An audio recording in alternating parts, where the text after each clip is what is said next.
Goyard coming back into a third place. He'll be really pleased with that one. Yeah, after a difficult couple of days. And we are at the start of the next race. For anyone just joining us, welcome back to the stream. We are here for day 5 of the iQFOiL World Championships, and we are in Heat 2 of the men's slalom. Heat 2 of the men's gold slalom coming up here, and down that bottom end, it looks as if Matthias Isaac having a very good start down that bottom end, but someone in just above him, possibly winning that start even. Not quite sure. Could it be Kieran Badlow? I think it could be Kieran Badlow indeed. Maybe just behind him could indeed be Nicola Renner as well. But it is cool coming to this first mark. Who will be leading? It's looking, nearly caught. It's all go here, isn't it? It's all round that first mark. We're getting people having a few issues. Yeah, that is Kieran Badlow up in front. He ended the day yesterday really nicely. Found himself in the top 5 of the last course race yesterday. So hopefully he's going into today with a little bit more confidence. Nicola Renner just behind him there, also having a really good day yesterday. A couple of the riders opting to jibe a little bit early, just to the right-hand side of the screen there. We talked about it a lot yesterday, you know, interesting the kind of tactical decisions. Even in a short race like the slalom, you've still got to keep your eyes on a swivel, be aware of what's going on, you know, looking for gusts, looking for the best point to jibe, and also looking for a bit of swell as well to keep yourself up on the foil. But he's looking like definitely Kieran Badlow is having a bit of a tasty lead here. 20 metres on Nicolo just behind him. Also, Nicolas, Denmark 291, having a very good race so far. But it all is extremely close. Only 50 metres separates the top 5, basically. Finn Hawkins also in that top 5 at the minute, battling with Denmark 291 there, but they are all going to converge at this bottom mark. Kieran putting in his final jibe. Is it his final jibe? Probably will be. Closely followed by Nicolo in that blue bib. Remember, the blue bib does mean that he came into today in that second place position. Some really attacking jibes just from Poland 182 there. That is indeed Pavel. He was the winner here last year for the games. Hopefully he can really put in another great result here. For sure he will be hoping to. And now they're coming towards their final mark here for their first race here on day number 5.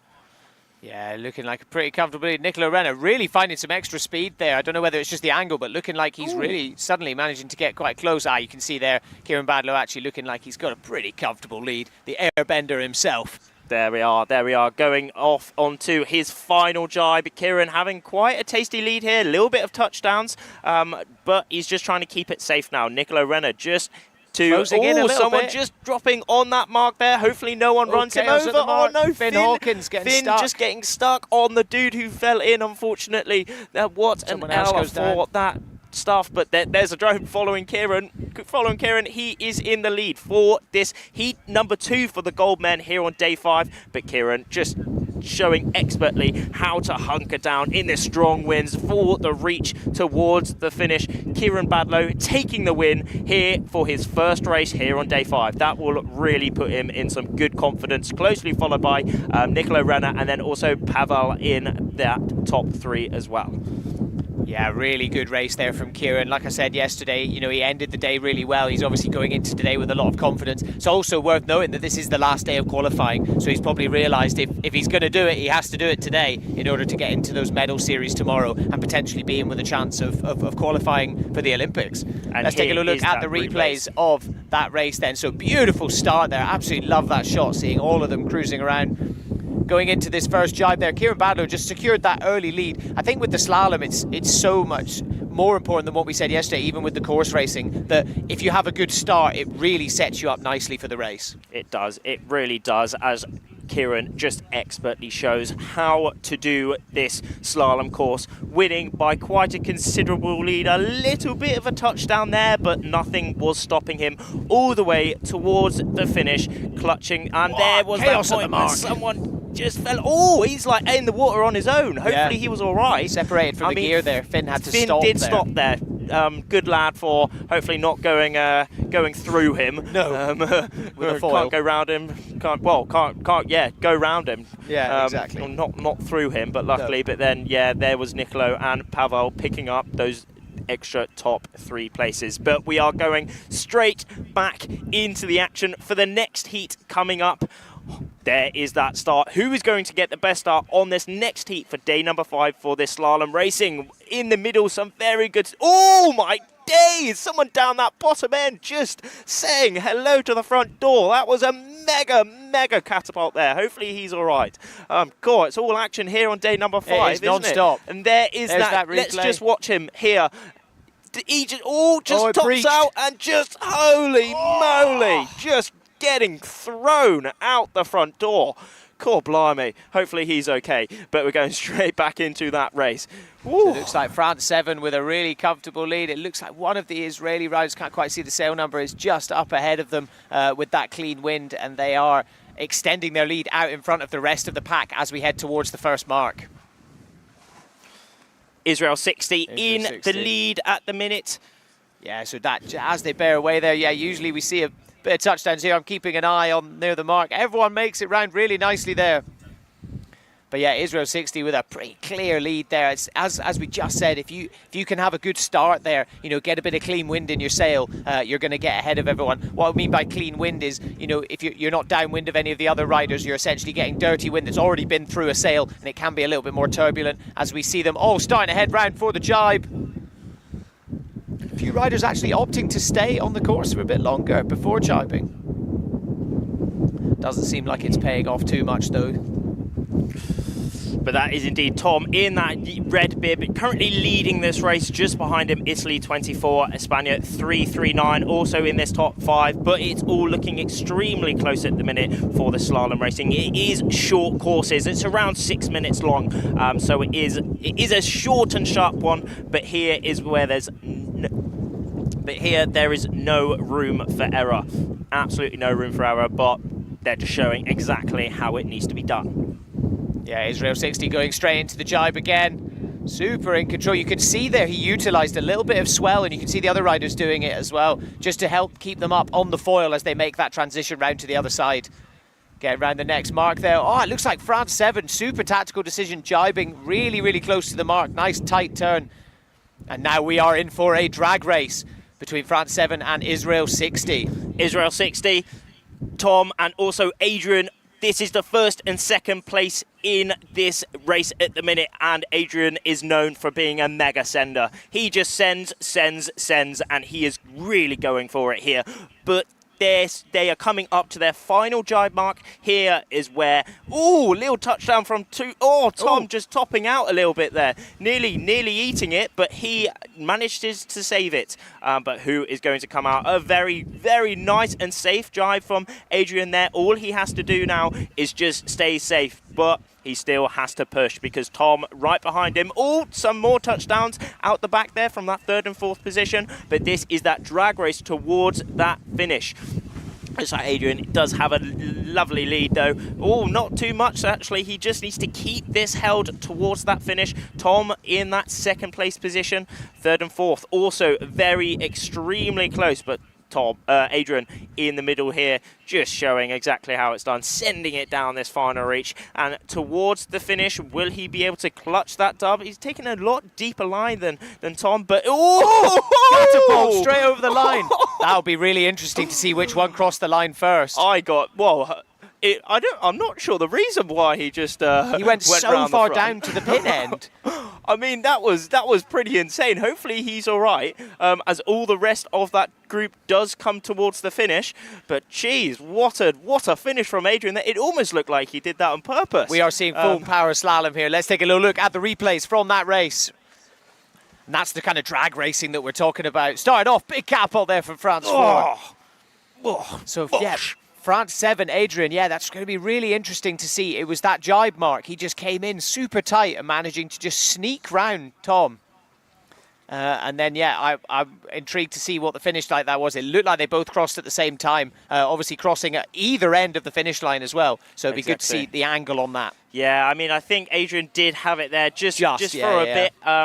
There is Tom putting in his jibe in that red bib, coming towards that finish, and there is that bottom mark, but it was extremely close here. Tom and Adrian just fighting it out drag race towards that finish, but Adrian just having a little bit of an edge, and there he just lost it. I think he was just trying to slow down a little bit.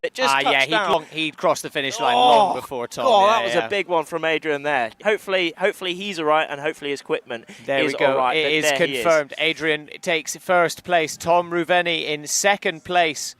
Thomas Goyard as well in 4th. Difficult day for Thomas yesterday. Got something caught on his foil, was fully leading one of the races, and then just had to watch half the fleet sail past him towards the end. Finishing up, Johan So in 8th, Gray Morris in 9th, and Poliken Yun in 10th as well. So Gray Morris, another athlete, go Gray Morris as you call him, had a good day yesterday towards the end. So hopefully he's coming into this with a little bit more confidence and trying to send it for the final day of qualifying before the medal races tomorrow. Exactly. That's the committee boat, as Rafferty said earlier, so that's all the race crew up there. You can see the flag system. They are just basically at one of the ends of the start line where they will assess the conditions, what's going on, and make sure that all the starts are okay. But that we did see that black flag up on the boat. That means we are inside the 2 minutes of the next heat going, so they will all be getting ready with their pre-starts, getting their timings right, getting their pumping, getting their speed just perfect towards that finish line. We will be seeing them very soon, coming from the right of our screens through to the left of our screens. I'm sure we're going to see some more drama here in this next race. Every single race, there's just been something going on. It's just, this one is just epic to watch, isn't it?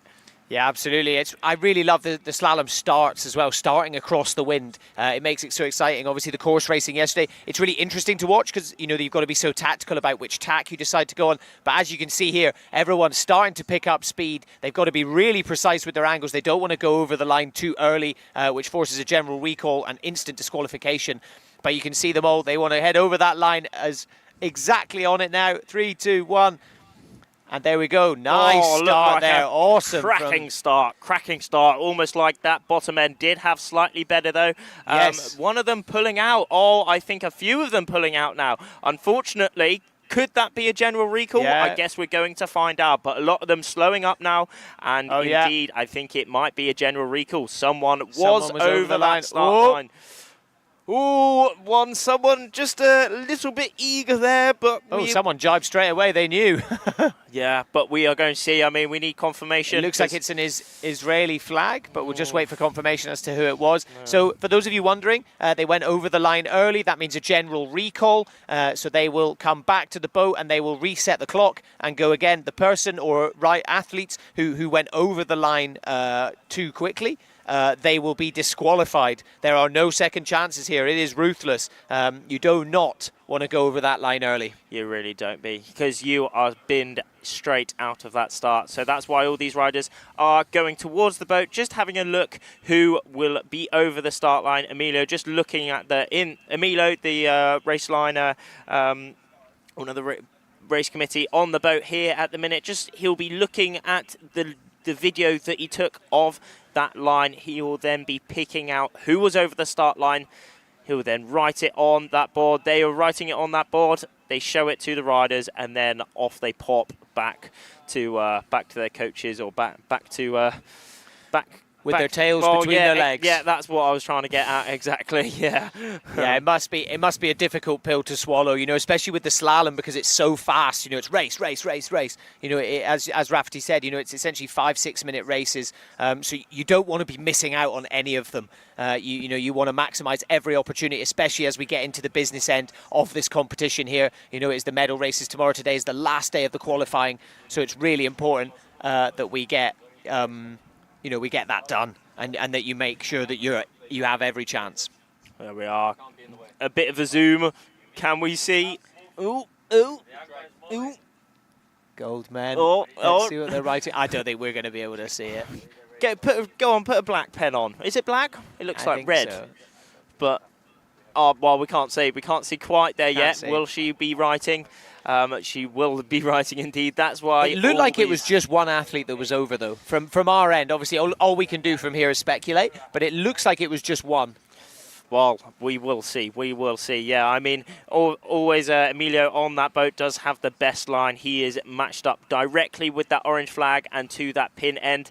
The orange flag on that boat, if you can see on the committee boat there, that does mark the exact point of the start line through to that orange mark down that bottom side of the screen, and he will be directly on that line, so he can pick out who is over the start line perfectly.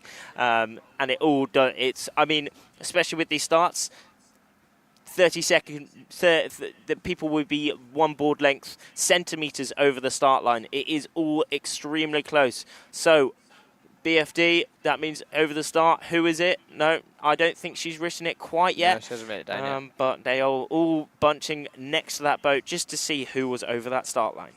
Yeah, you can see all the riders at the moment. They're all kind of hanging around that committee boat. They will be waiting for full confirmation of who is disqualified. And as soon as that is done, they will reset the clock for the 3-minute timer. And then we will look to get underway for the restart of this men's slalom race. Really exciting to see, the difference between the racing today and yesterday. It does actually, looking at it, it does look like the wind may have actually dropped off a little bit. It kind of came in really hot, and it does look like potentially it may have dropped off a little bit. But we're just have to wait and see. I mean, looking out of the screen, as you can see, the live wind conditions about 12 knots. I'd say it's probably a little bit more in the gusts, maybe up to around 14. It's pretty much a straight easterly direction. It's worth noting as well, as I said, we wanted to do the marathon race, which would have been a huge, big, long race, basically almost going to Los Lobos, the island between Lanzarote and Fuerteventura.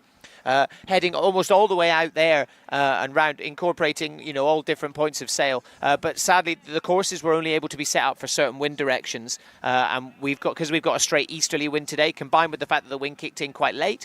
Meant that we couldn't do that, so we decided to run the slalom instead. And as I said earlier, chatting to a lot of the athletes this morning, they actually seem quite excited about that. It's kind of been a lot of course racing over the last few days. Started the event with some slalom, so I think it's nice for them to be able to mix it up a bit.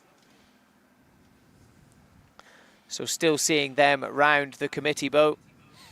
Who is over that start line? I don't think it's been notified yet, as they're still all hanging around that start. I mean, it is good to say, even if one person is over that start line, we do a general recall. Even if it's just one, if it's two, every time someone is over that start line, we do a general recall, so everyone is pulled back to the start and the start is rerun. That just allows for fair competition, because if someone is over the start line, they do mess up everyone else if they were over the start. So that's how we have some fair racing in this slalom conditions. We've got some pretty sweet location though, isn't it? I mean, look at the sea, it's lovely, and we've got some mountains in the background. It's quite an interesting landscape. It's all quite, it's like a, it's not much around, you know, it's almost like a desert kind of thing. But the conditions that we get here is just amazing. Got some epic biking conditions, hiking and everything, and also one of the best spots in the world to do windsurfing. I mean, in the background we also see some 49ers, one of the other Olympic sailing classes. They also have their World Championships here later in a couple months.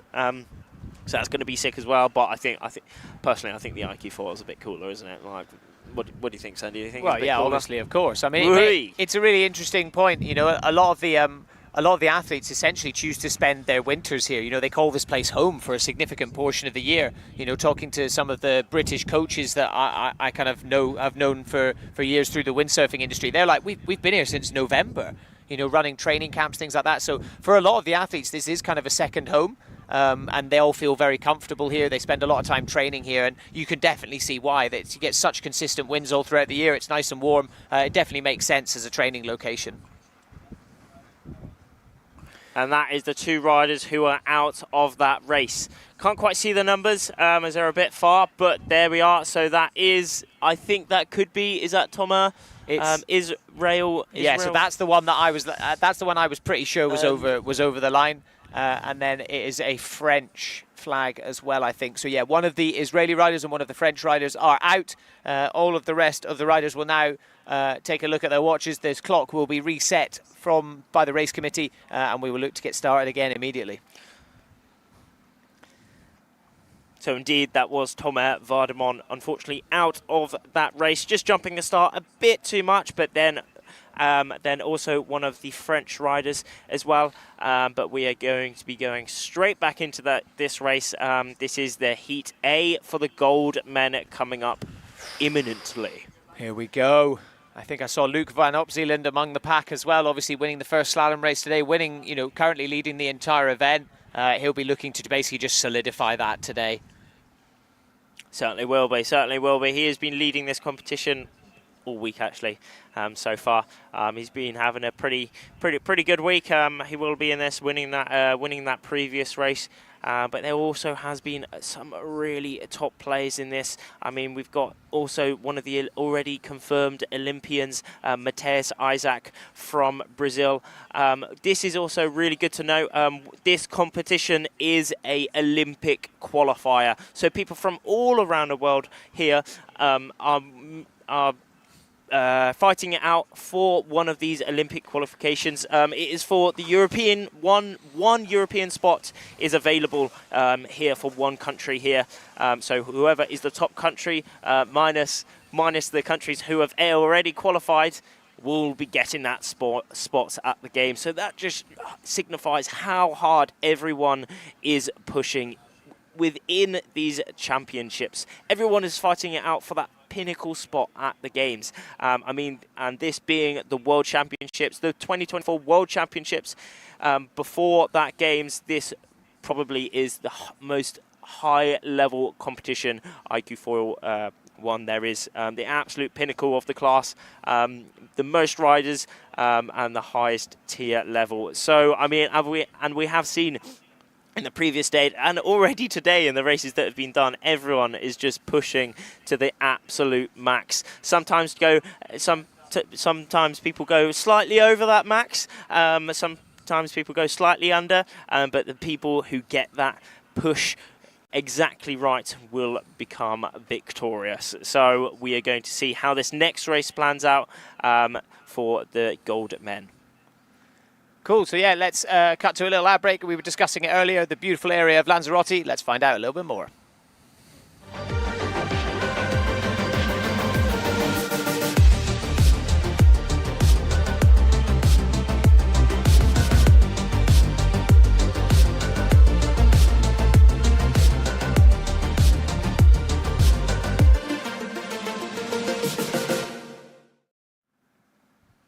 Really is a hub of sports, this area in Lanzarote, and the Canaries as a whole. It really is just amazing. It is pretty much just off Africa. We're really close we're close to the equator, so it's nice and warm. Can you believe it? It is winter here, and pretty much everyone is still in t-shirt and shorts. I mean, as the wind is it's quite blowy today, it is a little bit chilly, but there we are. We are going into this next race. Who is going to be in this race?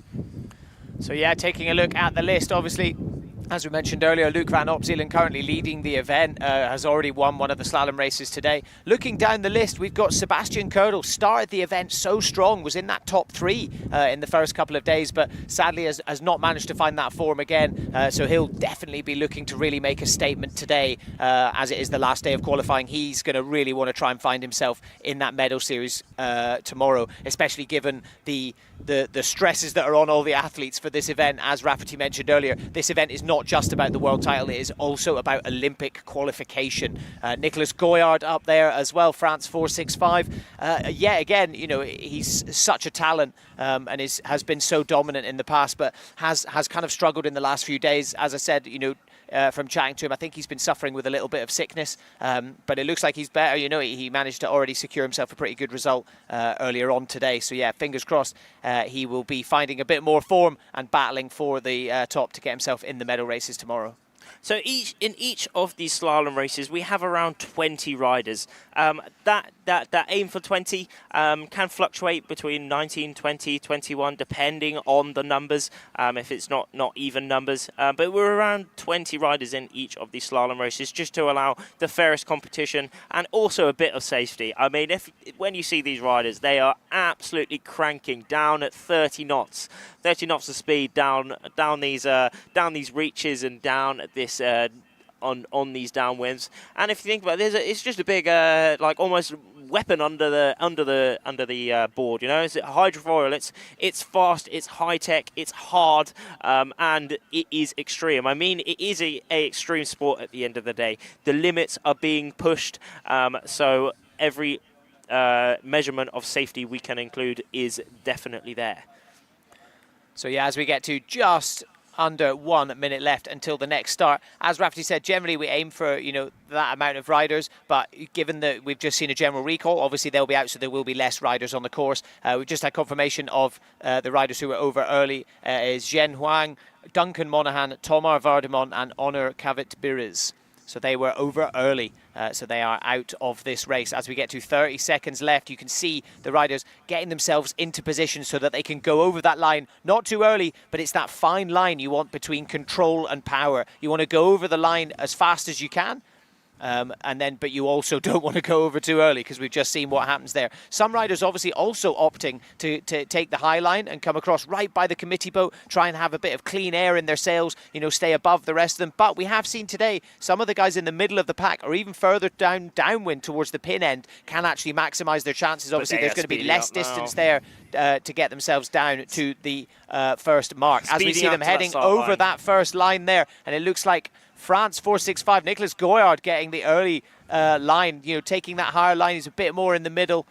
Great start from all these riders, though. As you said, in that middle pack, it looks like Louis France 6.29, but also Nicolas Goyard, both Frenchies having a very, very good start. Looks like definitely Nicolas has definitely pulled out just a touch there. Louis just dropping back, getting rolled, and that's how hard it really is. You get rolled by one person, you get rolled by everyone. Really, but Nicolas Goyard in that middle pack there, just extending his lead there. But New Zealand 59, Joshua Armitt just behind him in close pursuit. Only a couple board lengths separates them. And in that third place there, Netherlands 36, that is Max, having a very good race so far. But remember, anything can change on this downwind. Someone taking a very deeper line there, really putting in some mega pumps just to extend his downwind potential there. One of those Israeli dudes just jibing out there, but we will see where they cross at that bottom mark. Yeah, interesting there. The rider, couldn't see the sail number, but taking a really deep line there, actually almost went too deep and kind of ran out of power in the sail. You could see him pumping, wanting to take it, maybe just trying to get that jibe in early. Again, one of these tactical decisions. Will it pay off?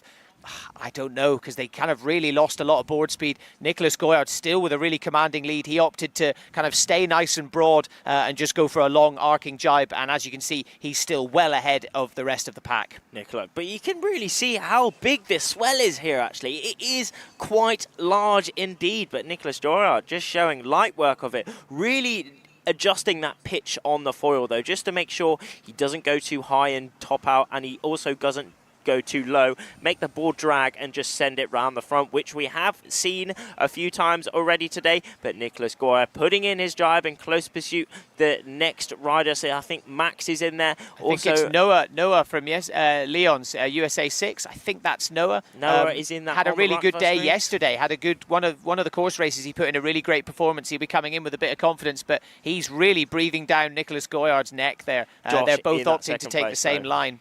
Josh in that second place, just behind. I mean, it is a lot closer, all really close between this top 10 now. Anything can change. A lot of people will be taking some different lines. As you can see, not everyone is in exactly the same line. People are trying to get their positioning perfect, but Nicholas Goyard is in the lead. He can just do exactly what he wants here for sure. He'll be coming up to his last jibing mark here. All he will be wanting to do is just stay safe. And as we can see, he does have his back foot out of that strap, just going through his jibe. How is his jibe? Locking it off, nice and safe. It's looking like a little bit of a touchdown, but he is all good. And close pursuit just behind him. We do have the competition leader. Oh, someone goes down on the jibe. Just eating some water there, unfortunately. That's how hard it really is here. Even these top riders can make mistakes, how hard they're pushing. But Nicholas Goyard, 28 years of age, he is a extremely well-established rider. He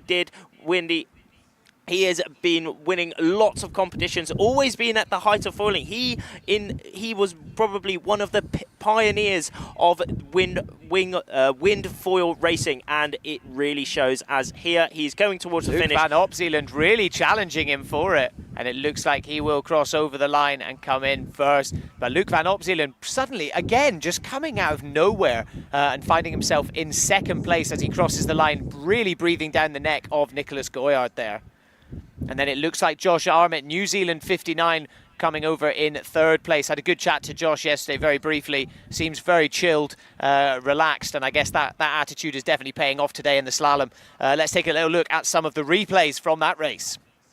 So there was that start. It was extremely close. One of those British riders just deciding to get up a little bit. Could that have been Matt Barton? Might have been indeed, but there, Nicholas Goyard did have a lead from very early on. In theory, he did win that start, and then throughout the race, he was leading.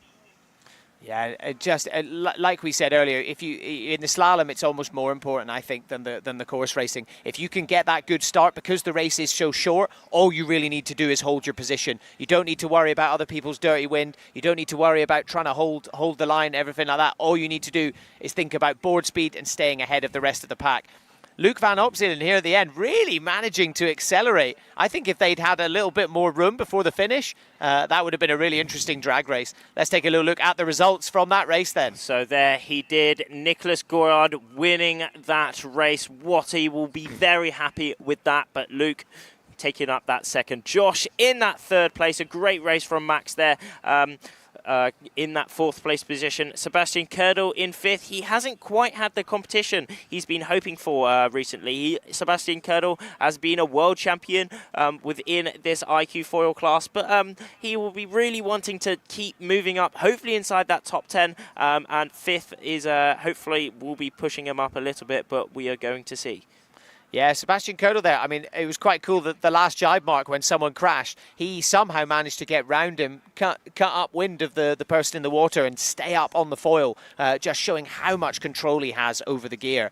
So yeah, really impressive to see him coming back up the rankings, and it'll be interesting to see how he does for the rest of the day, as it looks like we are getting ready for the start of the next race, as we can see all the riders heading towards that start line. Such a cool view. Oh, that's sick, isn't it? All lining up extremely fast. Oh, certainly a couple riders going out the front there. Maybe one of them just slowing up. I think that could be indeed yet again. One more general recall. A lot of these riders looks now like that was pulling a Danish flag there. There was definitely over, but that is, yeah, as Rafferty said, a general recall there. Let's take another little look at that start Yeah, line. certainly one guy in the middle there, just slightly in front of the rest. I mean, a couple nearer that top end of the start line as well. But again, we will have to wait for confirmation of who was over that start, and they will be binned out of that race, unfortunately, and then the race will be redone. It looks like that's a Danish flag, that first, so it could be Johan So. But we'll just wait for confirmation. As I said, all we can do from in the commentary booth is speculate. So yeah, as you can see, all the riders there have made their way back round the committee boat at the top end of the start line. They will wait while the committee takes a look back through the replays. They will then decide who will be disqualified. And yeah, as I said, if you are over the line early, you are out. No second chances. So they will be out of the race. The rest of the athletes who weren't over the line will get the restart, and we will reset the clock and look to rerun that race. So just waiting to see. Let's see if we can get a little close view of what's going on.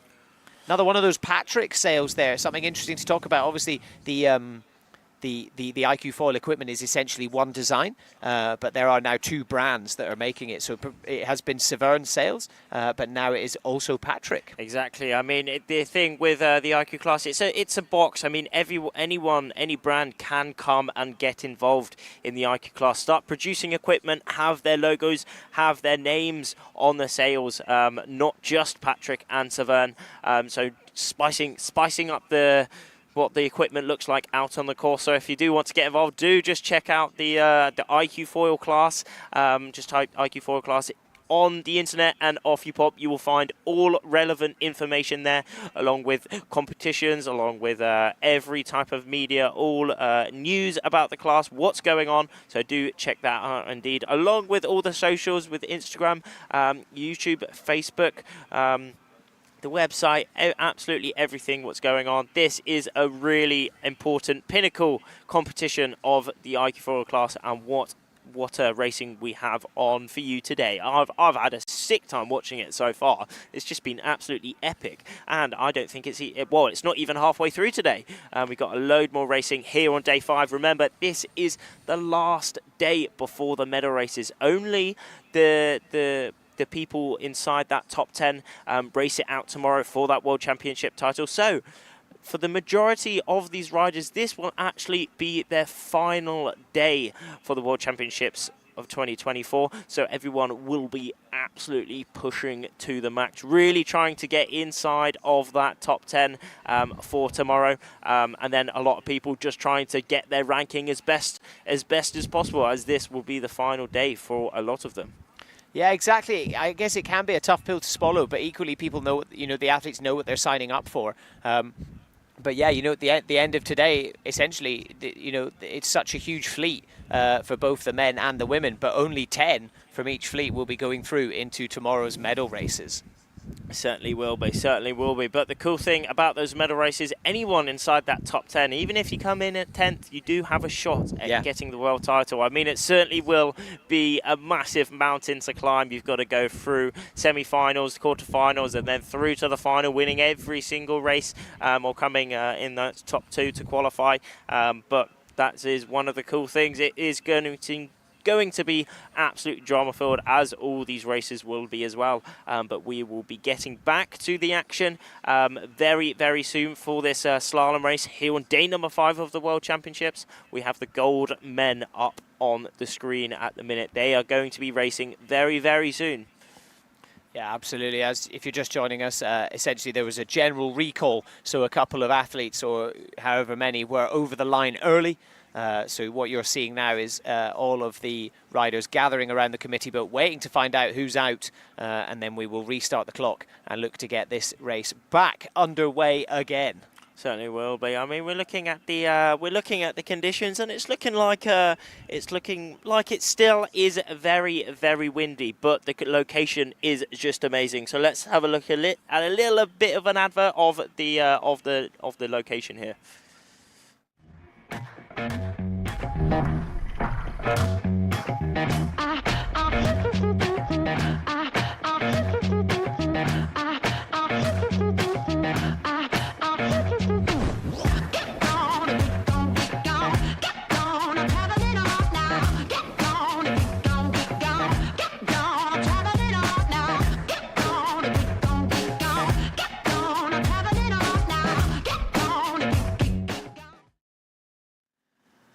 Beautiful to be here in amazing Lanzarote. Yeah, can't grumble too much about our office, can we, Rafferty? Yeah, it really is amazing what this location has to offer. It is just a sports person's paradise. All day, every day, you can have super active stuff. You can go on the water, you can go on the mountains. Got some amazing roads here, and we also have also in the night, if you want to go for a cheeky party, there's always places for a cheeky party. I do love a bit of that as well.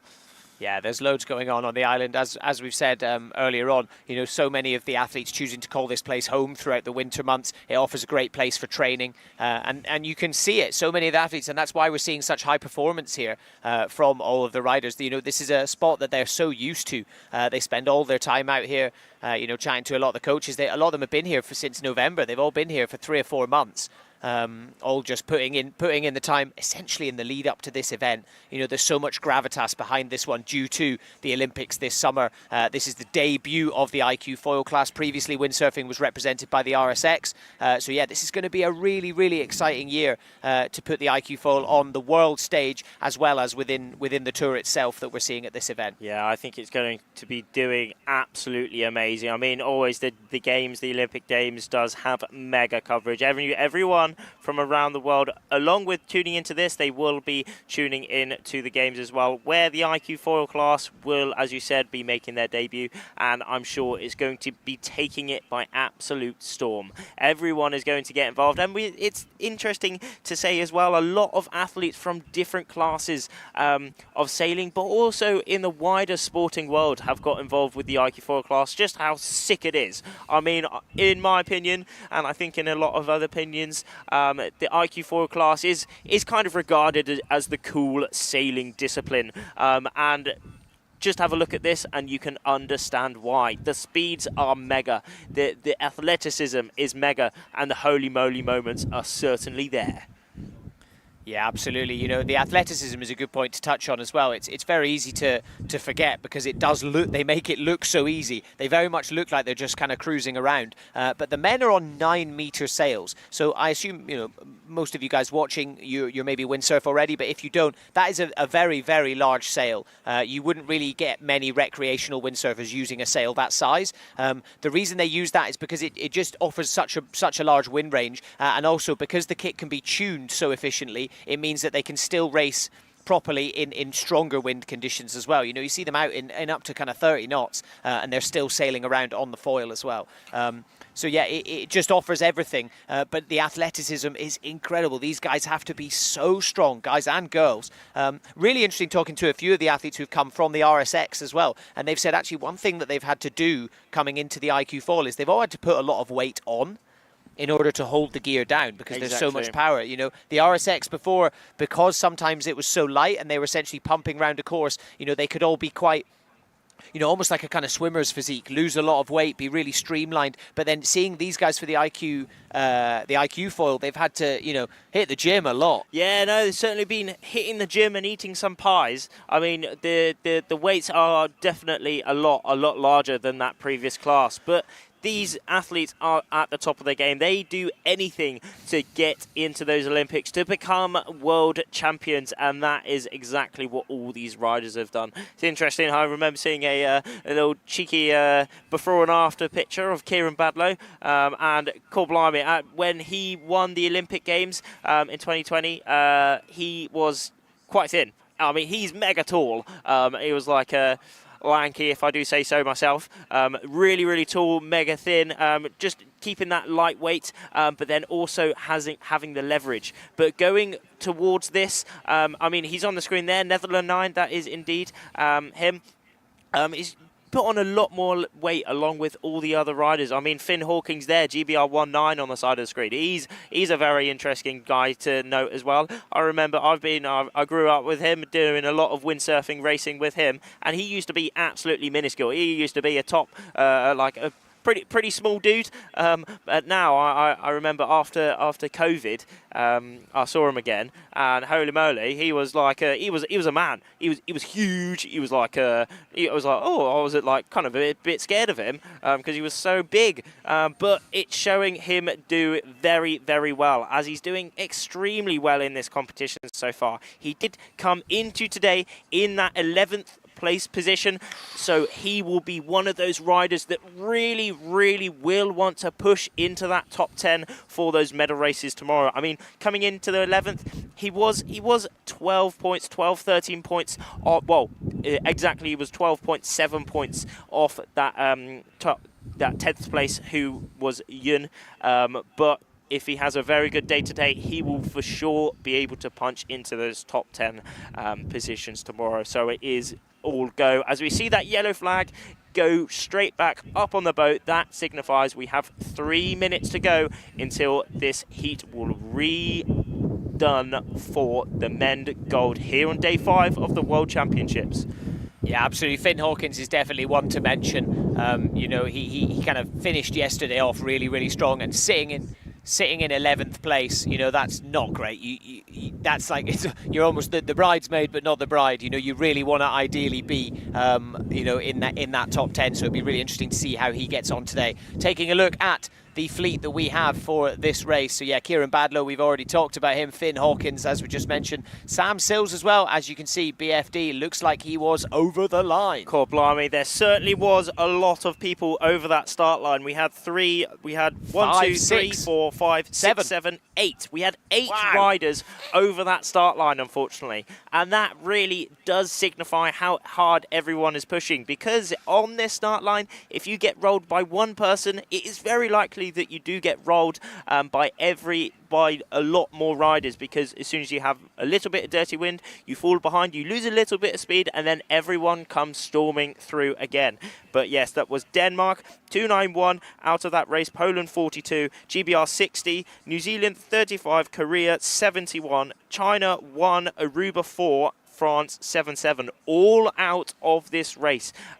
So this will be looking like it's going to look like a lot, well, almost half out of this race. So it's going to be looking like a very small fleet compared to it. Again, we have around 20 riders in each heat, but now we're probably going to be having just about over 11, 10. Yeah. 11 or 12 of them. Yeah, exactly. Like that. Exactly. Yeah, so it's going to be interesting. And there was a couple of heavy hitters that looked like they were out as well. Obviously, Sam Sills, Matthias Isaac, Ethan Westera. Yeah, exactly. Yeah, I mean, Ethan Westera, he did come from PWA and slalom racing, so he is really on this. He does love these conditions, really hunking it down. He is super, super fast, but unfortunately, just jumping that line a little bit too early. Also, Sam Sills, he is qualified for the Olympics. He is going to the Olympics from Great Britain. Also, he is over that start line and out, but that really has opened the room, the story for a lot of these other riders here on our screens, lining up under 20 seconds to go for their second start here on day number 5. Yeah, really interesting. You must think that some of these athletes are actually kind of rubbing their hands together and being like, yes, you know, there's a few less people that they've got to compete against.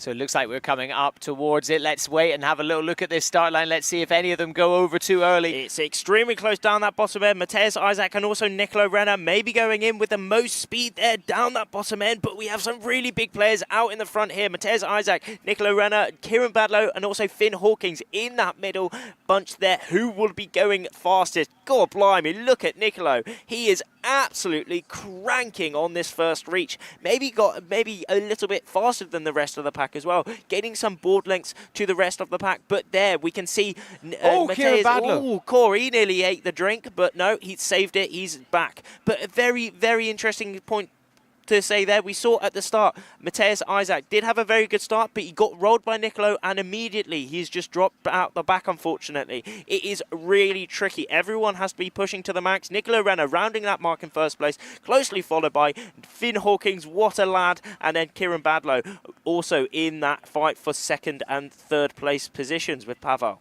Absolutely, yeah. Kieran Badlow opting to take a little bit of a tighter line towards the mark then. It looks like it may have paid off for him. He's sitting in 3rd place now. Finn Hawkins, you know, really, really holding himself nice and stoic. Yeah, you can see him in 2nd place. Very recognisable with that Patrick sail. Looks like they're all going into the jibe now. Nicolo Renna with a pretty commanding lead. There we are. Not too much, though. Not too much at all. Nicolo Renna rocking that blue bib. He did come in today in 2nd place position. Finn coming into today in that 11th.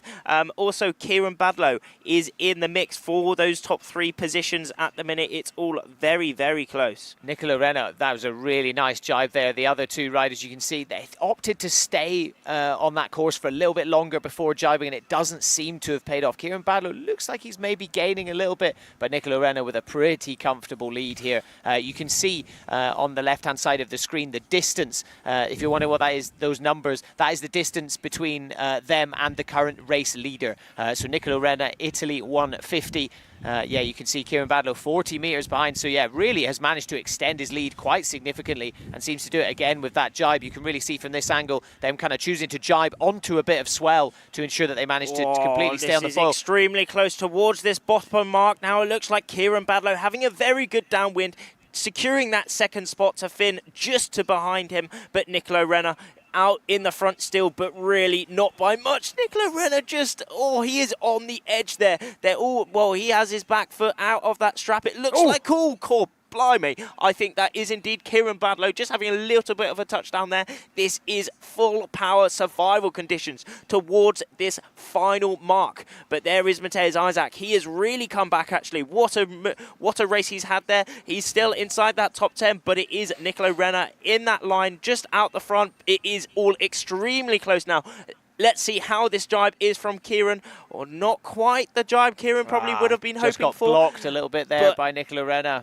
Kieran is taking that lower line now. He is going full power towards the finish. Not much separates them now towards the finish now. It is Nicolo Renna, or it is extremely close here between Kieran Badlow and Nicolo Renna. This is a full power drag race for 1st and 2nd towards that finish. This is extremely close. God blimey. Kieran Badlow there looking like he was actually slightly ahead. The nose of his board slightly edged past Nicolo Renna's, but it looks like he's fully in his dirty wind now. Nicolo Renna really getting the block on him. This is going to be very interesting. Who secures the finish? Oh, there it is, over the line. Nicolo Renna just by literally half a board length. That was an awesome battle there from Kieran Badlow. Just had it.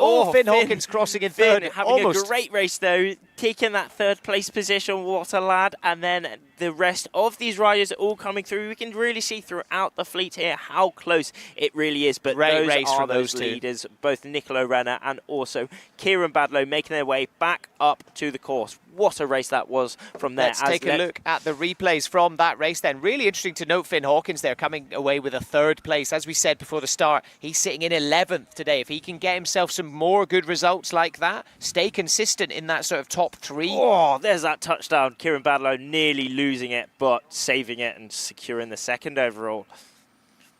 Yeah, Finn Hawkins there, he may find himself in that top 10. He just needs to keep his cool today, keep producing results like that. Nicolo Renna with a really outstanding performance there. He just, the tactics of like kind of being aware of what you're doing, but also keeping an eye on what your competitor's doing here in Kieran Badlow, and being like, nah, mate, I'm going to get a little bit closer to you, give you my dirty win. That's going to slow you right down, and then I'm going to head up a little bit and get over that finish line. I think that was, look, whoa, you can see how close that was. I don't even know if, because look, we don't have a very good angle there. I mean, it looks there as if maybe Nicolo Renna did take that, but again, we will have confirmation. But we can see it wasn't even a board length, pretty much, that literally separated half a board them. length. It was extremely close. And I mean, they're going at 30 knots down these reaches, so you can see how important these really are. It is fully confirmed there. Nicolo Renna will come away with 1st place there.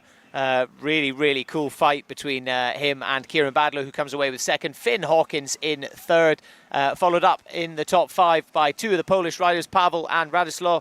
Mateusz Isaac in 6th place. Chin Ying Chen, Hong Kong 21 in 7th. And we have got, just under 15 seconds, just over 15 seconds until the start of the next race. We are not messing around today, straight in with all the action. No messing. That is how sick these slalom races are done. It's just one after the other. No dawdling around. Just a quick break for these riders, and then they are straight back into the action. But this is another heat, so it's not the same one, obviously, because they barely finished. Someone just really hitting out there. Maybe they were banking on some people being over the start line. A lot of people now slowing up. It looks as if possibly that could be another general recall. Unfortunately, we will have confirmation of who is over that start line. But yeah, someone over that start line. Another general recall. Everyone's pushing too much. They know it's the last day of the qualifying. As I said earlier, it's the fine line between control and all that power. You want to get over the line with as much speed as possible, but you do not want to do it early. If you do it too early, you are out straight away. So it looks like potentially those two French riders may be over early. Again, all we can do is speculate from here. But yeah, it looked like France 3. Yeah, really interesting. We'll have to wait and see. As I said, it's impossible for us to call it from close, here. So someone definitely pulling out as hard as they can, as they knew a lot of people were over that start line. And hopefully he was all right and did pull out, and he wouldn't be over that start line. But again, we will be. It's the last thing you want, isn't it? Because it essentially gets rid of a potential result for you. If you are over that start line, you do not get a second chance. You are out straight away. You will be out of that race. And on a day like today, the final day of the qualifying before the medal series tomorrow, for a lot of the athletes, it will be their final day of racing for this competition. You do not want to miss out on any results or any potentials to get a result. Certainly, but also there's no point dawdling around, like if you have, even if you're like a second, half a second off the start line, not coming in with full power, that can mean the difference of being right at the back of the fleet straight away. And here we are, Okay, we have confirmation that we do have, this will be the last slalom race, and then we'll be switching to course racing. I'm pretty sure, that will be, because the wind is actually quite fruity out here. I mean, I'm looking out, it's looking probably maybe 13 to 15 knots out here, especially with quite big swell actually, a lot of waves, so that's making the conditions very tricky out here. But yeah, this will be the last full power slalom race of the day for the gold men here in Lanzarote, and I cannot wait for this race. I'm loving it so far. Yeah, absolutely. Yeah. So as we said earlier, for the slalom, generally it's kind of the lighter wind option in terms of the race format. It can be run. It's short. It's exciting. It doesn't incorporate an upwind leg, so you can run it in a lot less wind. Usually when it's around 10 knots, we opt for the slalom. But the wind filled in very, very quickly earlier, so we'd already made the plans to run some exciting races. But now we will be switching over to the course racing, so that will take into account all different points of sail. There will be upwind legs, there'll be downwind legs, and there will be reaches as well. So yeah, a bit of a different style of racing. Chatting to the riders earlier, they were all very excited for some slalom, but also I think the course racing offers a little bit more for you to really flex all of your skills as an athlete. Possibly so, but it is all about the different courses, Yeah. The different courses do have different strengths and weaknesses. Well, for the riders, have different strengths and weaknesses. But at the end of the day, every single one of these courses, whoever wins will be the best sailor overall. All the positioning, all the tactical decisions, all the skills and all the speed are key to success in every single course. So, and especially having all these courses does make a good spread. Spread of all the aspects of the racing, and at the end of the week achieve the best overall racer within that competition. Yeah, absolutely, and that's why there's so much on these athletes. You can't just be really fast going downwind. You can't just be really good at the jibing. You have to have everything in your toolbox. You have to be really comfortable with the jibes. You have to be comfortable with all the transitions. You have to be comfortable upwind, downwind, heading across the wind. You've really got to be a master of all of them, really, if you're going to succeed, and especially look to qualify for the all-important Olympics this summer. Certainly will be. But soon we will be seeing who was over that start Yeah, line. really They are interested writing to it see down. there. It's on the back of the boat there. We can't quite make it out, but we will be able to see. Okay, so who was over that start line? It was indeed. So out of that race, we do have France 1-5-2. We also have France 3 and Israel's 60. out of that start. So Thomas Goyard, Tom Arnaud and Tom Ruveni all out of that race. They will be gutted about that. Tom Arnaud with a really good end of the day yesterday, managing to win one of the course races, the last course race of the day, and he won it in style. Certainly did. But unfortunately, he is out of that race, along with Tom and Thomas. I mean, again with Thomas and Tom, you just touched on Tom there, winning the last race, and Thomas Goyard, he was also winning one of the course races yesterday by actually quite a considerable way. A really well-established rider. He has been, he was the Olympic silver medalist in windsurfing in previous years. So he is extremely good, and as I said, he was leading a race, but unfortunately got some fishing net stuck on his foil yesterday. So it has another aspect that you have to be careful out here on Lanzarote, and that meant that he didn't quite win that race. But unfortunately, he is out of that race again, just from pushing just a touch too hard. I really feel for him there, but the next races will be his for sure. I really hope anyway. As we're going into the last 3 minutes, coming up for this last gold men slalom race to be sailed. Yeah, so just under 2 minutes and 30 seconds to go until the last slalom race of the day. Yeah, so 3 athletes out, so there should be around 17 riders in this. And as I said earlier, you got to wonder if it goes through the athletes' heads, you know, when they see, oh, a couple of these guys are out now. That's going to give me a little bit of an opening. Certainly some big ones as well. Certainly absolutely, some really good Thomas ones. Goyard, Tom Arnaud as well. You know, these guys coming from big days yesterday. You know, and now that they're out, it potentially does open the door, or it just makes life a little bit easier. Hey, it's one less competitor that you've got to try and deal with. Exactly. Let's take a little look at an ad from some of the event sponsors.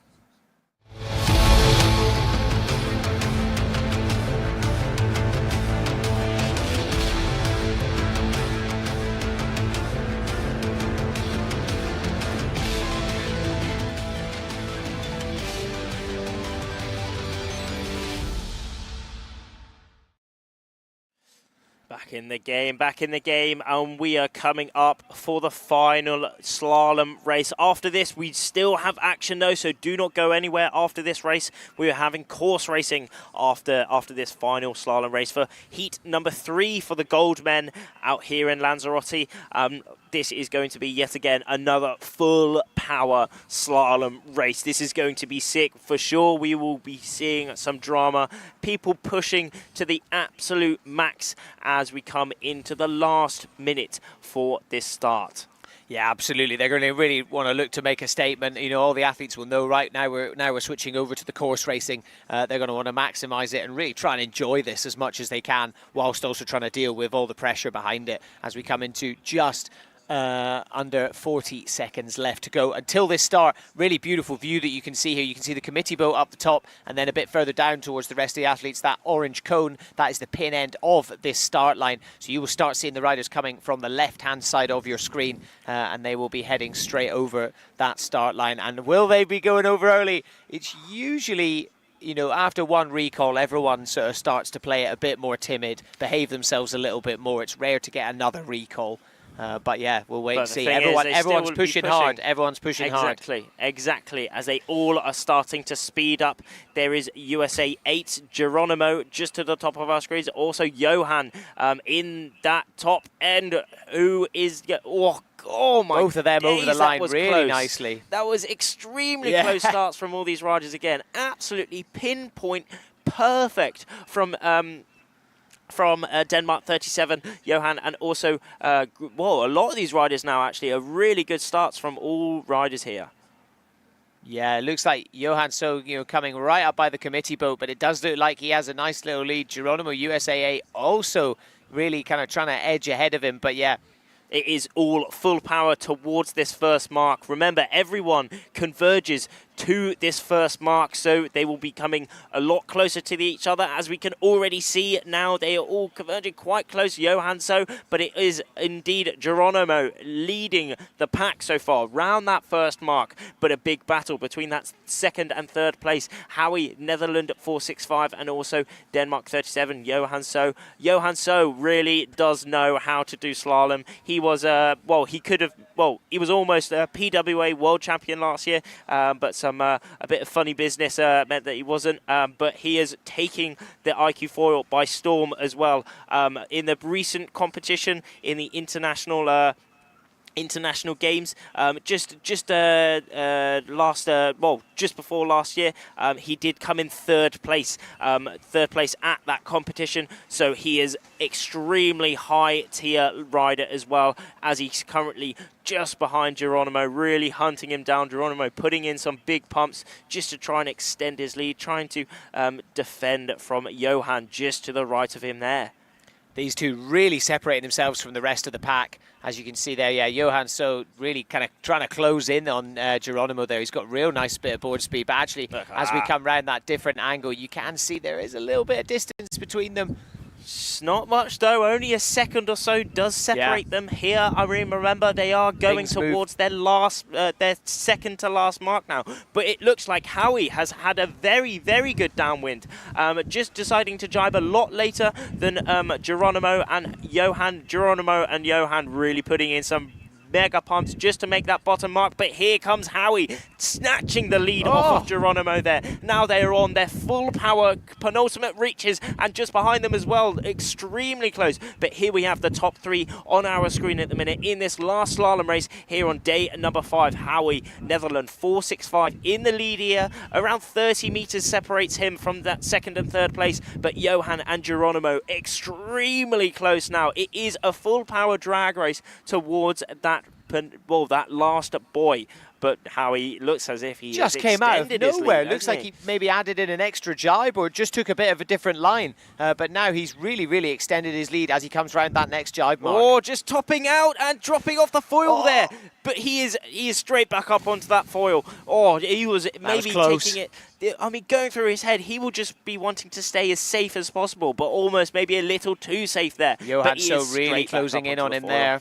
Yeah, really closing, but Geronimo just to the left of the screens. Let's watch this second and third place positions, because this is extremely close. Some very different lines between Geronimo just behind that leaderboard, but Howie on our screens at the minute just cruising down towards his final, towards that finish line. Will he be in the lead? I think he might take this. As long as everything goes okay, he will be towards the finish.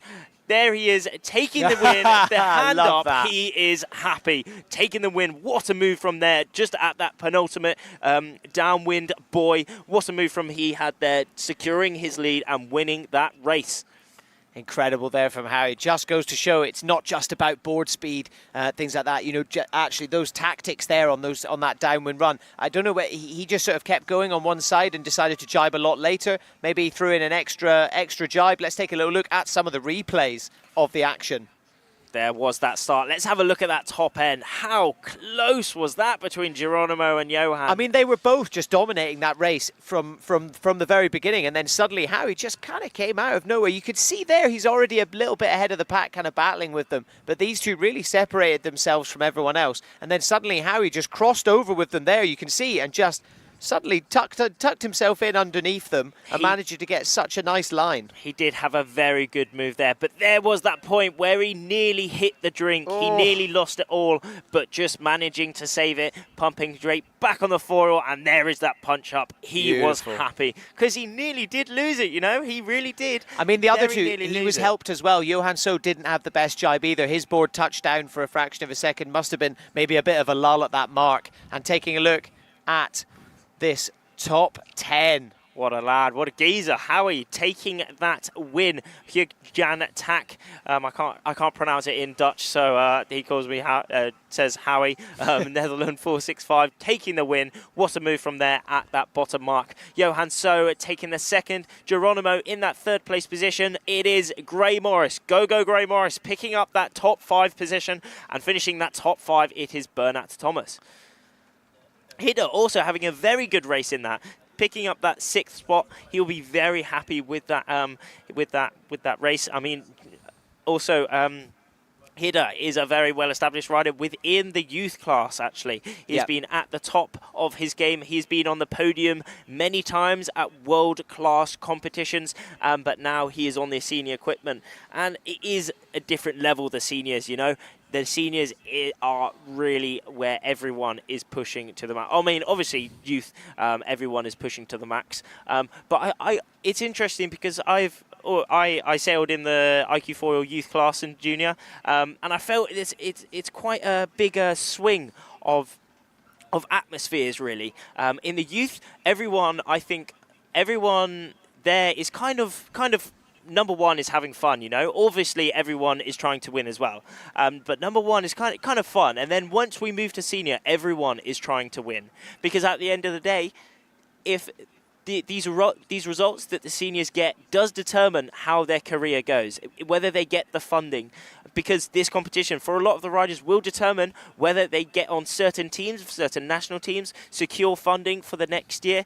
So everyone really is pushing to the max. But still, at the end of the day, everyone is having so much fun. I mean, it just looks sick out there. Me watching all these guys absolutely razzing along just makes me want to get out there and enjoy them, because it looks so sick. They're going extremely, extremely fast over the water with not much wind, and it just looks like so free and fun. But that's it. I mean, what conditions we are having here in Lanzarote. How's it going, everyone?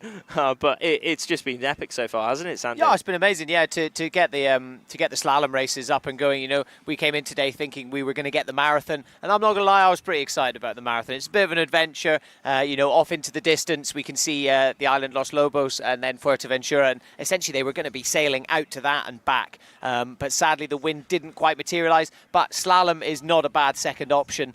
You know, it's that kind of short, sharp, fast races, very different to the course racing that we saw yesterday. But we are now going to move back into the course racing because, as we said, generally the slalom is our light wind option. But the wind has filled in pretty significantly. It certainly now has. I mean, it looks maybe... Oh, no, it's pretty consistent now, isn't it? It's been like this majority of the day.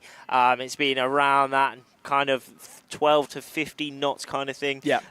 As we have had 2 sets of full course racing for the gold men here, we are now moving to that course racing to mix it up. Now we're going to have both courses, which is going to be really cool. Yeah, absolutely. And yeah, you know, this morning before all the racing started, obviously there was a bit of contention among everyone. People thought they were coming in for the marathon, as I just said, and then they found out, you know, we're doing slalom, we're doing this. Me and you, we both went for a little walk around the paddock, had a bit of chat to some of the athletes about their thoughts about today, and also a bit of discussion about the equipment as well. So let's take a look at that. Eva, race director, can you talk us through the plans today? The wind's changing a little bit. Obviously, it's quite difficult. Tell us what's going on. We were planned marathon for today, so hopefully it will be. But we need the specific wind direction to run the marathon. So we need to have northeast or southeast, because only those courses we are published. So now we are going on the water to check what is the wind outside. If no marathon, then we may have all course races, or if less wind, then slalom. For marathon, we need at least 12 knots of wind all over the bay, just to give everybody the even condition for racing.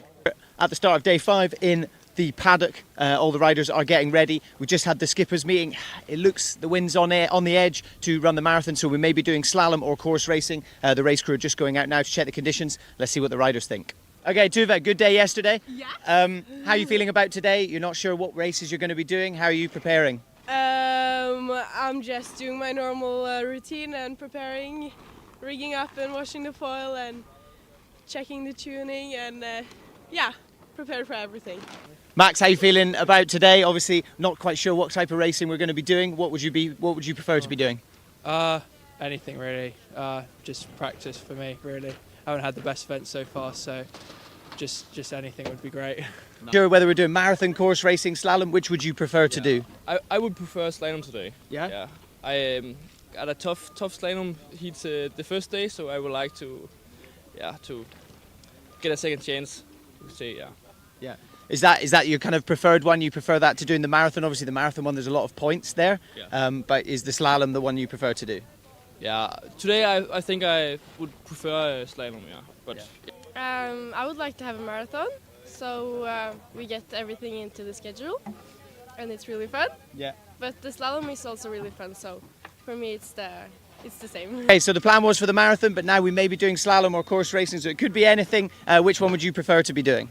Everything is cool because we have a nice place to do a marathon, and for light wind it's cool to practice some slalom, and we'll see what's happened.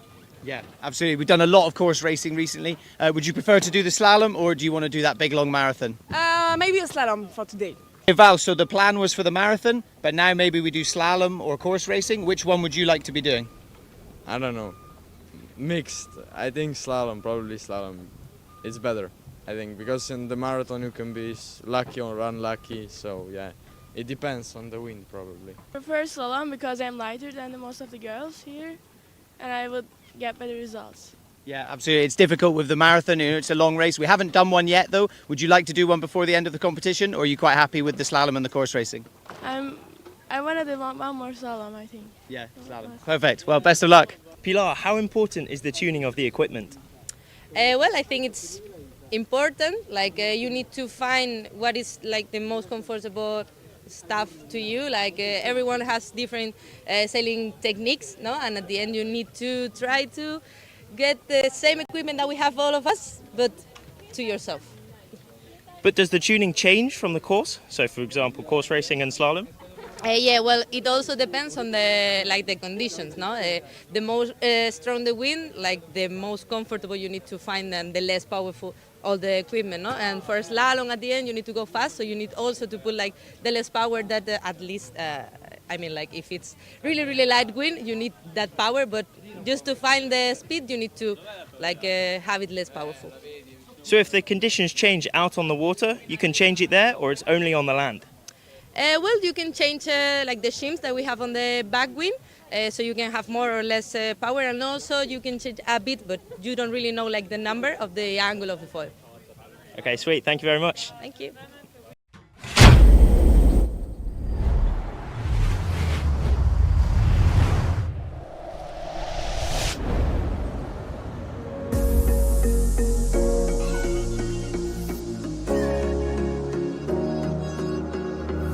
Running through the last of my thoughts, standing on the edge of my time. Everything I know will be gone in a minute, and that's alright, alright, 'cause I'm free, freer than I've ever been before. Yeah, baby, I'm freer than I've ever been before. Alright, 'cause I'm free.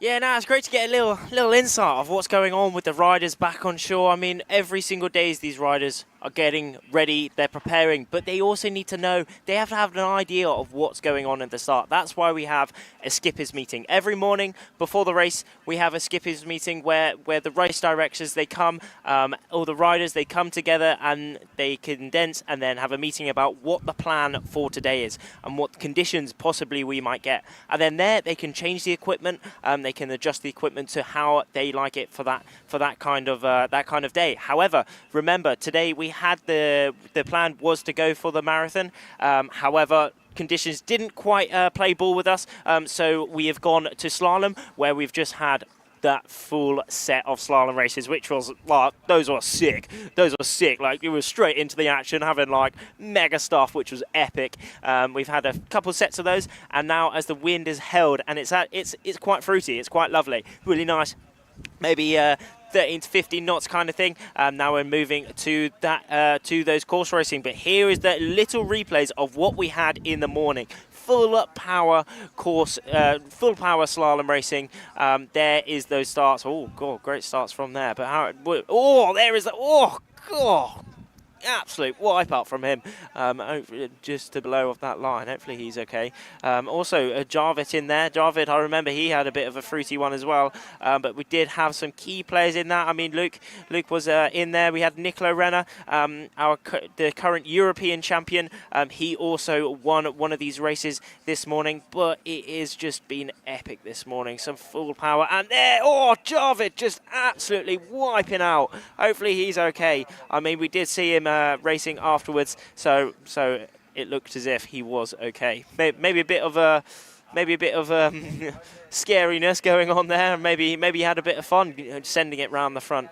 Probably not in the race, but after he might have been. Yeah, that was good. And then another absolute from Adrian, just throwing it out, throwing his back out, just straight up. But no, we had some mega action this morning, didn't we, Sandy?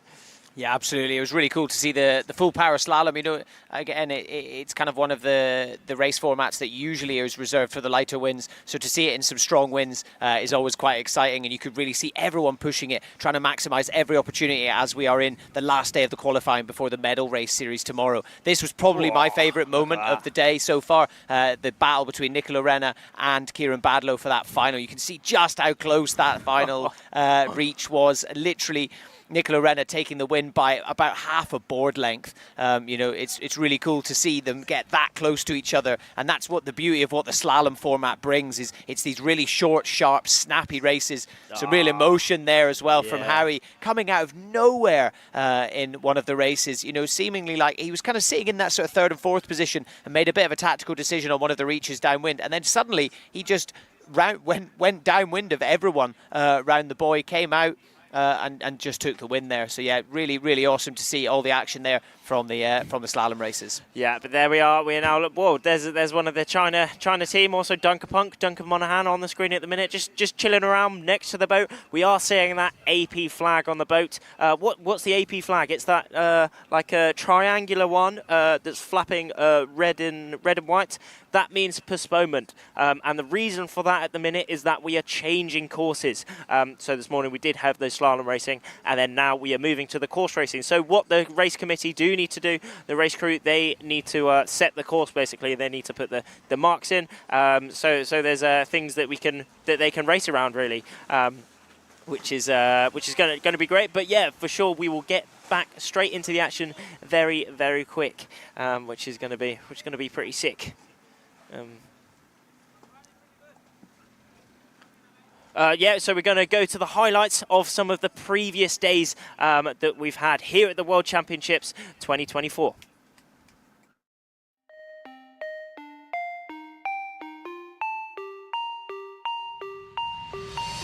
Day number 2 here at the iQFOiL Worlds 2024 in Lanzarote.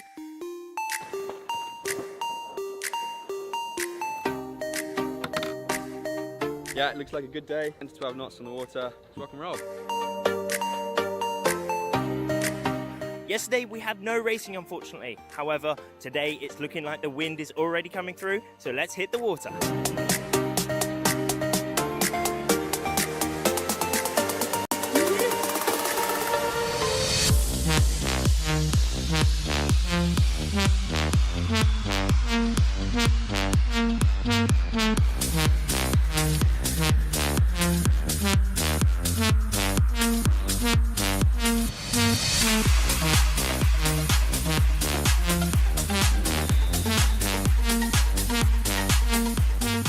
We're ending with an extremely successful day. 4 races complete for the men and 5 completed for the women.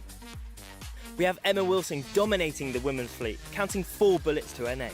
In the men's fleet, we have a similar story, with Luc van Optieland winning every single race he did. That's it for today, but course racing is planned for tomorrow, so we'll see you there.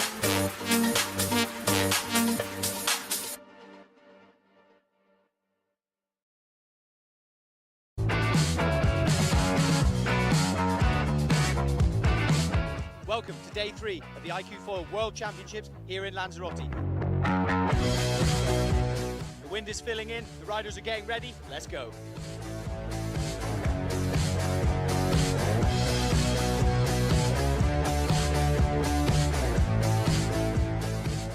After an amazing day of slalom racing yesterday, there were 2 major standouts. Luke van Opzeeland in the men's with a really strong performance, winning all 4 races. And on the women's side, the Great Britain's Emma Wilson putting in an incredible performance. Now all eyes are turning to today, and it is all about the course race.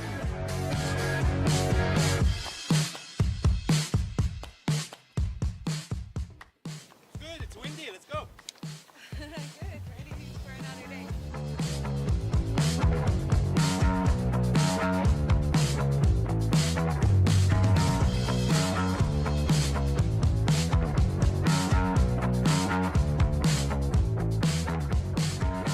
That's it here for the action on day 3 of the iQFOiL World Championships in Lanzarote. And what a day it was. We had the course racing. We had around 17 to 22 knots out on the course. On the women's side, Emma Wilson putting in an incredible performance, winning every single race in her fleet. On the other side of the draw, Sharon Cantor also putting in an extremely impressive performance. Yeah, it was pretty cool. I won every race, which I never done, so yeah, I'm really happy, and yeah, I was just enjoying it. It was really nice conditions. On the men's side, Luke van Opzeeland continues his incredible run here, again storming through all of the races. And then on the other side, Nicolas Goyard coming up through the rankings and now sitting in 2nd overall.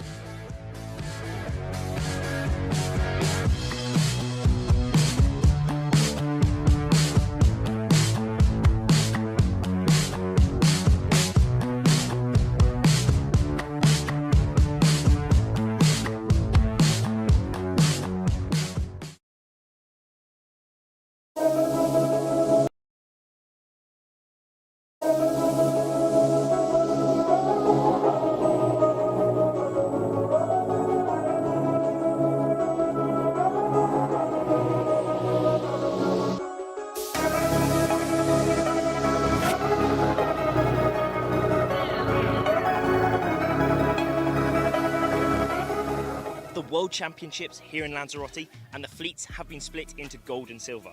Today we are going to see some of the biggest action and drama throughout the week, especially as we have some full power course racing lined up for you today. Join us underwater to see how this plans out.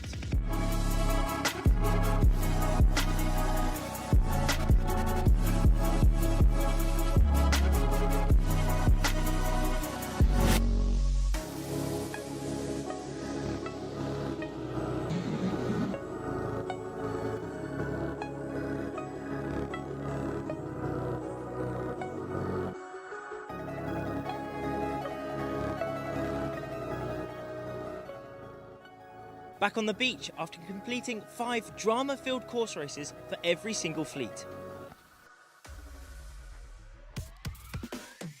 Strong winds at the start, but then dropped throughout the day, making tactical decision-making and adaptability the key to success. Well, I think we have had already like almost every condition. We did a slalom with strong wind, also cruising with strong wind, and today that was a bit tricky. The wind was going down, and we were having shifts in the area, so it was like very tricky to be like on the top on every single race. Consistent on the top, I think it's 6 of every single race. So yeah, it was not like the best decision maybe, but yeah, I will hope more races for tomorrow. There was a lot of movement in the ranking, with most notably Marta Majetti climbing up into 4th place for the women with 2 wins, and Tom Arnoux closing the day out for the men with a win. Tomorrow is the last day before the medal races, so the pressure ever increases. Join us tomorrow to see who can make inside that top 10.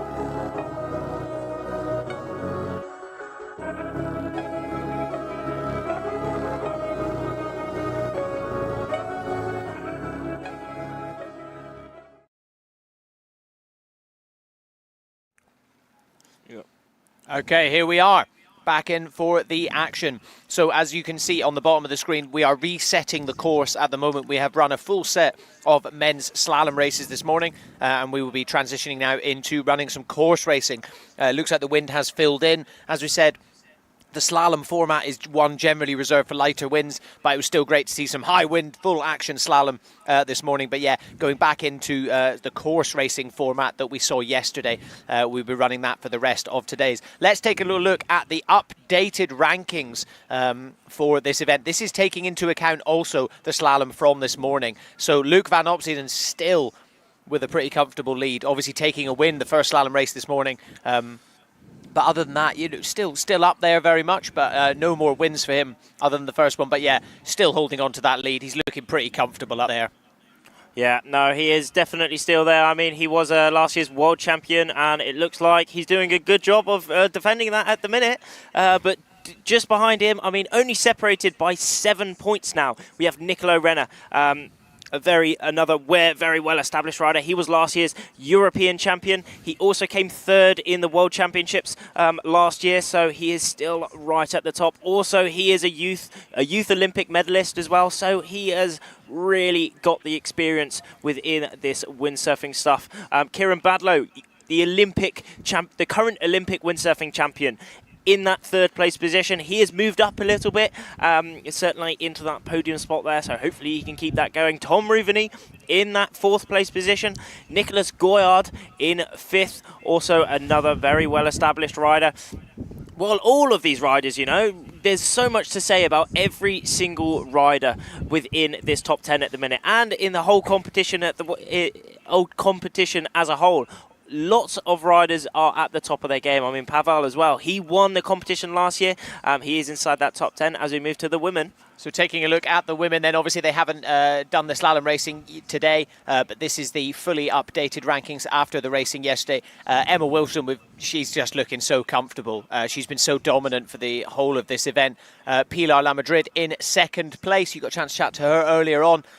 Katie Spychakov from Israel, she's managed to really climb those rankings, and so as well as Marta Maggetti going up into fourth after a great day yesterday of course racing. Also, Sarah Wennicke slowly climbing her way up the top 10. She was in 8th yesterday, now sitting in 6th. So again, it's all about, if you're already in the top 10, you just want to try and secure yourself, get as high up it as you can so that you are remaining in it for the medal races coming up tomorrow. It's worth noting as well, just looking back at the men's and the women's, 11th and 12th. In 11th and 12th place, we have Teresa Steinlein and Tuva Opedal. So they are right on the edge of that qualification for the medal races tomorrow for the women's. And then on the men's side, Nacho Balthazar Summers and Finn Hawkins in 11th and 12th. So again, really going to be looking to put in the work today to make sure they get themselves up into that top 10. But they have got their work cut out for them. Certainly do, especially out here on the course. It's tricky conditions out here, but amazing conditions. I mean, any type of conditions the iQFOiL is thrown, we can make it happen around 5 to 35 knots. It's just mega out here, and we're getting quite a middle-ish kind of middle-ish conditions here on the course now, around maybe 13, 15 knots, something like that. And we're going to the course racing now. So let's have a little look at the diagram. So again, we will be running, if everything goes to plan, we will be running windward-leeward course. So it includes all points of sail. They start an upwind start, they make their way upwind. Remember, the speed is fastest when they go diagonally to the wind. They then go downwind towards that gate, through that gate, make their way back upwind, through the gate again, and then towards the finish. This adds a lot of extra different kind of skills needed than the slalom races. A lot more tactical decisions need to be made throughout the course. Tacking on gusts, tacking on shifts. You need to make your maneuvers perfect, and you need to make your tactical decisions perfect as well to come out on top. Yeah, absolutely. One thing to note about the course racing, especially that we saw yesterday, and we've also touched on it today talking about the slalom, is the start line. Obviously, for the slalom, as you saw if you joined us earlier this morning, the start line is an across the wind start, so they're coming across on a reach.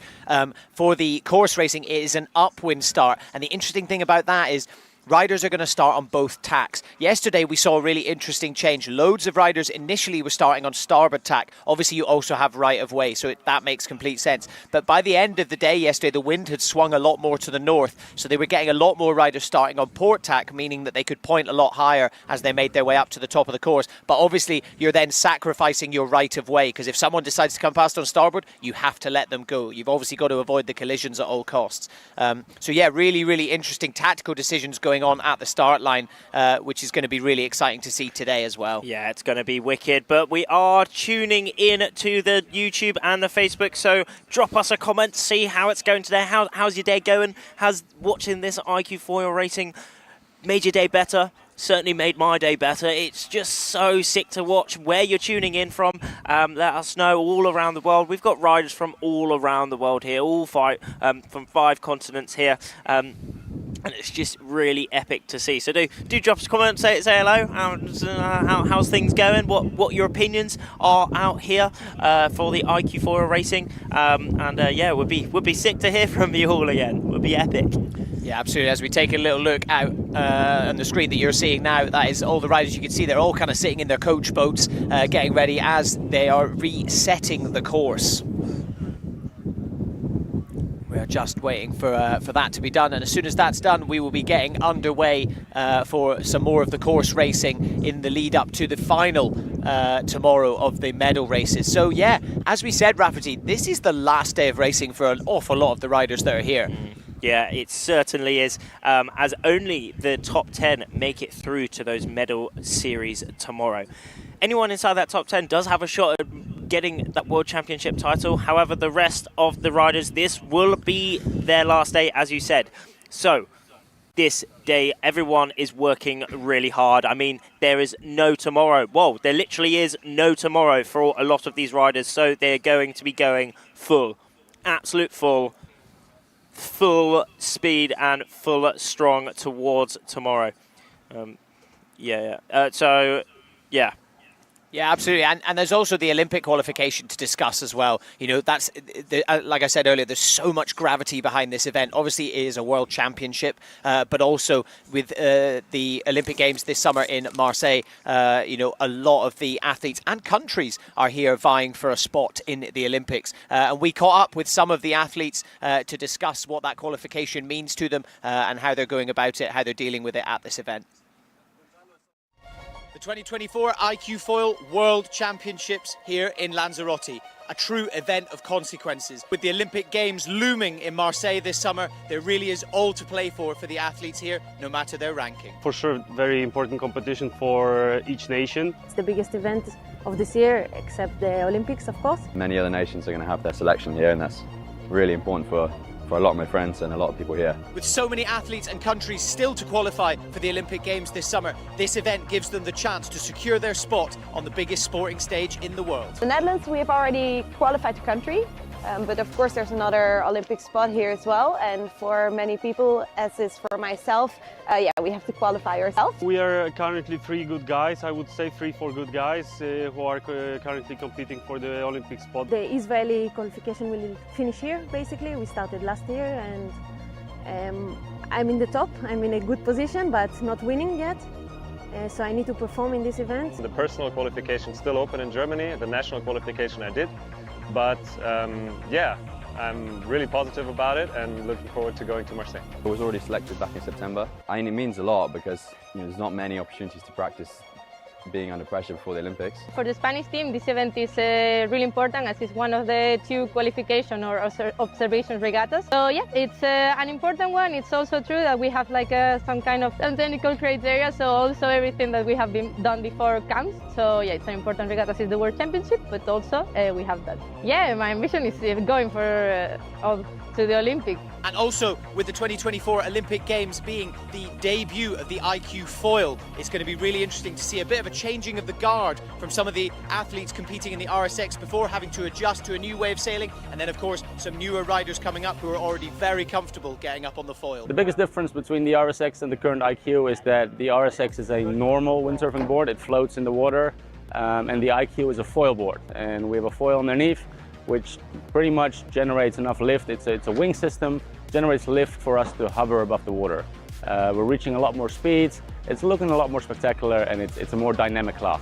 The previous games, I had the time of my life. I had a really good event, and I managed to win a gold medal, which I'm pretty stoked about. We've secured our spot, but now it's going to be decided who's going to go to the games. It's a tough one because we have a lot of good guys. Luke's the current world champion, so he's on fire. He wants to close it off probably. And me and Howie are chasing, and we're trying to do our best and do everything to knock him off the throne. But it will be an intense week, and hopefully, we can prolong the battle till Palma, which is our final event, and there we'll decide who's going to go to the games for us.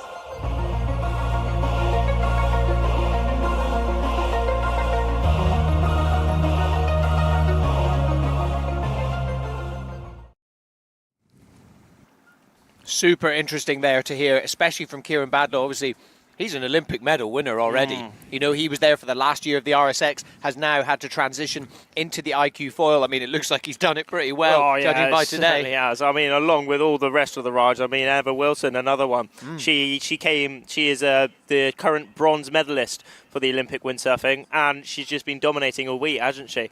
Absolutely taking it by storm, and it just shows how transferable all these skills are. The core windsurfing skills, the tactics, the windsurfing skills of like the feel on the board and the maneuvers, but then also the sailing tactics, the mental side. Oh, there's a gust there. Yeah, I'm going to shift there. Oh, which side of the course do I want to go on? And all of these skills really show at these top of the riders. Well, absolutely. And they're completely applicable across all sailing sports. It doesn't matter whether you've got a foil under your board, doesn't matter whether you're on an RSX, anything. There's so many of the skills that are completely transferable. Like you said, all you've got to do is figure out the technical side of how to maximize your opportunities on that equipment, you know? Yeah, no, exactly. And that was another thing that we saw in one of those videos, how that you can actually change this equipment as well.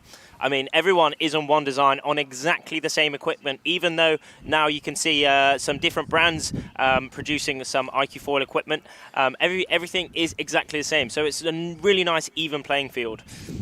Yeah, However, there are different tuning parts on the equipment that you can change. You can change. So if we start with the foil, one of the most important parts of this equipment, you can change the angle of the rear wing. Maybe you want more lift and less speed, or you want less lift and more speed.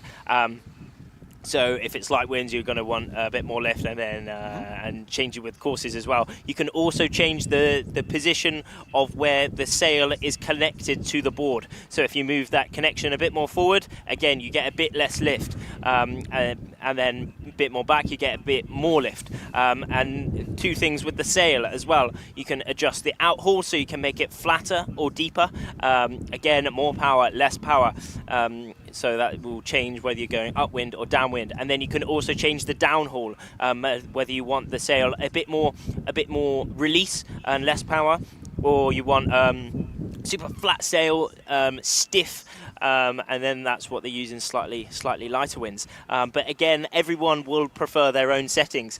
There's a lot of different kind of settings that people use, whether you've got different body types or just different preferences, but at the end of the day, everyone is on exactly the same equipment.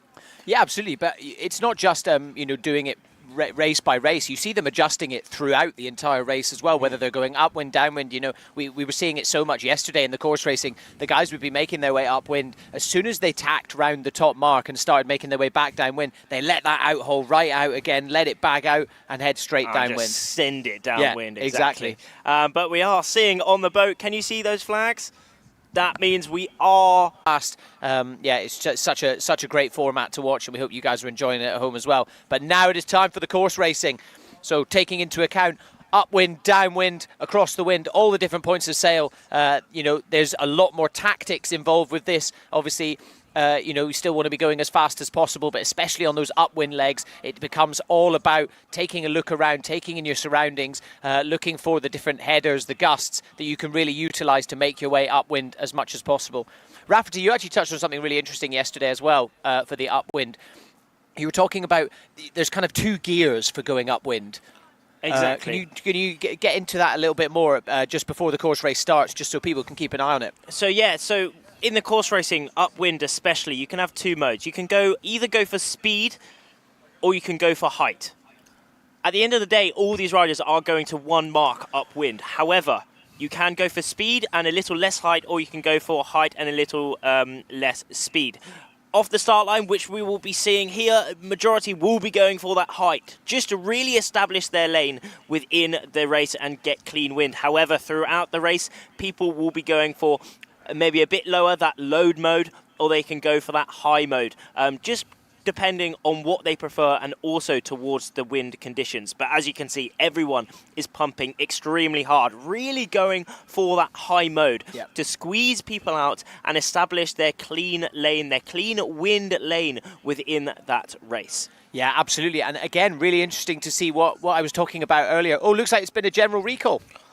I think it might have been indeed. The boat is there, yeah, the little yellow and black flag seen off the back, so there's a general recall, so all the riders will go back. We will restart the clock. The riders will take, the committee will take a look at which of the riders were over the line early.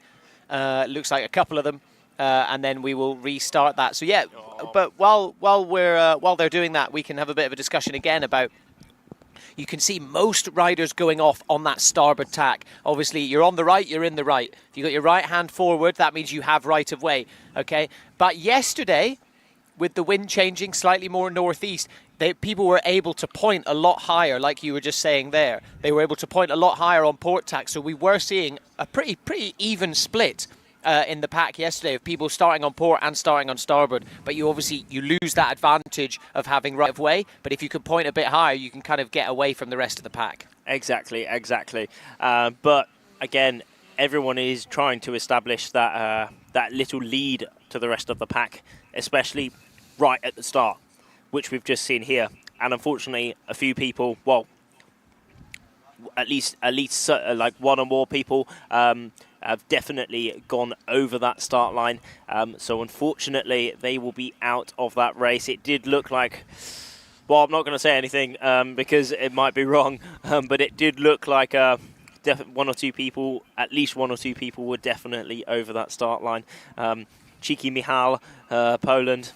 Let's hope you're not over, mate. We'll see. But everyone is pushing. That's the thing. Everyone is pushing. Yeah, absolutely. You know, we've been talking about it all day. There were a few recalls for the slalom as well. It's just finding that fine line between power and control. You know, you want as much power and speed as you can. You want to be going over that line at Mach 10 as fast as you can, but you do not want to go over it too early. You want to keep a bit of reserve there, because if you do go over, there's no second chances. You are out straight away. Binned out of that race. I mean, we did see the square flag, red and white square flag. That does mean that it's that is the U flag. So if that is flied, anyone over the start line is out of that race. However, if it's a general recall, then no one is out of that start line. So if I did see that correctly, no one will be out of that start. However, I've just seen on that boat, can you see on the committee boat, we are having that triangular red and white flag. That means AP. So a little bit of postponement. Not 100% sure what the postponement is for, but for sure the race committee will be sorting whatever problem it is out very swiftly, and we will be getting back into the racing shortly. That'd be really interesting. Yeah, I wonder why they've postponed. Maybe there was too many people over the line, and they need to take a little bit more time. It's difficult to know. But yeah, we'll obviously bring you, as I've said earlier, me and Rafferty can only speculate here in the commentary booth about what's going on, about who was over the line. You know, that's up to the guys that are down there in the committee boat. You know, it's their decision to make. But yeah, from our end, yeah, it did look like there was quite a few guys over the line, but we'll just have to wait and see. Certainly will do. Certainly will do.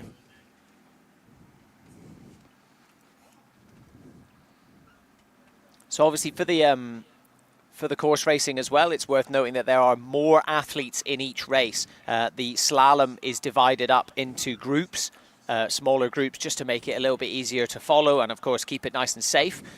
For the course racing, it's a slightly bigger race, longer race, so you can have a lot more athletes on the course. So it will be, what you're looking at now is the men's gold fleet. Separated into gold and silver yesterday, and then after today, it will be straight into the medal series. So only 10 men and 10 women will advance through into tomorrow's racing.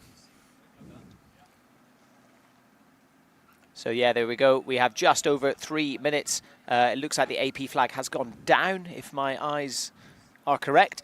So yeah, just under 3 minutes left to go until the start of this race. So from what Rafferty said, I believe that no one will be out of this. They're just doing a general recall and they're just going to restart. Exactly. That is the plan. And I'm just having a cheeky look at the comments. How is everyone going today? Arjan, where do we see the tracking? So all relevant links will be on the website.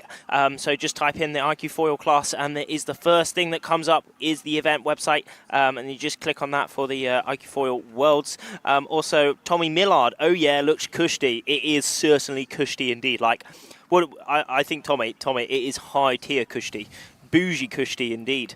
It's pretty wicked. It's, come on, mate, you've got to be here. No university messing around. Let's get out iQFOiling again, mate. Will they run the marathon today? So the initial plan was to go for that marathon. However, we didn't have the correct conditions, unfortunately, to run that marathon. So what we have done instead, we have first went for some full power slalom racing, and now we have switched over to the course racing.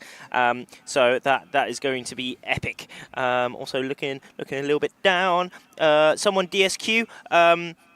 So in this race, the race that we just saw, no one will be DSQ because, no one will be binned out of that start line as it was a general recall and the U flag was flying, so no one will be out of that start. Tamas, she literally has wondered how hard can we write a name on the whiteboard. The thing with that, Emilio has to take a long time and make it perfect of who is over that start line, as that is a really important, crucial thing for all of these riders. So he has to take a lot of time to really make sure he makes the perfect decision and does it perfectly. So that's why they write it up on the board and then show all of the riders once he has completed that and done a good job of it. From the replay, it could be Huang, Monahan and Vardemont. Indeed, we do have a lot of riders here at the World Championships, all from around the world and all extremely close in some races.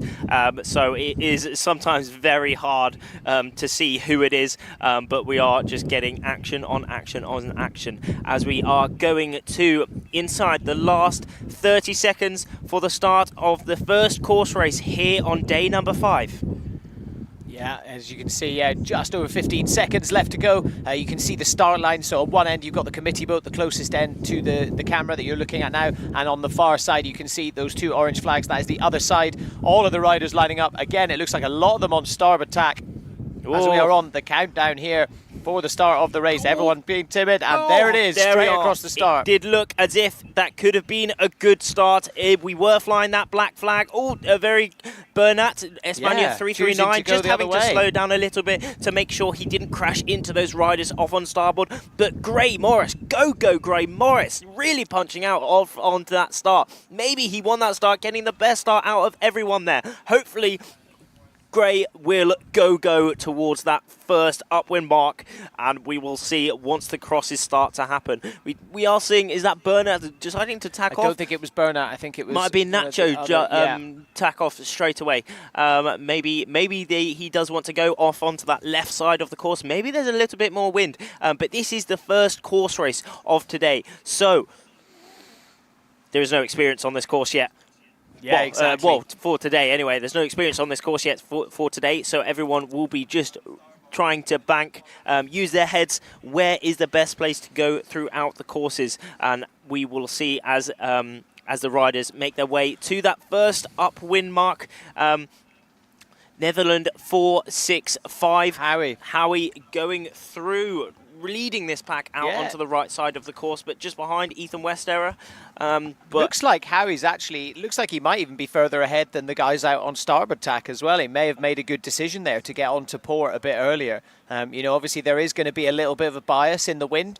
And of course, on starboard tack, as you get closer and closer, there is a large headland upwind. I'm not sure if you've been watching earlier. Yeah, you can see it in the background there. So the wind may drop ever so slightly over that sort of side. Obviously, the further out to sea you go, the cleaner the wind is going to be. So potentially doing that big run out on port tack that you can see Howie doing now, it may pay off for him. It does look like behind him, I think that might be one of the Chinese. I think that's a Chinese flag there, just out past Harry. It looks like they're now pointing a little bit higher, going back to what you said earlier, Rafferty, about, whether you want height or whether you want, speed. Nice tack there from Harry as well. Basically staying up on the foil. Didn't really lose any ground there. It was creamy. Certainly was creamy. He's making his way back up onto that left side of the course now, putting in some really big tacks. Will he be able to cross his teammate? I think that could be... is that hidden maybe? I'm not 100% sure. They're going to have to move for him. But there we are. China just ducking him just a little bit so there isn't a rule break there. Great. Oh, that was very creamy, actually, from the Chinese rider there. But we are seeing Gray Morris, Australia, 81, still at the top there, within that top 3. Also, Finn Hawkins in the amongst of it there. Also, that is... there was Sebastian Kerdel in that top 10 somewhere there. It's all switching around, though, just showing how close it is at the minute. Even though all the pack has completely split off, they are still extremely close within meters. Imagine a line from the bottom of the screen to the top of the screen. That is who is in the lead towards that upwind mark. Soon we will be seeing that upwind mark coming into view as Sebastian Kerdel making his way through this little pack. Whoa. Germany making his way through, just deciding to tack latest, actually. Where is that ley line? Just not the best tack there from Sebastian there. Kind of came off the foil and off the plane as well. And you can see there, if you don't manage to keep planing at least through your tack, you really are going to lose quite a lot of ground because the rest of the fleet are just making their way up. We're going to see a bit of a mix here. Let's see if anyone's going to blink. Yeah, here got all these guys on starboard. The crosses are coming up very soon from the pack that went off onto the right of the course to the left of the course. There will be some comings together here. Hopefully no rule breaks or any crashes, but it is looking extremely close as Finn puts in his tack, pumping right back up onto the foil, hopefully on that ley line towards the end. But where is that upwind mark? It will be coming into view very shortly. Everyone tacking on that line. Where is that ley line? Pavel really cutting the needle there between those two Spanish riders. I think that is Geronimo up that top end. Also in... Oh, God blimey, look at this. All coming together extremely close. But who is in the lead? This is all about the tacks. There is that upwind mark. It's looking as if Kieran Badlow crossing their upwind mark in first place. But closely behind all these riders. Second, third, all top 10. Top 30 is all extremely close here. Not much separates them at all. Closing the gap. All these riders. What a mark this is. Yeah, really exciting there. Kieran Badlow just, again, seemingly just coming out of nowhere to suddenly just get round that mark ahead of everyone. He's going to have a lot of clean wind in that sail, and he's going to be looking to put, you can see it there, look. He's just put a nice bit of distance between himself and the rest of the pack, closely followed up by Gray Morris in second place. And then Luke van Opzeeland and Nicholas Goyard following up in that sort of top 5 as well. There is Kieran Badlow, his little profile, the current race leader, age 29. Best result in the iQFOiL class, third place. And also he is the current Olympic champion. But in close pursuit is Gray Morris. Go. He is still in that top 3. Hopefully he can secure that top 3 throughout the race. He is an absolute legend, a big boy, only 19 years of age, but he is absolutely rocking the seniors at the minute, going extremely fast, and he's currently at the top of this race at the minute within there. But all these riders coming through. There is Kieran just showing exactly how this downwind should be done. But it is to know, he's putting so much distance between himself and Luke van Opzeeland now behind him, who is going to be breathing down his neck. Fellow countryman, but obviously it's every man for himself on the race course. Certainly is, especially these nations, because this is a key qualifier for the Olympic Games. I mean, this, as Kieran did say in that little interview, Netherlands have already qualified. However, it is down to the Dutch Federation to decide who represents the country. So they do look at all the competitions. Usually that selection process is kind of secret, but for sure, all these competitions, especially this competition, the pinnacle, the World Championships, will be taken into account. So hopefully there will be a lot of good results here from Kieran, but also from Luke. Yeah, absolutely. Kieran Badlow really putting in a good performance. He had a great day yesterday, and he's had a great morning, and he's found himself back into that top 3 for the event so far. So if he can carry on this form for the rest of the day, there is no saying that he won't find himself above Luke van Opzeeland. So yeah, it's going to be a really, really interesting day. And I mean, if he's starting off on this form, I mean, it's difficult to say because obviously he is, he's literally an Olympian. He's a gold medal Olympian. So you can't take anything away from him. As we see him go round through the gate and round the mark at the bottom, and he is making his way back upwind. Got this beautiful view here of the entire fleet kind of chasing him, and he is that lone one heading back up. He's now being followed again by 2 of his countrymen. Oh, no, Gray Morris as well. Gray Morris putting himself up, but yeah. Go on, Gray. But yeah. It's a battle of the Dutchies at the moment for the top 3. God, look at that. They also have, the Dutchies do have all their press, national press here, following their pathway within this competition as well. They are always really good at the sport of windsurfing, so they do make the most of it. Got a lot of press here. They've even got all their social managers producing some wicked stuff with them. Look at this, look at rounding the mark there, that bottom mark and the bottom left. Isn't it? Core blimey, some people hitting the mark as well. Oh, extremely close from a very quick tack Korea there and France. That was a bit of maybe some protests being shouted there, maybe some funny business going on. But look how close, even throughout this fleet, it's all so close. Everyone is pushing to the max as they make their way for their final upwind. This is their final upwind of their first course race for today for the men's gold fleet here in Lanzarote. Yeah, so basically what they will do, they will make their way back up to the upwind mark. They will round that, head back down through the gate, and then it is a long reach over towards the finish line. We saw it yesterday during the course racing. That reach, that is my favourite part of the race. That is generally where we get a bit of a drag race going on, especially between that first and second. We did see it a lot yesterday. Haven't actually seen it as much today, but we found there was that kind of top 3 or 4 athletes would kind of separate themselves from the rest of the pack and would essentially kind of be in their own little race. This is very different to the slalom that we ran earlier. This is the whole gold fleet doing this. So there's over 50 competitors all in this one race. There's a lot more room, so it's a lot safer for us to run it with more riders, whereas the slalom, we run it with kind of 20 athletes at a time. They're separated into different fleets. But yeah, today it is a bit more of an even spread with Kieran Badlow really kind of just closing it. But as I say that, looking at the distance, it looks like Luke van Opzeeland potentially might be closing the gap. He's not going to want to be looking at Kieran Badlow and giving him any room at all. But obviously, as they're making their way up, these distances are quite hard to tell because obviously they're going to be tacking their way up when they may be on different points of sail. So it's hard to know. Exactly, but this is such a sick shot to see the waters here in Playa Blanca. Got some great scenery, as they say. The sea is beautiful, and then we've got some wicked mountains. The mountains kind of just shore, It's really beautiful stuff here as we see all these riders really splitting off, spreading around the whole waters here between Lanzarote and Fuerteventura and Los Lobos. But this is just wicked to see. Absolutely awesome course racing here for the iQFOiL here on day 5. I mean, it looks as if still Kieran is leading the pack here first, but then in that second spot is Luke, the current event leader. Kieran has now moved into that 3rd place after the races this morning, so for sure he will be really wanting to keep pushing and keep nipping at Luke's toes. And then in 3rd place still, it is looking like Gray Morris. Go, let's keep this going towards the rest of the race. Let's all, I'm rooting for Gray, and then Howie is still in that 4th place, really close between Howie and Gray at the minute, really.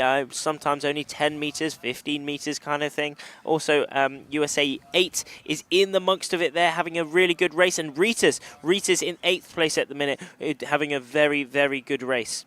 Yeah, absolutely. It does look like Luke van Opzeeland maybe kind of starting to close in on Kieran Badlow a bit, but it is very difficult to tell because essentially they're kind of just sailing past each other as they both make their way up towards the mark. Really interesting to take a look at that kind of wider angle where you could see the shoreline and, as you said, the kind of mountains in the background, and I do wonder whether that is playing a bit of havoc with the wind, especially on that far left side, that sort of starboard tack side, as we see Kieran Badlow going round that top mark, that orange cone, closely, very closely followed by Luke van Opzeeland, his fellow countryman. Now the two of these will be making their way down past all the guys that are still making their way up and heading down to get through the gate before that final reach towards the finish line. I think that is indeed Gray actually taking that lower line from, I think that could be Luke. Interesting, actually. I'm not too sure. Yeah, that's Gray Morris on the right-hand Kieran side. is on the screen, actually. But Gray and also Luke are on the screen, making their way back down, crossing all the other riders, still yet to cross that upwind mark. But remember, these are the leaders. All the rest of the pack, there was a lot of riders within this race. Remember, in the slalom racing, there was only around 20, but there is loads more. We have 118 riders overall in the men's World Championships, and it will be around half that within this race at the minute. So big numbers and big battles to be made. Oh. Gray Morris with a nice jibe there. Looks like he actually went past. I think he's battling with Howie. Exactly. Yeah, the chasing pack. Yeah, it's the two of these making their way down. I would say that the other guys are a little bit further ahead. Kieran Badlow and Luke van Opzeeland. Could be indeed, actually, because remember we did see those distances. It was really close between Gray and Howie here, actually. Whichever it is indeed Gray and Howie on the screens at the minute. Extremely close, though. Really taking some different lines, actually. Positioning is key between these riders here. Absolutely, but it looks like Luke van Opzeeland has actually taken the lead. Exactly. Looking at the live scoring, the live distancing on the left-hand side of the screen, it looks like Luke van Opzeeland has made his way ahead. And as we said, this is the battle for third place going on at the moment. Gray Morris coming up against Howie. Howie is doing a good job of defending Gray off, though, at the minute. Yeah. There we are, having the top top 4 or 5 on our screens here at the minute on that front start line. Definitely down towards the gate. Luke has taken the lead in this race so far. He is now making his way towards that finish. But remember, we did see Kieran having in the slalom races really putting the beans on, defending. He is very good on the reaches, but Luke is also fairly decent as well, as he's leading this race so far. Howie just going around that bottom mark. It is go Gray Morris, go and towards that final reach, towards that finish line. Yeah, you can see the two guys in the distance as well. It is all 3 Dutch riders in top 3 positions for this first course race here on day number 5 for the World Championships. Luke in the lead, closely followed by Kieran on our screens at the minute. And then just behind him, we do have Howie. And then Aussie Gray Morris repping it up for the rest of the countries here. But Luke coming towards the finish, winning the first course race here on day number 5 for the iQFOiL World Championships. Then Kieran coming through the line as well. Howie finishing that full Dutch top 3. And Gray Morris, go Gray Morris. A great result from him there, picking up that 4th place position. That's sick. That is sick to see that. Yeah, that's well in, mate. Awesome couple of battles there. You'd be really interested to see what happened with Luke van Opzeeland and Kieran Badlow. But that battle for 3rd place, that was awesome, between Howie and Gray Morris. Can see the rest of the pack now slowly starting to come across the finish line. Rita's having a great race in there, actually. Taking 8th. Really good top 10 positioning there. Also, I think that is either Nacho or Bernat, so some great race from there as well. Also, Johan coming through the line now. Pavel there as well. Let's take a little look at the replays from that race. Look at this start line. Extremely close yet again.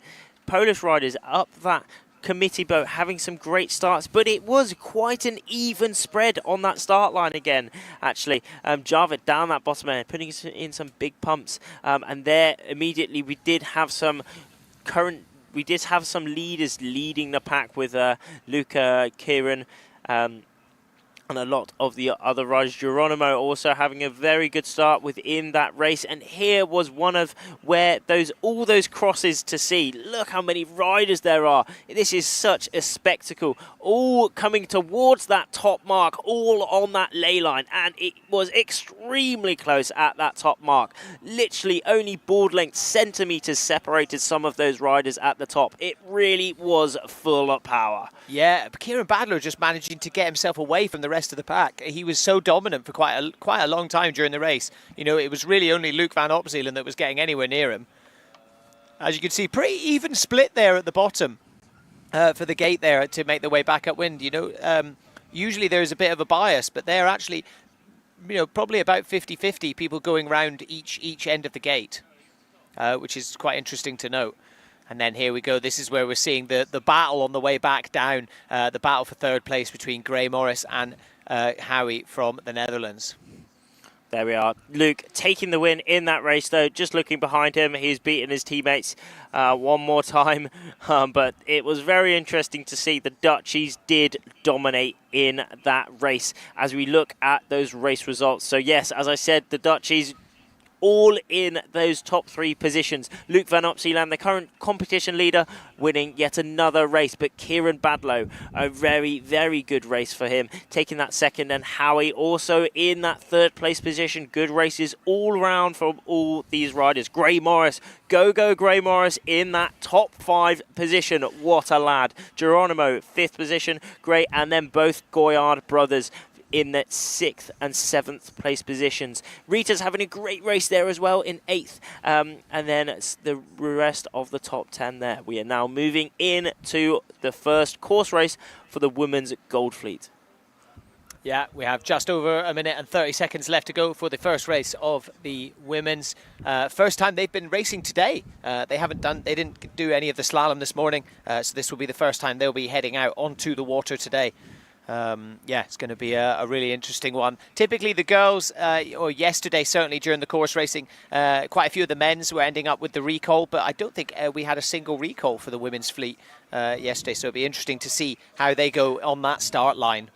Obviously, thinking about the rankings, you know, there's only Emma Wilson has been so dominant all week, and it's going to be interesting to see how she gets on today. She's looking pretty comfortable in first place, to be honest. You know, realistically, she is going to be in the medal series tomorrow, but it's going to be great to see, you know, having a chat to her yesterday. She's also already qualified for the Olympics, but, you know, she didn't seem like she was very relaxed yesterday. She's not interested in, you know, sitting back and taking it easy or anything like that. She's like, nope, I want to win. I want to do really well. I want to do this. So, yeah, a really cool mindset, and great to chat to her about it. So I imagine she's not going to be sitting back for the course racing today. She's going to want to make a real statement. As we see all of the women's fleet heading up towards that start line. You can see on the bottom right-hand corner, you've got the boat at one end, and then you've got up towards the logo at the top of your screen. That is the other end, those 2 orange flags. All the girls lining up, everyone pretty much opting for that starboard tack start, so maintaining their right of way. It doesn't look like there's too much of a bias in the wind. Oh, it's looking very close as we go into the last 5 seconds of the race. Israel too, really having a bit of a lead there, maybe a board length, but there we are, all of them pumping up, really extremely pumping as hard as they can. Giorgio Speciale is in there as well. Estonia 1 starting right near that committee end, and we have the rest of that pack off that port end coming through the line, doing some crosses. Some people are, and can we see that boat on the right of our screens? Just general recall, there it is. I called it too quickly. That is indeed a general recall. So a lot of people were over that start line. So we have done the general recall, recalled that start, and we will be running again very, very soon once these riders have been established who was over that start line. Further reasoning behind what I was saying earlier about how all me and Rafferty are doing is speculating. Very easy for us to sit there and say, no, that looked like a good start. The girls didn't have any recalls yesterday. But yeah, all it takes, you know, it's the last day. The pressure is on before the medal races tomorrow. Everyone is pushing as hard as they can. So yeah, there may have been people just a little bit too quick over the mark. And sadly, it doesn't work for you. It ends even worse. You could see a few athletes choosing to opt to go out on port tack just behind the rest of the fleet. but largely most of them choosing to go out on starboard tack, so with their right hand forwards, so sailing out towards the land in far away. Did you see that LG2 on the boat? That does tell all the riders what course it is, as we will be running the windward-leeward course. We have a lot of courses that we can use on the iQFOiL class, lots of different types. So in the morning, just today, we had slalom racing, the sprint slalom, and then now we are doing some more course racing, which is the windward-leeward. We also have the trapezoid course, so outer loop, inner loop course, which is more of your regatta-style racing, along with this windward-leeward stuff. We also have the marathon that we can do, a really long distance race, around about an hour long, that we are available to have in the iQFOiL class. And then towards the end of the week as well, we also have that medal race series, which has its own special type of races. We will be seeing that tomorrow, as today is the last day before the medal races. Today is the day where the pressure is on to get inside that top 10. Only the top 10 make it inside those medal races tomorrow. So everyone will be pushing to the absolute max, especially in these gold fleets, where their possibility of getting the world champion title lies in getting inside that top 10. Yeah, absolutely. It's going to be a really, really interesting one. As you can see, all the committee there discussing who was over the line, and you know, talking about it a little bit earlier as well, you know, on a day like this, there's a lot going on. You do not want to be finding yourself disqualified from a race. You know, any chance you can get to get some points and to try and get a good placing, you do not want to sacrifice any of that, especially for the sake of going over a line early. Certainly, certainly. Just rerunning this start, we can see a couple flags on that boat. We did see an orange flag on that boat. That marks the start line exactly, as the boat is fairly large. So the start line could be quite vague if it was just the boat. So that flag pole for the orange flag does signify it perfectly. We also have that red flag, the big red iQFOiL flag on the boat. That signifies that we are running course racing. And then very soon we will see a class flag, and that class flag is up, that pink one for the gold women. So we are inside this last 2 minutes now, as the black flag will be raised to signify that there is that black flag up on the boat, signifying we are inside that 2 minutes. The black flag does show that if anyone is over that start line, no matter anything, you are binned out of that race. So if we have a black flag and it's a general recall, the race committee will still have a look of who is over that start, and they will still be binned out of that race. As we come into the last 1.5 minutes for this iQFOiL Women Gold Fleet here at the World Championships on day number 5, the penultimate day of the championships. Yeah, we're in the business end of this event now. You know, this is really like curtain call. This is you've got to give everything that you have for these last few races of the day, because as I said, you know, 90% of the athletes essentially on both sides of the draw, the men and the women's fleets, will be going home. That's it. You know, it's over for them. And some may say it's ruthless, it's brutal, but you know, it's the way it works for the class. And like you said, it makes it really exciting, especially for the top 10 that go through, because even if you're going through in 10th place, you can still come out with the win tomorrow. Exactly. That is the real beauty of it. So everyone is just pushing to the max all throughout the week. And it also does allow for all the riders that didn't quite make the medal race to watch it the next day and also have an extra party the day before, which is always a good bit of fun. As we're going into the last 30 seconds for this rerun of the women's Gold Fleet out here in Lanzarote. 20 seconds to go. Everyone is starting to get foiling. Remember, you want to hit that start at full speed and full height angle upwind to really establish yourself in a clean lane, a clean wind lane, being covered by no one and really being able to go exactly where you want to go without the worry of people messing you up. And there we are. The flag has gone down and we are off for the first race of the women's gold here on day number 5. Some really good starts out in the middle there. I can definitely see GBR7, that is Emma Wilson, having a very good start. Spain is also in there, and also one of the Israeli girls having some very good starts. And here is the crosses for the Port group going off onto the side. Luckily, no bit of well, there's still a lot of action, but no crashes there, which is good to see. But there we are, already seeing a couple people just pushing out from the rest of the riders, having a few centimeters, maybe a board length or so, just on the rest of the riders, really allowing them to have some clean wind and really sail exactly how they want to do without the influence of other riders. Yeah, absolutely. You know, it's so important in this in these first upwind legs to ensure that you're trying to get as much clean wind as possible, because if you do get caught in the middle, if you're caught downwind of kind of 3 or 4 of the other athletes, you're going to find your sail is just not going to perform as well as you want. We've seen it time and time again, even in the slalom earlier today, but especially in the upwind course racing legs. You know, it can be really, really difficult to keep that board speed up. As we see the pack splitting off into 2, we've got the riders that are heading out on port tack, riders heading out on starboard tack towards it. Generally today, if I'm honest, we've kind of seen more success from the people heading out on starboard tack, so that's probably the dominant side. But equally, Kieran Badlow in the race earlier on managed to just sneak in out of nowhere. So I think it's kind of one of those things you've got to kind of trust your gut, keep an eye on the conditions around, take any gusts that you can that you will help give you a bit of a header and help get you a little bit further upwind. So slowly, a couple of the riders on the far side starting to tack. They'll be making their way up on port. Already seeing quite a big split between these two significant groups here in the iQFOiL Women's Gold Fleet.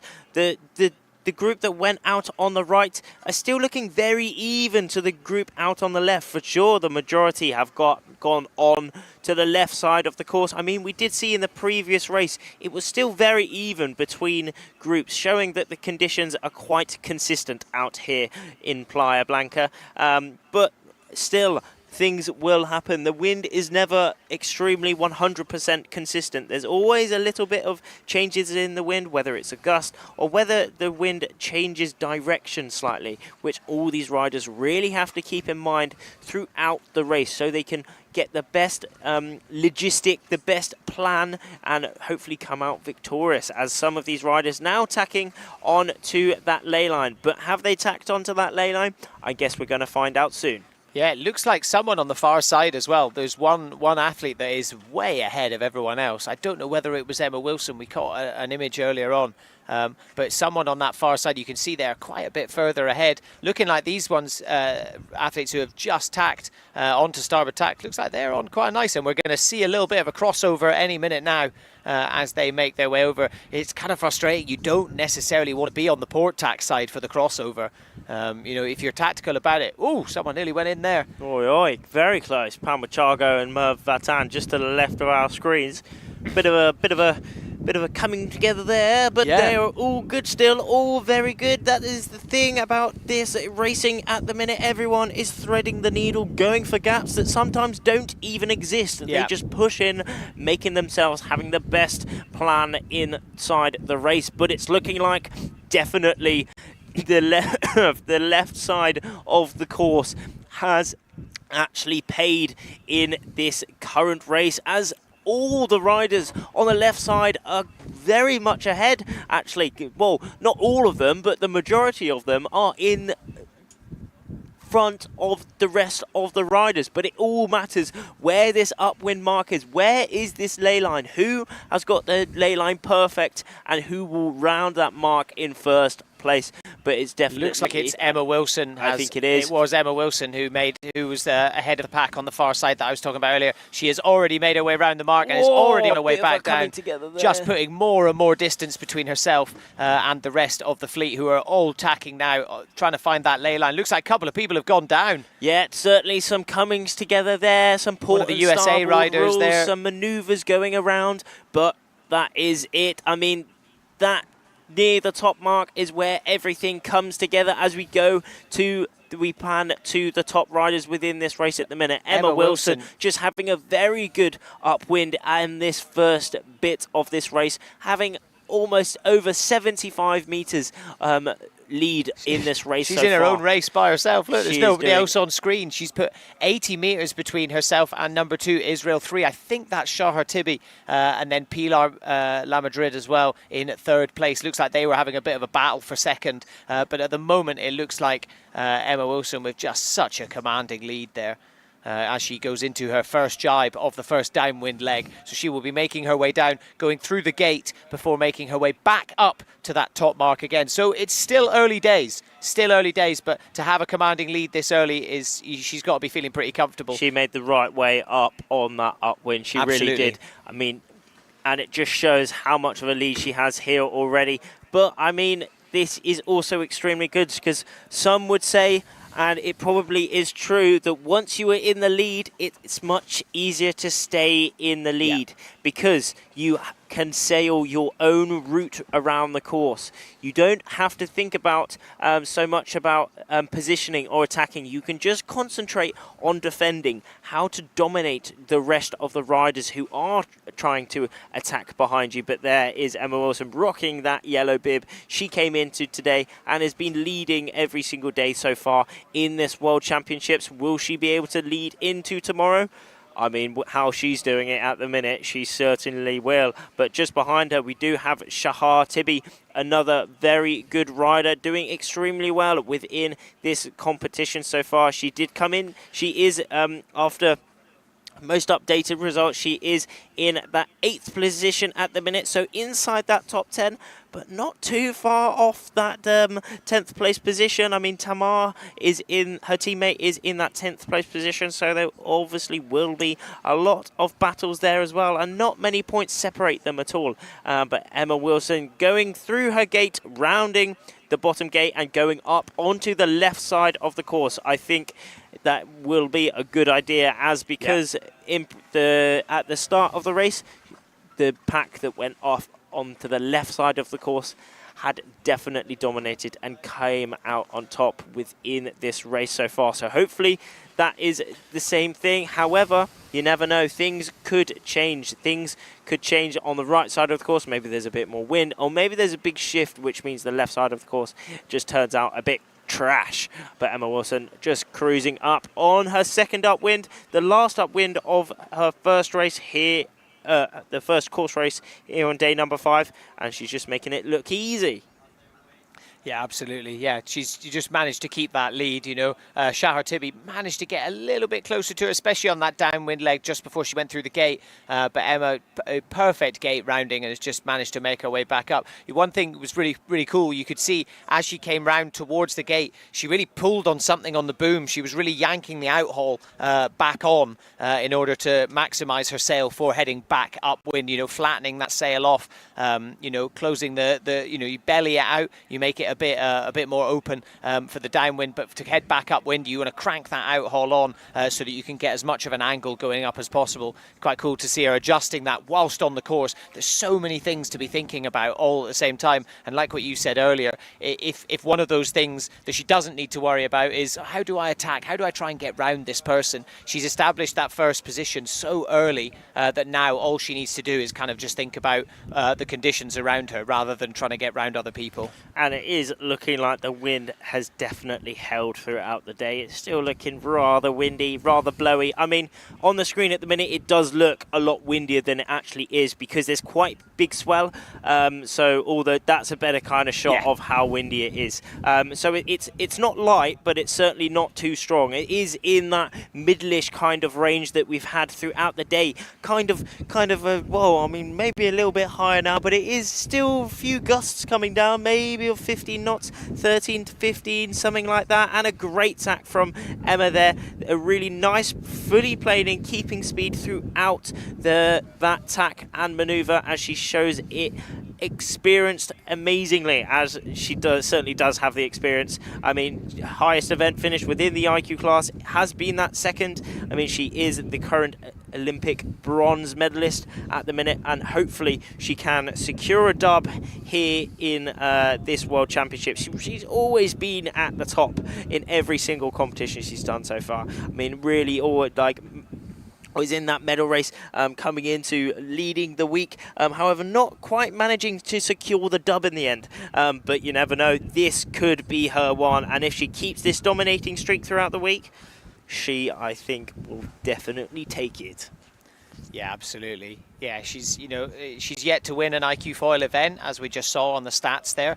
But she's coming off winning a bronze medal at the last Olympics with the RSX, so she's definitely got form. And I think we're seeing a very determined Emma Wilson coming into this one, and especially given that she's qualified for the Olympics already. Yeah, I think she's going to be not just looking to sit back on her laurels, like I said earlier. She's really going to be looking to make a statement, and seems to have put even more of a distance between Shahar Tibi, who is currently sitting in second place, Israel 3. But then there's a huge gap between her and the rest of the fleet. So yeah, Emma Wilson and Shahar Tibi are just streets ahead of everyone else. Rafta, you said Shahar comes from a different sailing class and has come over into the windsurfing, and things have clearly translated well. We've been saying it all week. It's not just about your actual windsurf skill level. If you come from a different sailing background or anything like that, if you've got an idea of the kind of tactics as well, that really helps. As we see Emma Wilson going round the top mark for the last time, she'll be making her way back downwind there. You see her just in the outhole. There it is. There it is. Really bagging out that sail. That allows her to get a bit more power in that sail to really pull her further downwind, get a bit more depth, a bit more speed, and the best overall VMG downwind. Also adjusting her harness lines slightly. I think she was lengthening them just a little bit so she can sit lower within this downwind technique and really push on that foil, translating all that power within the sail through her body down into the board and ultimately through that foil to have a bit more speed and a bit more power flow through the water. I mean, that's the thing. The foil is arguably one of the biggest parts of this equipment at the minute. The most intricate, as they say. It's a whole wing system flying above the water. I mean, that's just having a look at this. She's flying. It's sick, isn't it? Absolutely epic. The same kind of the same principles as like an aeroplane, but instead of in the air, it's in the water. So she's flying in the air from the lift under the water, but she is still in that lead. But there is that chasing pack trying to take down Emma Wilson. Both Israelis, also the Israeli girl, putting in her jibe there. Where is that ley line? And she's still putting in some big pumps. Absolute machine. Israel 3, Shahar Tibi, around 150 meters. She's still got to gain on Emma, but she is a bit closer to Israel 390, her teammate Sharon Cantor. Sharon is still under 23, so she is still very young, got a very bright future ahead of her as we go back to Emma, the current competition dominator throughout the week.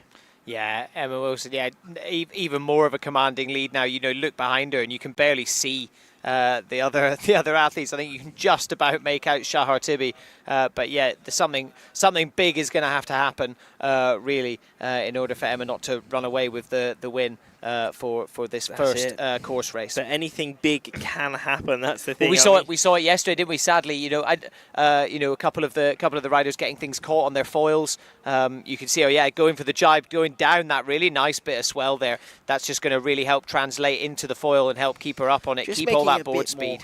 A bit more safe, really carrying the flow through the maneuver, trying to really keep it foiling and just be safe. I mean, all she has to do here is just be safe. She's got around 150 meters, 130 meters on that second place now. Pulling on that outhaul again to adjust the sail to make it perfect for this final reach towards the finish. For sure, she will not be going 100% here, but she will be going 100% safe.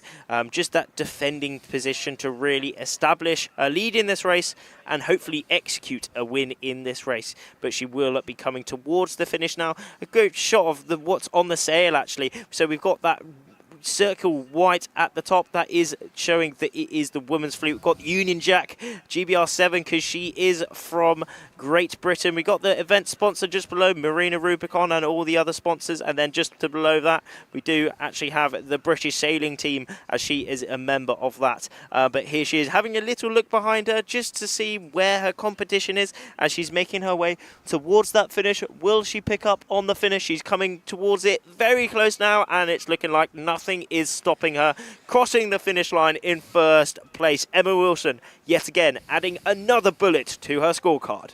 Yeah, absolutely. I mean, yesterday she had to discard. One of her discards was a first place. You know, and that just goes to show how dominant she's been throughout this. It looks like it will be Shahar Tibi will cross the line in second place, followed by Sharon Cantor, followed by Pilar Lamadrid as well, who's also having a really good event. But Pilar, going through the line Pilar now, there. picking up that fourth place position. And then in fifth, who could it be? I think Maya. Maya is having an extremely good race in this. Oh, God blimey, what a race from Maya Giesler there, picking up a top 5 place position, followed by her teammates as well. Mina Mobek and a lot of the riders coming through the line now. A great result from Maya there. Shout out, Maya. Yeah, really great to see there, you know, such a great performance there. Let's take a little look at the full replays from that race. So this start line. Bearing in mind, they already had a general recall, so they were not pushing quite as much for sure, but they were still all bang on that line. Just look at that, all lining up perfectly. Only a board length separated them all at that point there, but immediately everyone was establishing their lane, establishing some clean wind within that race, and the leaders did that absolutely perfectly. And early on, we did see a significant pack, significant divide, the people on the right side of the course and the girls on the left side of the course. And then they converged at that top mark, but Emma Wilson taking an early lead in that race. Well, yeah, as soon as, you know, she basically won that upwind leg. And as soon as she got round that top mark, immediately you could see it. As soon as she accelerated after going round it, she just put so much distance between herself and the rest of the pack. And she basically just managed to maintain that distance since. Another great tack from Emma there, just cruising through her manoeuvres, just defending it absolutely expertly. A really world-class performance yet again from Emma Wilson there. There is her crossing the rest of the pack that she's in front, just cruising around. Oh, for sure she'll be able to see the drone there and coming towards the finish, through the finish with another win. We will be very lucky as we will be getting a quick interview with Emma Wilson, the current winner of that pass race that we just saw. Let's see it.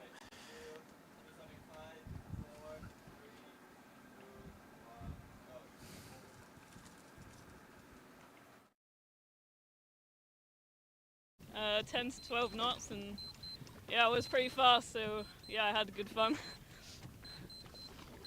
What was the conditions? Perfect, always in Lanzarote.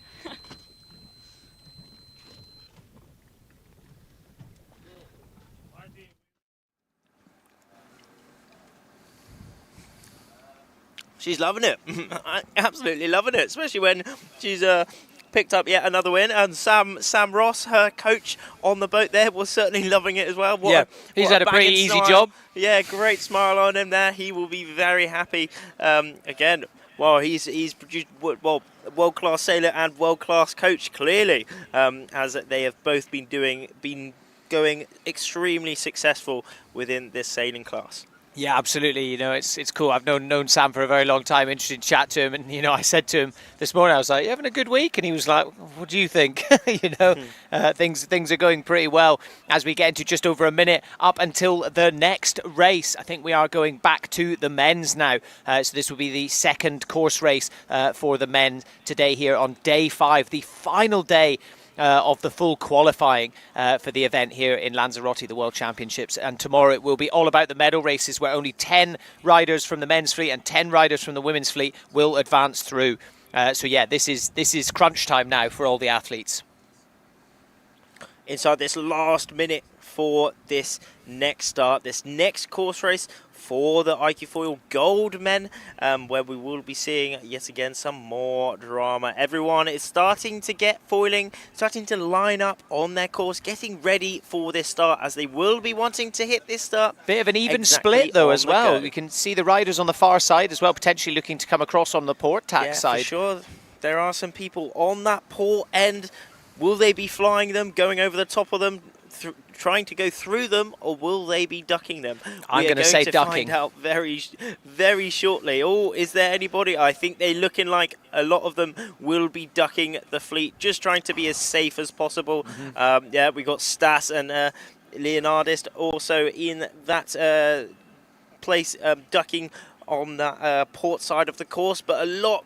I think there's Magic in there having a great start as well. So it looks like, I'm just trying to figure out who it is, but someone on that starboard tack end is so much further ahead than everyone else. Currently, it looks like the guys on port tack have actually made quite a good decision, but we will just have to wait and see. You know, it is far too early at the moment. Does look like they can actually get a little bit further upwind on the starboard tack end.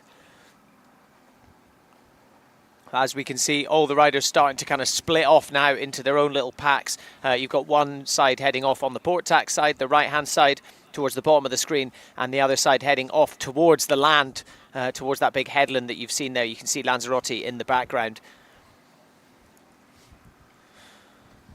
So currently, again, you've got couple of the Spanish riders heading up. New Zealand 27 currently sitting in first. It's very difficult to predict, you know, in terms of the live readings on the left-hand side of the screen, purely because at the moment they're both going off in different directions, heading upwind. So you've got Stas the two having a very good start on this right side really of the good course, start. though. Really pushing out onto the right side of the course, actually. A lot of them deciding to tack a little bit earlier, maybe. Going off onto the left side, but here we really see some splits, which is really cool, actually, as they will converge all the way to that top mark. They will be coming together again, but they're almost going on a little adventure, each of these groups, with their friends. I mean, going out onto the right side of the course, on the left side of the course, using a lot of space. I mean, these races are aimed at around 20 minutes long, really long races, and they cover so much ground. I mean, around the course they're doing 20s, 30 knots kind of thing. So they're going extremely fast, and it is really sweet to see. I mean, look at this. Where is that ley line, though? For sure, they will be coming up very soon. A really super quick and snappy tack, really from nice that tack there. Spanish rider there, as a lot of these riders will be starting to go tacking round, or maybe not. Maybe they've underlaid it by quite a bit, but we will be going to see. Wow, great beautiful tack there. Didn't lose any ground there. That was awesome. So yeah, I was slowly starting to see all of the guys jumping around onto starboard tack. Mateus there as well, actually. I've been talking to Ben. Ben has been coaching Mateus for quite a bit before the competition, and he has just been drilling tacks, as the tack is definitely one of the most important aspects of this course racing at the minute. Probably the place where most people drop the most distance. Absolutely. However, with these new tacks coming in, foiling tacks, fully planing tacks, there is where the distance can be minimized, lost, and maybe even turned into a gain further in the future, as Finn goes for his tack as well, just dropping off the foil a little bit on that Patrick sail with the Union Jack. Still quite high up in this race. I mean, that we're looking at this top group now, who did start on the right side of the course, but where is that ley line? Everyone is pumping, actually. So maybe the majority of this group have underlaid this mark. The pumping is quite a signified indicator. Maybe they have underlaid it, as pumping gives them extra height, extra upwind angle, so hopefully they can make that upwind mark. But we are going to see very soon. Looking very even, actually. Jarvis is having a very good race at the minute with that Turkish flag. But where is that upwind mark for that ley line? Yeah, I think they're just coming towards it now. That's it on the screen there. You can see that orange cone and it looks like USA 8, or is it USA 6, is heading towards it, and looks like he's found a really nice ley line straight ahead of him. Just waiting, can't quite see what flag it is, but it looks like Kieran Badlow. I think that's Kieran Badlow heading towards it. So once again, yeah, it is Kieran Badlow. And once again, he will be the first one round the upwind mark. So a repeat of what happened yesterday, literally a carbon copy. And you can see as soon as he bears away there, back onto the downwind run towards the gate, he just puts so much distance between himself and the rest of the pack. The rest of the guys all coming round. Usual suspects round. we've got. Both American riders, also both Noah USA 6 and Geronimo USA 8, really inside that top 10 at the minute, having great races from both teammates there, as the rest of these riders do make it round that top mark. But again, Kieran Badlow, what a race he's having here at the minute. This is him on the screen at the minute. Almost looks like he's just iQFOiling on his own, doesn't it? But yeah, that just show how far ahead he is already in this race. Around 100 meters he has to Nicholas Goyard in that second place position, or Luke and Nicholas having a great little battle there. But there we are, Kieran Badlow, our current Olympic champion, currently leading this race by quite a bit. Out his jibe, it is looking clean, smooth and creamy. Love it. Yeah, great jibe there from Kieran Badlow, managing to keep himself out and away from the rest of the pack. You can see everyone else bearing down on him, all the guys on one side. Few people have opted to jibe and are now on the same side as Kieran Badlow, port tack. Once again, Luke van Opselen really breathing down Kieran Badlow's neck. Let's see what happens in this one. Last time, Luke van Opselen managed to get the better of the exchange and come away with the first place. Kieran Badlow settling for second. So he's probably really going to want to look to try and answer back with the first place of his own for this. But he also has to contend with one of the flying Frenchmen, Nicholas Goyard, who's currently actually sitting in second, France 465 as well. But you can see, looking at the distance, there's still just so much room between Kieran Badlow and everyone else. I think that is Nicholas Goyard just up to the right-hand side of Kieran Badlow that you can see on the screen there as well. So yeah, still quite a bit of distance between them. That's a great shot to really see the distance and the perspective of what these riders are battling with out here in the World Championships. It's so cool to see this upwind and downwind, windward-leeward course does make them really spread out over the course. But look how many riders there are, all in their own situation, as we go back to the current race leader, Kieran Badlow, putting in his jibe just before that final gate towards his next upwind. He is on his penultimate downwind at the minute. Maybe about halfway through the course he is at the minute, but very close between this second and third place positioning. Really extremely close between Luke and Nicholas. Let's see who is coming out on top at that mark rounding, a very important point, and it's looking like Luke maybe had the best mark rounding there. Nicholas Goyard deciding to go for a bit of a deeper line, maybe going for that low mode, that speed mode, and he has, as he looks like he's now in a clean lane. Maybe not, maybe they've both caught up Kieran Badlow a little bit here actually. We did see at that bottom gate, Luke and Nicholas at very even positions, but they've really spread out already. A very good move from Nicholas there to really extend himself from Luke and just make him not be influenced by the other riders. Really be able to just sail his fastest course and go exactly where he wants to go, but he will be covered a little bit from Kieran just in that lead here at the minute. But there we are. That is indeed Luke in that yellow bib that we're getting close to here now. Netherlands 55, current competition leader and current world champion, still in this top 3 place positions, but 3 absolute celebrities of windsurfing here at the minute. The top 3 in this race for the gold men at the iQFOiL. Luke, the current world champion, Kieran Badlow, the current Olympic champion, and then also Nicholas Goyard, one of the key pioneers of wind foil racing here on the course of Lanzarote. Yeah, so looking at it, it kind of looks like Luke van Opselen actually has the dominant position at the moment. He's kind of the furthest upwind, even though he's perhaps slightly behind. So depending on whether he gets a nice little header and is able to actually throw in a tack, depending on the tactics here and the timing, it may be that he actually manages to surpass Kieran Badlow. It looks like, oh, yep. we're seeing Nicholas Goyard's already gone for his tack and manages to stay up on the foil. Kieran Badlow tacking as well. Let's have a look at this cross. Will Luke be able to make this cross? And he does make that cross quite comfortably.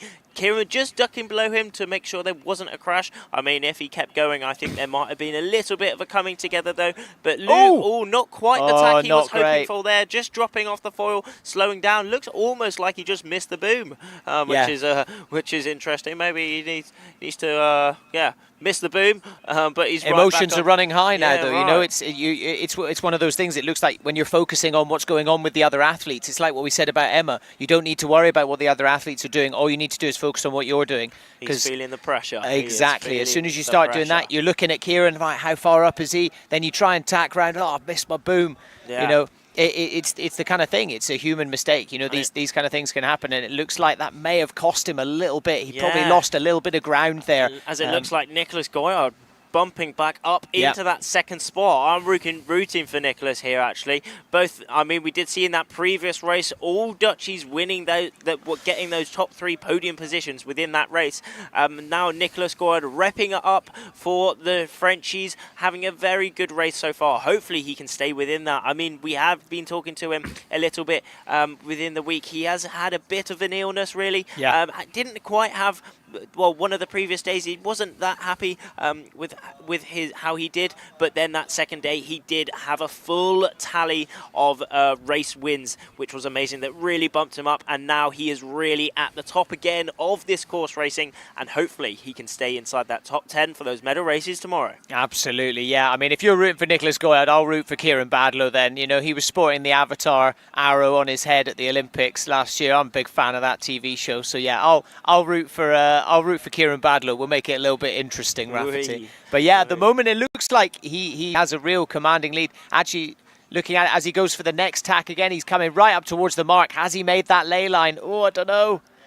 Looks like he may have tacked a little bit too early. You can see he's him got it easy. really Look at him. He knows what he's doing. He's letting chill. off that out-hold to really bag out his sail, rounding that top mark in first place, then making his way down. This is his final downwind, and it looks as Luke if Van Opzeeland has made his way around. That second place position, but quite a bit of space again from Nicholas Goyard. These top 3 positions, quite a bit of space between them, but it's looking a lot closer between the rest of that top 10, top 20, top 30. Very close between them all. There is where the real battles happen, whether it's from 28th to 29th or 52nd to 53rd. There, where every situation for these riders within the race, there is always action as we concentrate again on the top 3. Yeah, absolutely. Looks like Kieran Badlow's managed to hold his nerve a little bit, put a bit of distance between it. Luke Van Opzeeland bringing himself ahead. He's actually pretty significantly far. Maybe something must have happened to Nicholas Goyard, because yeah, he's been put quite far back now. He's another 100 or so meters behind second place Luke Van Opzeeland, and Luke Van Opzeeland is almost 100 meters behind Kieran Badlow, the current race leader. So there's really some distance now, even just between that top 3, which is quite uncommon, to be honest. Generally, the top 3 are usually quite close together, especially at this point in one of the course races. You know, usually they do kind of find themselves ahead of the rest of the pack, but quite close. As we see Kieran Badlow pumping onto. Yeah, some really big pumps there. Yeah. Big ranges of movement. That really allows him to get some extra downwind depth there, really putting as much power and as much leverage within that sail, transferring that power into the board and through the foil to add a bit more speed through the water and depth, as we see Luke doing the same thing here. But Kieran Badlow is still in the lead here. There is that bottom gate towards the left of our screens coming up very soon, and there it is towards really the closed finish. the gap. Yeah, he has closed the gap, actually. 10 meters or so separates them. And Luke is really attacking his teammate here, really attacking. Hopefully, well, we'll see what happens. We will see what happens. We have seen Luke throughout the week snatch some positions off some of the other riders, completely just take him off. But Kieran will be doing his absolute best to really defend his position, his lead in this race. A great jibe Great maneuver from Kieran there, driving exactly when Luke did, but it's dropped all off going to there. be a pumping fest to whoever can round that bottom mark in first place. Who will build up the speed first? And it's extremely close between these two Dutchies, first and second. Netherlands 9, Kieran Badlo, and Netherlands 55. The current competition leader, that is Luke van Opsieland. And now it is going to be a full power reach towards the finish. Not much separates them. This is their second course race of the day, and this will determine a lot, as this is the last day before those medal races. But this is a full power reach towards the finish. Luke just putting on the gas, really leaning out, trying to take every little bit of wind he can to really roll over Kieran Badlo. But Kieran Badlo is sealing him off. He is really defending as much as he can. Not separates them at all. Kieran Badlo on that bottom line, and Luke van Opsieland on that top line. Who will be able to come towards that finish in first place? It looking like Kieran will take it, but it's looking extremely close. Luke taking a little bit more depth. Oh my days, that is close indeed. Impossible to tell from here. Absolutely impossible. But look photo at finish, that. They absolute were just photo finish. Pushing to the absolute max all the way towards that finish. There was no stopping with them, and just imagine the pressure that was going on inside their heads. They did that absolutely amazingly, just highlighting that they are world-class athletes, as Nicholas Goyard crossing the finish, picking up that third place position within their second race here on day number 5. Yeah, really amazing work there from both of those riders from the Netherlands. New Zealand, Thomas Crook having a great race in there, picking up that 4th place position, and in 5th, that is USA 8, Geronimo Norris, finishing off. Let's take a little look at some of the replays there. So yeah, beautiful start there, no recalls, everything all good. Bit of a split there. A lot of the riders choosing to go out on port tack. Again, kind of didn't pay off, really. You know, taking a look at the last women's race with Emma Wilson opting to go off on starboard tack, and also the same for Kieran Badlo on that one. Both of them found themselves on a much better line and got up to the gate first. So potentially some lessons to be learned for some of the fleet. You know, maybe they'll be having discussions with coaches as we move through the rest of the races for today. But yeah, bit of a split of the pack there, you know, just trying to find the ley line for tacking upwind. And then we see Kieran Badlo here just getting himself really round that mark so much earlier than everyone else. And as soon as he does that, he just puts so much distance between himself and everyone else. And he managed to hold that distance literally until the last downwind leg where Luke van Opsieland really managed to catch up, breathe down his neck, and leading towards that sort of photo finish, which we're going to see in a second. There was that key moment from that 2nd and 3rd place positions there when Nicholas Goyard and Luke van Opsieland crossed that bottom mark in almost exactly the same position. Yeah. However, it looked like Luke maybe had a better idea there. Nicholas Goyard deciding to take that bottom line and picking up that 3rd. And there is that top line. Just Kieran Badlo sealing his lead throughout the race. But there it was. This was the key moment when Luke nearly took the lead, nearly snatched that lead off Kieran again. But Kieran did it absolutely perfectly. He won that race and showed us exactly how it's done. We got confirmation? Let's wait and just get the results up. Oh, it looks like Luke van Opsieland will win that. I thought so. Yeah, he was just ahead there. He had that upwind line, so it looks like he has won and will take a second bullet for the day. Kieran Badlo having to settle for second after being in first for so long. It must be a kind of bitter pill to swallow. Obviously, he's your teammate, your fellow countryman, but also, like I said earlier, once you're out on that race course, it is every athlete for themselves. That is the thing. That is the thing. But Luke picking up, snatching another win. But Kieran, what a race he had there. Hats off to Kieran. Really, really good race. A current Olympic champion. Nicholas Goyard in that 3rd place.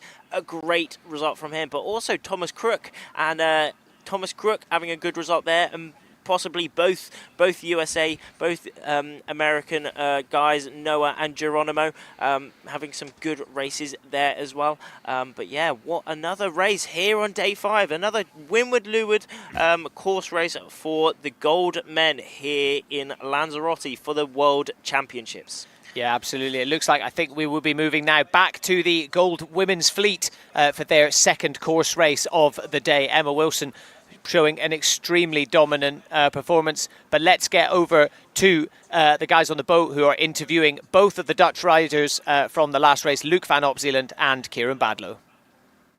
Howie and Aaron, of course, as a coach. It's getting intense. Last day before the medals, the guys are putting the pedal all the way down. Some great racing out there, Kieran. It's great fun, man. We got beautiful winds here. Lanzarote is providing. Yeah, we're having fun. Everybody's going quite fast, which makes it interesting to race. And yeah, I'm having a good time. Okay, great. As well, Howie here. We saw some great results from both of you, top 5. So, Howie? Yeah, definitely. I'm enjoying it a bit more than yesterday. I like it a little bit more breezy, and today. Yeah. Sorry about that. Just protecting my foil a bit. Nah, but yeah, happy to have still 2 slalom races and now back on course. It's a full package day. I'm loving it. Okay, so we're gonna leave these guys. I need to focus for the next one and last race before the medal. So good luck, guys. Great to hear that. Great to hear that from the Dutch team. Both Howie and Kieran Badlow fighting it out as we go to the gold women, and they are all pulling out looking light. So it looks like that was a general recall. General recall, possibly. Haven't quite seen that boat, but as everyone is driving out, going back to that start line for sure, I think we're going to be having, there is that boat. You can see all the white splash from it coming out the back. So yeah, that is, yet again, one more general recall, just showing how hard everyone is pushing. Certainly a few riders out the front, just pulling out in front there. Will they be over the start line? We are going to find out very soon. But just the general recalls, we've already had a few today, just highlighting how hard everyone really is pushing. They really need to have the best start possible to establish themselves within each race. Yeah, absolutely. As Gonzalo just said there, you know, the next race is the last one. So it looks like we'll be doing 3 course races for each fleet. So, you know, for so many of these athletes, they've got, the women's fleet, they've got this race and they've got the next one. And that is it until the medal races tomorrow. So they need to give it everything that they've got. And sometimes, yeah, that may mean, whoopsie, you're going over that line a little bit early. Interesting, coming in from the guys behind the stats, 10th and 11th in the women's are currently tied in points. So as we said, it is the top 10 that will be going through into the medal races tomorrow. So yeah, if you're sitting in that kind of 11th to 14th, you are needing to put the work in. You need to put the work in, and that will help get you up into that top 10 for tomorrow. And that is Zhen Yan and Mina Mobek, both sitting in 10th and 11th, same points. In the meantime, while we wait for them to figure out the recall and get race 2 started, let's get a word in from our sponsors.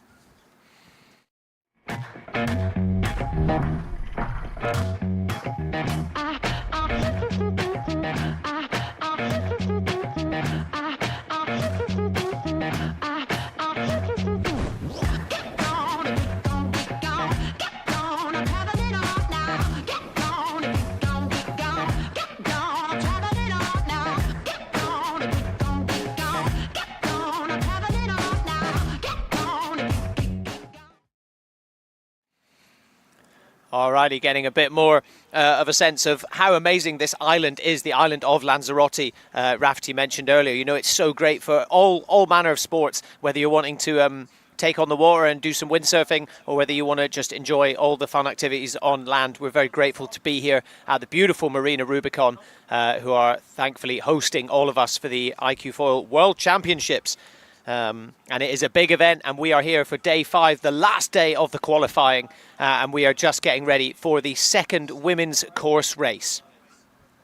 So we just, I think, you know, we had Gonzalo Costa-Hovel, who was interviewing a couple of the riders earlier, and he said there's one more race for the men's after this. So I believe we will be doing one more women's race as well.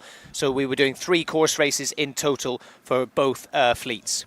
So we are just waiting for race 2 to get started. They just did a general recall. A few of the athletes were over the line, which means that they all have to go back and we have to restart again. And the riders that were over the line, they're out of here.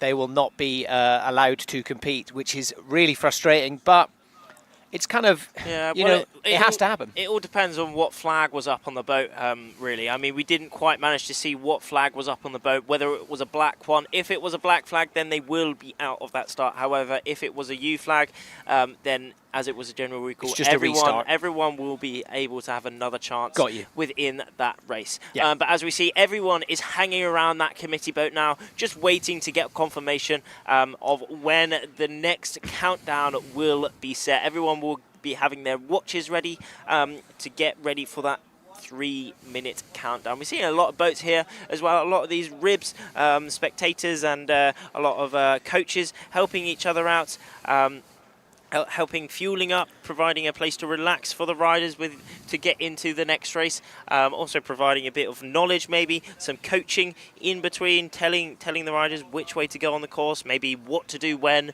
what they need to do, and to get the best thing for the athlete, basically. But yeah, as we are waiting for race, this next course race for the Gold Women coming up very soon.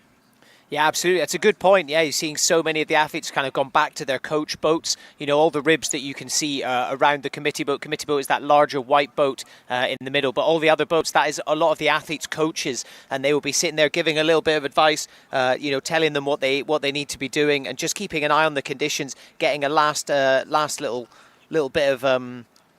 you know, bit of advice, yeah, from their coaches on what they need to be doing, bit of reassurance, you know, especially if you think you're going to be doing a race and then suddenly there's a recall, you have to come back, you're thrown into potentially a different headspace, and it's really important to try and ground yourself, get the athletes ready to go straight away again. Just having a look at the comments once again. I'm still having a cheeky look at them. How's it all going, people?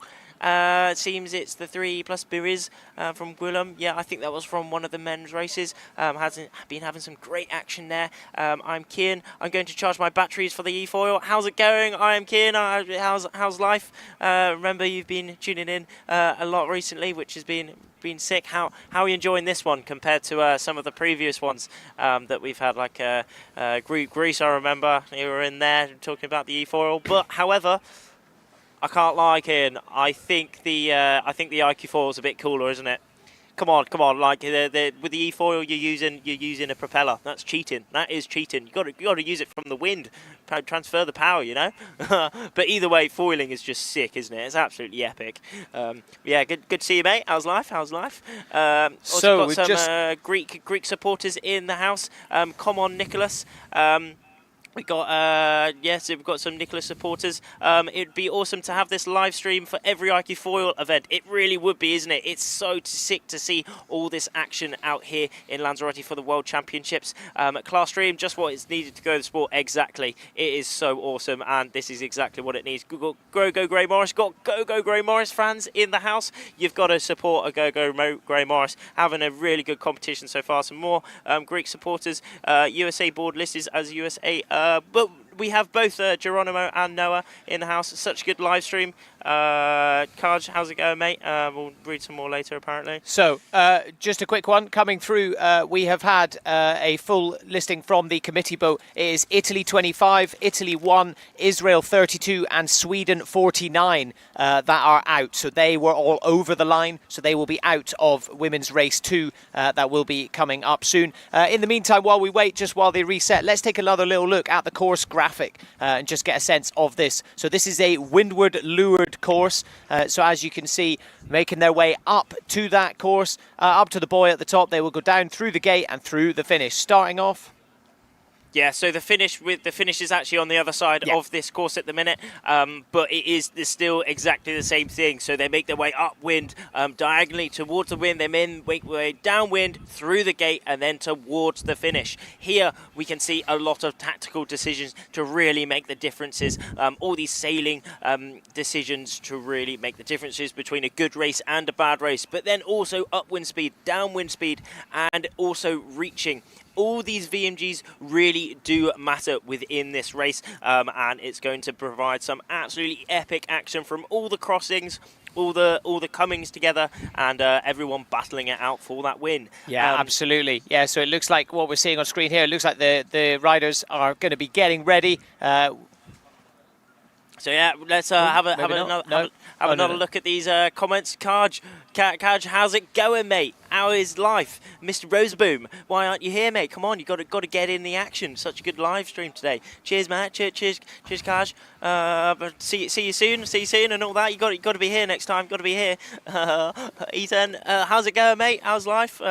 Yeah, are you having a good time watching the stream? It's been super good. What kind of races is? Just tuned in. This is the iQFOiL World Championships, and we'll be running the Windward-Leeward course, which we just saw. The course racing this morning. We did have slalom racing, but now we are on the course racing. Some of the last races of the day. Course race 7 mad. Yeah. Cheers for the info. Yeah, that is what we've just done. Throughout the day, staying up to date, Kaj. It's great to see you, mate. Got to tune in the whole time. Go Emma. Got some more fans for Emma. She is having a really good competition so far. Hello from France. Hello France. Got a lot really strong French team here, and also the Dutchies. They are doing very good. Always had a very strong team within windsurfing. Kian, it's great. Thank you. Oh, cheers, Martin. Cheers. Yeah, no, it's great out here actually. Got some really good coverage here for the World Championships. Love the video feed. Yeah, no, it's wicked, isn't it? I'm loving it as well. I'm so happy that all you at home can tune into all the action live firsthand and see what's happening. Go Kieran. Yeah, Kieran had a great last race. Just Luke pipping him, snatching that lead, but Kieran having a really good race and a good competition so far as we go into the start for the women. The women coming up, their race of day number 5, their course race coming up very soon. We are for sure in the last minute now, all getting ready for their start.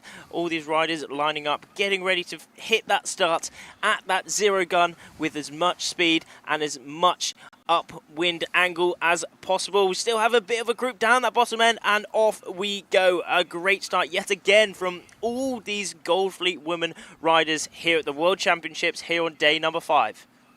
And here we go. The first start is up. Looks like a lot of the riders choosing to go on that starboard tack again. Maybe they've been looking. They've had a bit of feedback from the coaches after the last few races. Few riders at the bottom of the screen there you can see heading off to the right hand side, going out on port tack, but a large portion of them will be heading out. I don't know whether they've seen the success that Emma found from heading out on that, or whether they've just taken a look at the wind conditions out there. But currently Israel 3 looking super far ahead on this side of the screen on the port tack end. Starboard tack end, it's very difficult to look at the live distance at the moment, just because they're all so close together and they're all going to be tacking and coming back and forth, so it's difficult to get a sense of who is really truly up ahead of everyone else. But at the moment you can see it's very much kind of split into 2 packs. Definitely way more of the riders going out further away towards the land, towards Lanzarote, that you can see in the background. Yeah, that is Playa Blanca in the background. A really nice town, a really touristy town as well, as it's such a lovely one. Got beautiful weather as it's even really closed the gap. This is a much closer fight than the last race we saw. Emma Wilson, still holding it as she goes in for the jibe. Looks like Pilar is going to follow her round as well. Yeah, Tuva Opedal, really impressive. Sitting in 3rd place, and she's really not that far behind Pilar either. So Emma Wilson there on your screens, GBR 7, making her way down.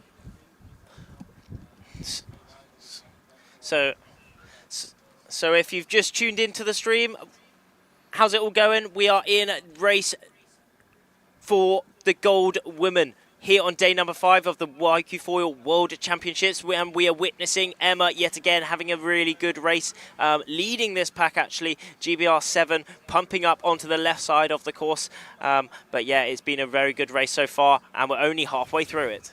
Does look like potentially she's struggling for power a little bit there. She's kind of really having to pump, was out the harness for quite a while there, potentially looking to just try and maximise as much distance as possible between herself and the rest of the pack. But she's really got both Pilar and Tuva Opedal really closing in on her. and then Mina right behind them as well. This is really not as much distance between everyone as we saw before. Yeah, you can see everyone really pumping, trying to maximize as much power as possible out of their sails, Really trying to keep squeezing. themselves staying as far upwind as they can. Really squeezing each other out in on this line. I mean, everyone will be wanting to go as high upwind just to push everyone out, give the people behind them some dirty wind to defend their position. And we have two of these riders doing that perfectly, actually. If I am right, that was maybe Mariana near the top there, but I'm not 100% sure. But it is indeed Emma Wilson still leading this race, just sailing her own course, doing exactly what she wants to do. Yeah, exactly. It's like what we said earlier. You know, if she can manage to keep herself ahead of it, she just doesn't need to worry about nearly as many things as if you're in the middle of the pack. You know, you're suddenly worrying about I have to keep out of everyone else's way. I'd like to try and attack, try and get round someone. Do I go upwind of them? Do I go downwind of them? If you're like right up ahead at the head of the pack, if you're in first position, all you need to do is worry about defending.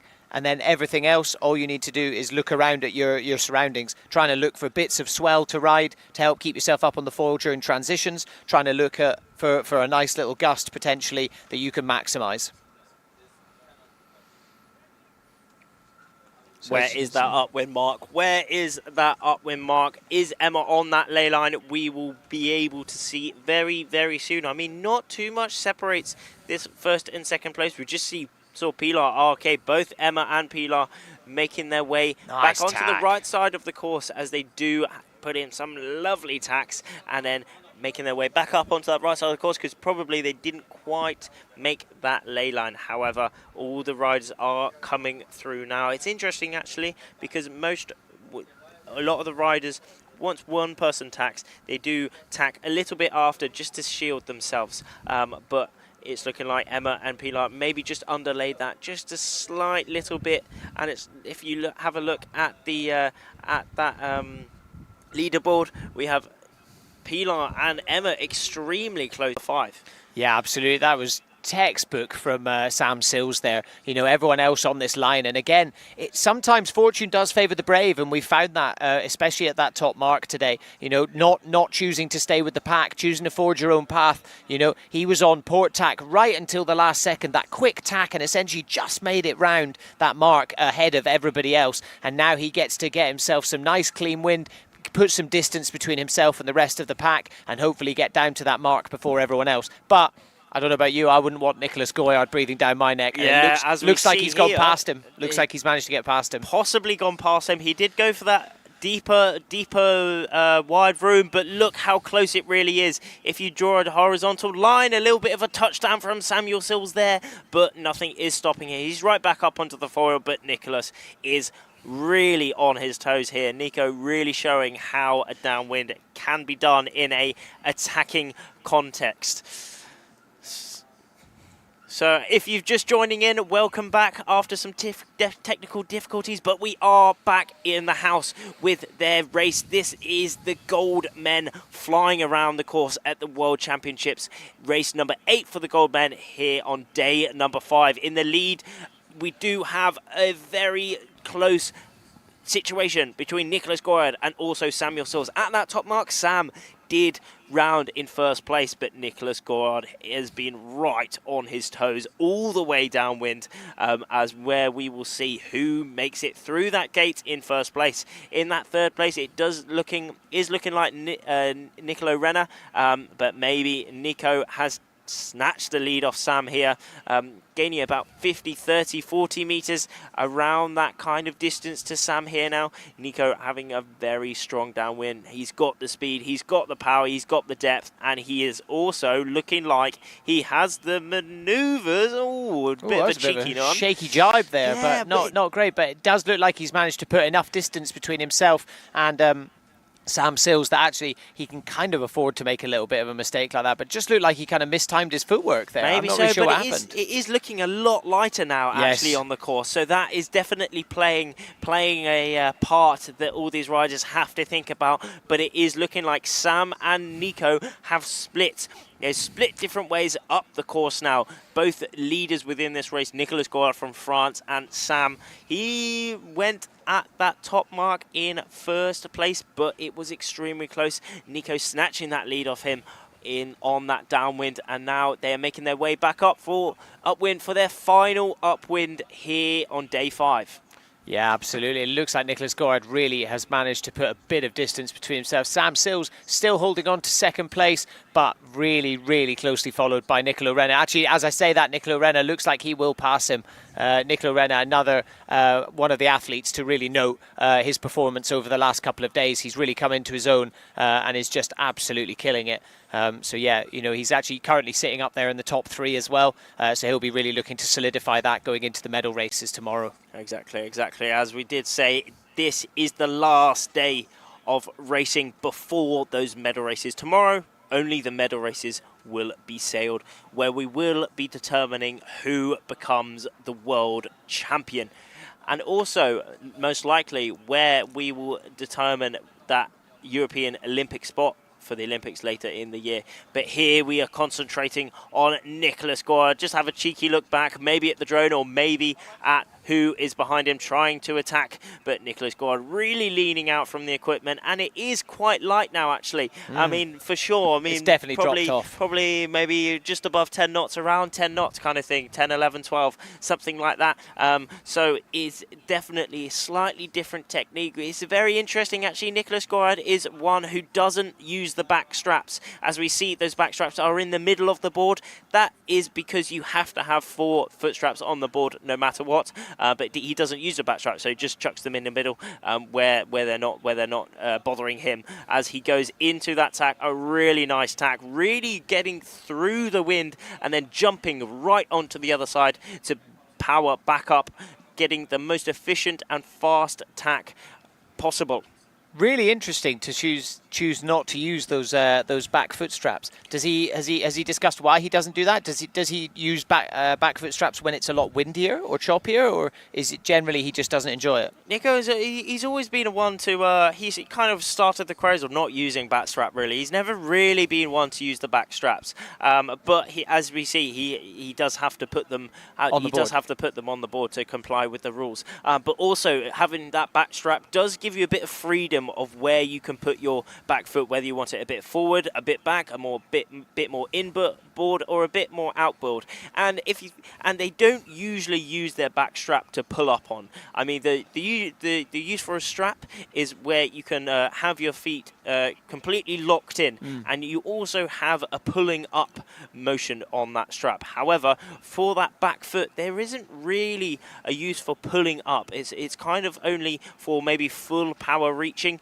where you just want a little bit more control, another element of control, but especially for upwind here, he just really wants to drive through that foil, transfer all that power from the sail into his body, through the board, and ultimately in that foil to give some more speed and more power. Yeah. And that's exactly what he's showing here absolutely expertly as he's making his way up onto that right side of the course for his final upwind. Still having a little look back behind him, see where his attackers are, where his competition is, and how he can do the best to defend his position, leading this race at the minute. But look at this, he's got over 100 meters to the second place now, which is actually Poland 182. Poland 182 is having a great race here. Paweł Tarnowski, he won the competition, the international games here about 1 year ago.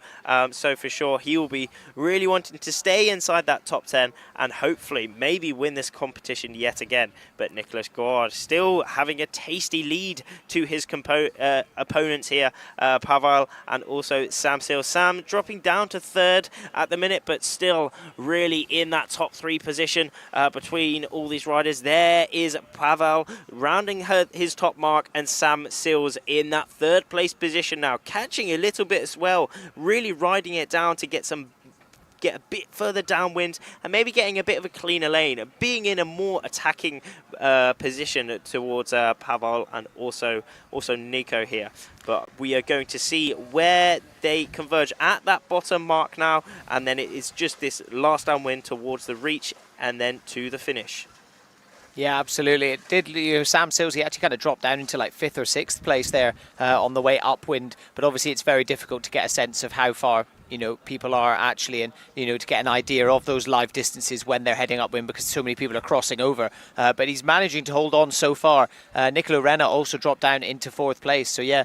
Pavel Tarnowski, he's really managed to put himself into a good position, sitting in 2nd place at the moment on this final downwind leg of the final men's race. As we see Nicholas Goyard going for the jibe, once again opting to use that nice little bit of swell. I imagine, not having those foot straps means he's just got a bit more freedom of movement, especially with his footwork for the jibe. But a little bit less control, but he is showing it absolutely perfectly. I mean, Pavel jibed right above him exactly the same time, just to make sure he can really attack Nico here, take every little opportunity possible. But Nico is just doing a perfect job of defending his opponents here. But it is looking very light out here on the course already. I mean, this morning, all the way up until maybe 10-15 minutes ago, it was looking fairly creamy conditions, around maybe 13-15 knots, and now it's certainly dropped off a little. I mean, still maybe 12-13 knots, yeah, something like that. But what is most important to note is that there is still quite big swell out here. As we can see exactly on our screens here, with Nico just gliding over the top of it as he goes towards his final gate. Yeah, absolutely. It looks like, it's going to be a potential little bit of a drag race between these guys. Yeah, because Nicholas Goyard is really holding his position. But yeah, Pavel Tarnowski is really managing to kind of close the gap slightly. It'll be interesting to see what happens on this final jibe as they make their way down towards the final mark, and that is them going for the jibe now. Is that the ley line? I guess we are going to find out. But Pavel and Nico jibing at pretty much exactly the same time. So, in theory, if they are both correct, they are on that lane. Now, an extremely close between that 2nd and 3rd place position, though, with Pavel and Sam Sills. But actually, maybe a bit tasty lead between. A bit of a nice space position between these top 3 now. Nico rounding that bottom mark in 1st place towards the last reach, towards the finish. I really hope he can clutch this dub. He really does deserve it. Nico, having been a little bit ill throughout the week, but still really at the top of this iQFOiL World Championships here, and atop of his gain.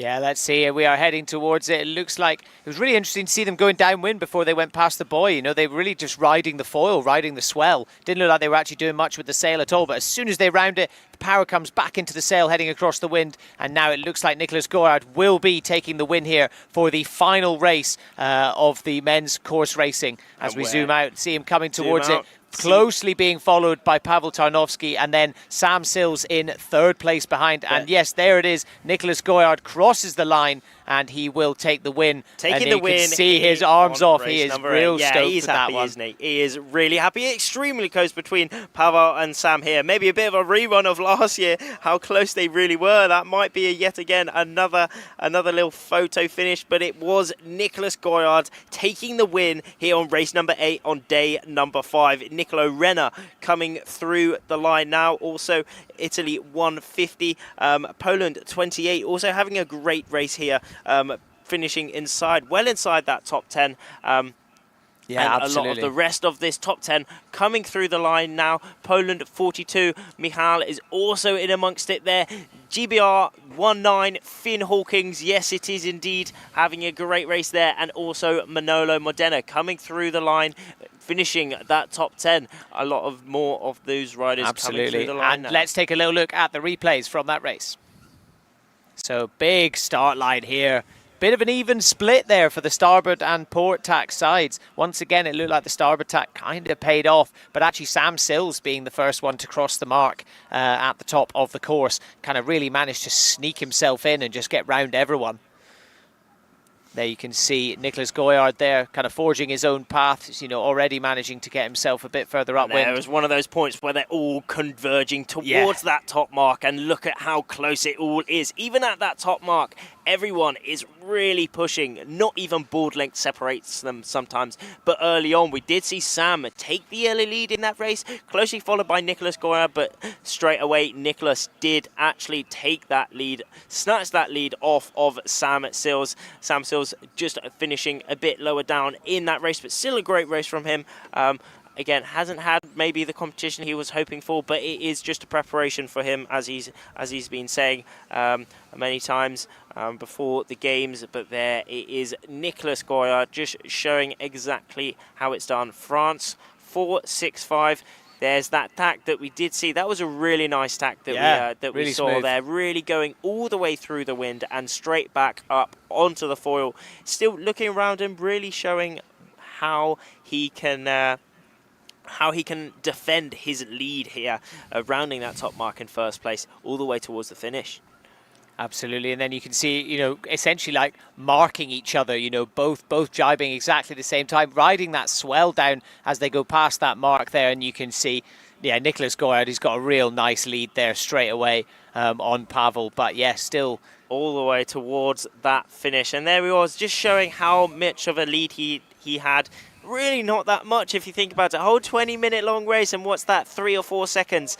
Pavel taking that second place, closely followed by Sam. And we were having a little interview with Johan So, which is going to be great. Let's hear it. Johan, we're here with you. Last race before medal races. I think you just qualified Denmark for the Olympic Games. How are you feeling? Yes, very happy. That was the main goal here, so super happy that I actually, it was a very, very difficult week probably for everybody, so I'm happy to qualify the country. Okay, amazing. I believe that your internal qualification finishes in the Trofeo Princesa Sofia in Mallorca, that's correct? Yes, that's correct. That will be the last part of the qualification. Okay, and what's your plan for the next months before Mallorca? Now I'll go training on my slalom gear, and then I will be back on the IQ for Mallorca also. So yes, look forward to that. Okay, great, congratulations, and well done. Thank you. Absolutely epic stuff from Johan there. As we did say, this competition did give an opportunity for one European Olympic qualification spot, and after that race, Johan So has got that spot for Denmark. What an achievement for him.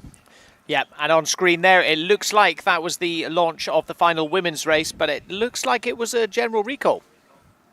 You can see the boat driving round them, all the athletes tacking and sailing back towards the committee boat. That is yet another general recall there for the women, so they will head back. We'll find out who was over the line early, and then depending on what kind of recall it is, they will be disqualified. So you can see here, that's the confirmation there. General recall, people were over the line early. So let's wait and see while they head back to the boat. But really cool for Johan So. He had a bit of a difficult year last year within the PWA, with some gear issues that essentially, kind of cost him a title. Cost him but World now for him Championship to have qualified his country for the Olympics this summer, and then hopefully, he will be able to qualify himself into it as well as we move towards the next few events on the calendar. Exactly. I mean, as we have been saying throughout the week, this is one of the pinnacle competitions for the IQ class. Not only is it the World Championships, it's also an Olympic qualifier. And now for the men, we have that Olympic qualification spot secured. Johan So getting his country there. Yeah, but that's super cool. I mean, Johan So, I mean, without protests and everything, he has got a top 20 result here at the World Championships, and the first country that hasn't qualified yet. So that is absolutely amazing stuff for him. For sure, he will be really trying to get into the Olympics. It'd be the personal Olympic qualification spot, as he said there. The Princess Sophia competition later in the year is also an indicator. But yeah, that is great to see. And now we're going to see who does it for the women as well, which is going to be really cool as well. This will be their most likely their last race as well here on day 5 for the gold women. Yeah, so that is the fleet that is on the screen right now. You can see they're all surrounded by the committee boat. They just tried to start racing, but there was a general recall, so some of the athletes were over the line early. You can see Emma Wilson there jumping in the boat, sitting with her coach, Sam Ross. They will be having a bit of a discussion. She can take a little bit of a break and get ready for the third and final race for the women's course racing today. Emma Wilson running away with the last 2 races. She has won both of them. So yeah, she will potentially be looking to add a bit of a hat-trick to the final day of qualifying and get herself safely through into the medal races tomorrow in that first position. The rest of the fleet, obviously, they will be looking to secure their spots within that top 10 for the medal races tomorrow. The rest of the athletes, sadly, their event will be over after these races here. It can be a tough pill to swallow, but that is part of the game. And that is how this works. And yeah, only the top 10 will advance through into tomorrow's medal races.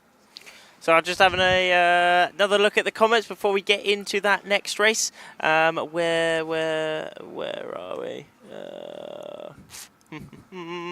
Where are we?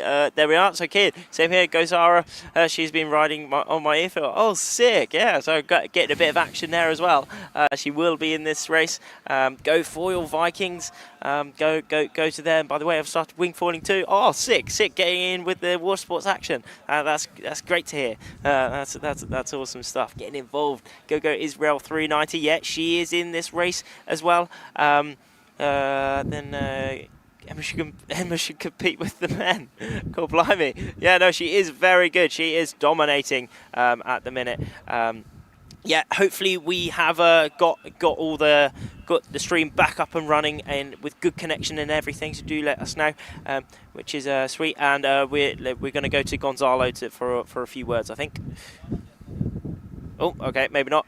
So it's and Nico and Luke with the women with the fin. Indeed, don't quite understand that, but yeah, Ravi popped out for a haircut. Yep, I have indeed, Billy. I have indeed. Just cheeky one, you know what I mean? Just cheeky one. Sam Seals is lead. Yeah, so hopefully we're back. And we're back. Yeah, great stuff. Jive battle. Yeah, there have been many battles out here on the course.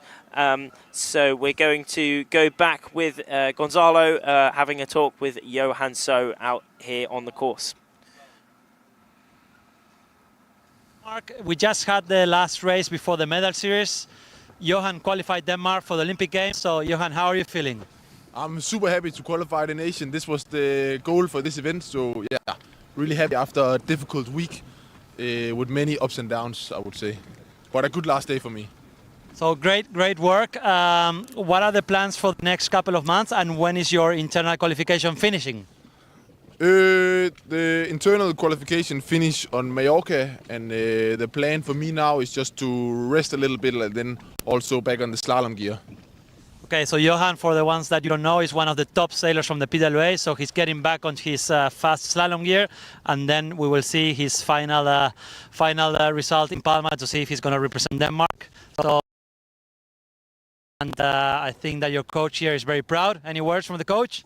I'm super proud. I think the whole Danish team have shown that we're here with the IQ and we are committed to it, and it's a big step for Danish IQ sailing. Yeah, so great work. Johan was third in December at our last iQFOiL Games. And for the ones that don't know, we are going next year to Aarhus for our 2025 World Championships. So I think that we're going to see a very strong fleet over there. Certainly really good to see people all from different aspects of the water sports industry and community. Johan So, he, as Gonzalo said, he is one of the top players in the PWA racing, and he is showing he is also one of the top players here in the iQFOiL as well. As he did come third. He picked up the bronze medal very recently in the iQFOiL International Games, the last one of last year, here as well, actually. So that is great. We will for sure be seeing him a lot more within the iQFOiL scene and keep seeing him in the PWA scene. Yeah, absolutely. He's such a dominant force. You know, had a bit of bad luck towards the end of last year, you know, with his results within the PWA, but it clearly hasn't stopped him. He seems so determined and so dedicated, and just kind of wants to get stuck in. We definitely saw that today with his results. And yeah, the fact that he's qualified his country, I can't imagine we're not going to see him at the Olympics this summer. Yeah, well, that is. I mean, anything can happen. Of though. course, there are a lot of some really good riders still in that Danish team there that can all qualify and do extremely well for their country there. But for sure, Johan is certainly a force to be reckoned with. I mean, there's also Niklas Lillelund, also in that Danish team, doing extremely well at the minute, all in that Golf fleet as well. So, I mean, it still will be battles all the way towards the finish. I mean, and for every country as well. This competition is one of the key indicators for every single country who has already qualified.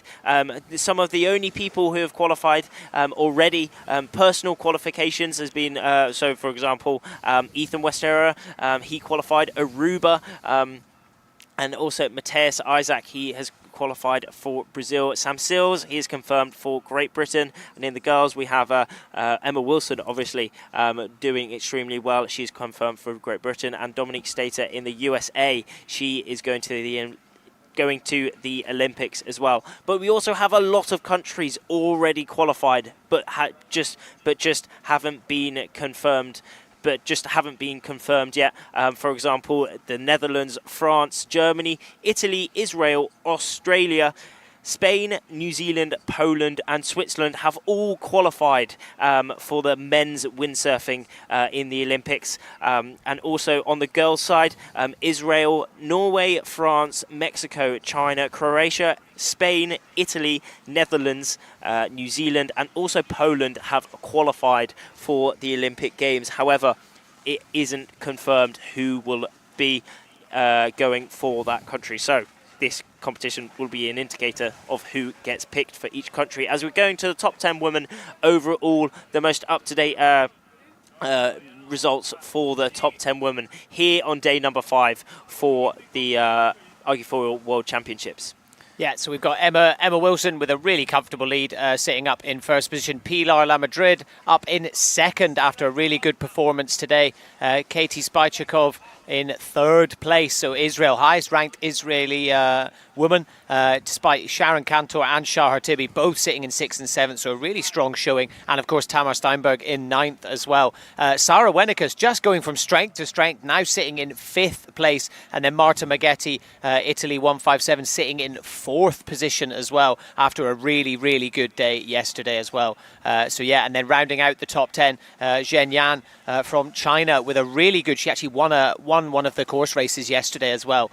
So yeah, a huge amount of talent within those top 10 ladies, and it looks like they will be the women heading into tomorrow with the medal races. But still one course race left, so things can still change. Everything can change even. I mean, maybe one person could, even if they have a bit of a problem, they could get a non-discardable last place, which could, well, is unlikely, but it could happen. You never know, which could make them drop a lot. So all the pressure is on. As we said, only the top 10 race tomorrow inside those medal races to battle for that World Championship title. For the majority of these riders, this will actually be their last day. So their last day and now actually their last race. So they will be pushing to the absolute max like there's no tomorrow, because there is no tomorrow, only watching the medal races and partying. So they are just going to go to the absolute max. It's still worth noting as well, we mentioned it earlier, but the battle for 10th place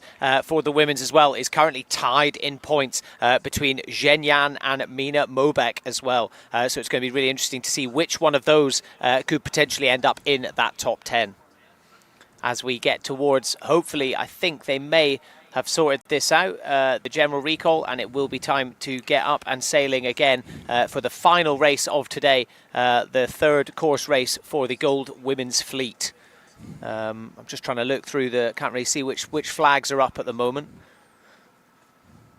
As we are going round, it looks like they are still discussing.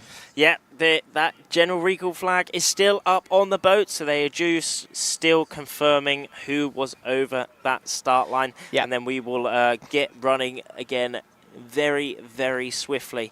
But yeah, looking at the results, Emma does have a very nice lead, over 20 points to Pilar, who is sitting in second. I mean, most up-to-date results in that 10th place position, we do have Mina Mobeck, and then 10 points behind her, we do have Mariana from Mexico. So only 10 points separate them. And also we have Tuva Opadel on 142 points. So 12 points separating the 10th to 12th places. And remember, anything can happen. 10 places in this race can mean the difference between getting inside that medal race series, having a shot at that World Championship title or not. And 10 places can be made or lost by maybe one slightly not very good maneuver, or it can be one slight mistake of going out onto the wrong side of the course. Anything really can happen, so it's all going to come down to this last race. Yeah, absolutely, and it's so important not to let those emotions or anything get the best of you. You want to really make sure you're trying to, despite it being such a intense situation, you want to really try and keep your cool and just try and get out there and just let your racing do the talking, essentially. You don't want to get too stressed about it or get in your head as an athlete, which I imagine is so easy to do, with so much on the line at this event. Exactly. But these are athletes at the very top of their game. This is the world-class athletes. Here we will be crowning the world champion, the best in the world in this iQFOiL class. And that shows how high the level is here as we're going in to the last countdown. Around 2.5 minutes, less than 2.5 minutes to go now until the last start will be sailed here for the Gold Women here in Lanzarote for day number 5 of the World Championships. Yeah, absolutely. Just over 2 minutes to go until the start of this race, as Rafferty has just said. And yeah, I think it's going to be a big one. Yeah. Is Emma Wilson going to get the hat trick? Well, maybe so. I mean, to be honest, I think she's got it on lock going into first place tomorrow. I mean, looking at the results, core blimey, she's on absolute fire. Bullets in that. I'm saying 1, and then maybe 1-2, and then 1/8. But that's just mega, isn't it? Yeah, Absolutely she's just been so dominant through the whole thing. Yeah. Hey, can mega star 4. We're seeing GBR 248. Alice Reid, how's it going, Alice? Hopefully you have a good race in this one. I'm rooting for the sister. Go on, Hong Kong 3, also in waiting for her start there. And hopefully that is Zhang Ting Huang. Remember seeing her in China for the Asian Games last year, doing very well as well. GBR 20 is in there, Isla Watson, all getting ready for their starts. But game plan for these riders, where will people be going? Maya is also in that group next to the boat, and we are going to see who has the best start for this final race here on day 4. Yeah, we're seeing the riders all kind of, some of them staying up at that other end, at that pin end of the start, and they will be heading off on port tack. As I said, we saw it with the men's earlier. It was very much a bit of a split, about 50-50. People starting off on port, starting off on starboard, whereas towards the start of the day, it's exactly a repeat of what we saw yesterday. Start of the day yesterday, everyone was going out on starboard tack. Obviously, it helps that you've got right of way, but I think it was also, there was just a much better wind angle. But I think today the wind is a lot more just straight easterly, so you can kind of get away with both sides, really. Potentially a bit of an angle either side. You've kind of just got to test it a bit, though, and get some feedback from the coaches who will be watching all the races. They will be going through their full pre-start routine. Starts way before that 3 minutes guns, but we are inside the last 10 seconds now of this start. We see that pink flag on the boat. That will be going, when that goes down, that will mark the exact start of this final race, and off they go. Very interesting. A good start down that bottom end even, actually. But there we go. Off they go down that bottom end. It looks like they definitely had the best start. We certainly have a few port flyers here. Will they be able to make the crosses? And it's looking like they are all making the crosses so far. Maybe that pin end was the best place to start, but it also looked like that pin end, all the riders, was a lot closer to that start line. But we have Marta Maggetti leading out onto this right side of the course. Also Delphine down that bottom end, but it's looking like already a very good start for this final race here on day 5. Yeah, absolutely. Again, it's so difficult to tell who's actually got the best line at the moment. Whilst the whole pack is still together, it usually takes the first couple of tacks, and then you can get a good sense of who's really getting ahead of everyone. But at the moment, it is a bit of a split. We can see someone on port there really trying to cut their way through everybody else on starboard, and it looks like they've managed to find their way through. Certainly doing a good job of it, but even better job of it is Marta. Yeah, Italy really. 157, making her way out onto this right side of the course. She's doing extremely well. She's currently on the result. She is 4th overall, so having a very, very good week so far, and hopefully she can stay inside that top 10 to have a shot at that World Championship title tomorrow. Absolutely, and may even look to break into that sort of top 2 or 3, and that'll mean she'll have to do one less race tomorrow as well. Exactly. Make her life a little bit easier. Yeah, because the leader does go straight into that final, has a ticket, and then the second and third have a ticket in that semi-final straight away. Yeah. But then the rest do have to race it out between each other to qualify into that semi-final and final. But there we are, Marta on the screens on the right, just showing exactly how it can be done, really cruising out onto the right side of the course on their first upwind. And we haven't discussed it that much today, but you'll see quite a lot of the athletes are actually holding on to their upholds. So the kind of piece of rope that they use to lift the sails up out of the water. By holding on to that, it just kind of creates a slightly different angle of the sail, and it basically presents the sail to the wind a little bit more. So for going upwind, it actually just means you get a little bit more power out of it, keeps the rig a little bit more upright. Exactly. It presents that sail more to the wind. You get the sail more vertical, and then the sail works exactly how it needs to be. Rather than a bit heeled over, then you have a bit less wind to catch into that sail, and the sail doesn't work quite as perfectly. But it's interesting because some people decide to use that uphaul, some people decide not to. It's all about preference, as a lot of these riders going into their tacks, and they're all... well, not stopping, but like they are not going fully foiling or fully planing, as it is quite light winds out here on the waters next to Playa Blanca. Fighting manoeuvre from Georgia Speciale there, putting in her tack just very near the top, but off we go onto that right side of the course. But there we are, we can see both packs here. That pack that went off onto the left side of the course, just in the top of our screens at the minute, they will be coming very close and making those crosses to this group next to our screens.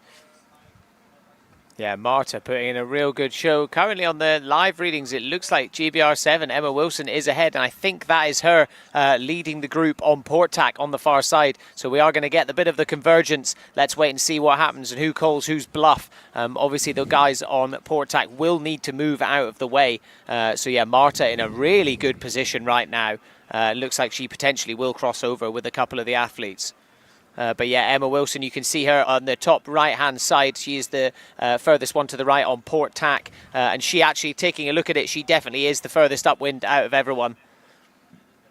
But it is Delphine as well, having a great race so far. She is at the very top right of our screens at the minute. Currently in second place, but extremely close to Emma. Emma here. Where is this cross? Emma's just put in her tack. Where will Delphine cross? Delphine is in that... It looks like she's tacked on the ley line as well. They're right up by the mark. So yeah, you can see there. There is that mark. It's going to be extremely close between all 3 top riders within this first race, and all the rest in this race at the minute. Top 10, top 15, all crossing that top mark now. A couple of people going down. Extremely close here. One that is unfortunately Hong Kong 3 just dropping off the foil, dropping into the water, trying to water start again as all the rest do cross her. Oh, what an L. That is so hard to see, but it is Marta Maggetti who had the best mark rounding, the best first upwind, currently leading the pack, closely followed by Emma Wilson though. Yeah, closely followed by Emma Wilson and then Delphine Cousin kind of chasing those up there. Looks like those three have managed to separate themselves from the rest of the pack slightly. You can see people still going up round the mark at the end, so they will be making their way downwind now, going through the gate and then back up to the top before heading back down again. So still all to play for here, but it looks like these two have got a pretty commanding lead as we see both of them going into their first jibes here. Marta really trying to get a little bit of distance, get herself away from Emma, but Emma Wilson closing in. And making her way downwind. If she can just get a little bit of a deeper angle and head a bit further downwind, I think she'd be looking to try and get past Marta. But again, it's difficult with the camera angles. Certainly is. We can't from these angles, we can't really always tell exactly what's going on, but we can have a good tell from that leaderboard on the screens at the minute. This is the race number 8. This will be their last race here on day number 5 for the Gold Women, and currently leading this race is Marta Maggetti, currently leading, having a very good race so far, but very close. Only under 20 meters separates the first and second places here at the minute. Emma and Marta fighting it out for those first and second places, but it's extremely close, even to the right of them. I mean, you look at all those riders finishing off that top 5 even, super high up in the race. I mean, we can't really see the top 20, top 30, top 40, but that is where some of the biggest battles do happen. But here we are just concentrating on those top positions really, as they both go into their jibe. Yeah, it looks like Emma Wilson there just throwing in a really nice jibe, and it looks like she has taken the upwind line and she will be going round Marta. Marta looking like she was going to go for a bit of a jibe there, maybe trying to bait Emma into something, but it looks like Emma has done it and has managed to get round the mark ahead of Marta and will be making her way back upwind to the top mark. That was incredible there from Emma Wilson, just so tactical. Delphine decided to go off onto that other side of the course there. Interesting decision to be made here there. She is right at the top. She's having a very good race. However, that is a risky decision to split from the rest of the pack. Either it can go well or it can go not so well, depending if she has a gust on that side, depending if there's a bit of switch on that side, or it could just be similar. It could be a good shout if everyone is... If it's all consistent across the course, and then also this will allow her to sail her own course. She will be going optimal for her own speed and height upwind, overall VMG, and she's looking very comfortable here, sending it out onto the left side of the course here. Delphine Cousin just sending it here through, leading this pack onto the right side of the course. Yeah, I mean, she looks super comfortable, and looking at the distance and everything, you know, just a second ago, it looked like she was ahead of everyone. And yet it does again. Obviously, as we've said plenty of times, the distance is very difficult to take into account when you're making your way upwind, because you're going to be crossing over a lot. But looking across at the other side of the bay, it does look like she's actually, you know, making it further upwind than everyone else at the moment. So potentially she saw something that no one else did and thought, actually, I'm gonna head off on port tack. So you're not going to have all the riders, you know, coming across. She's not going to need to move out of the way for anyone on port tack, and maybe she thinks that was the stronger side last time she went up there.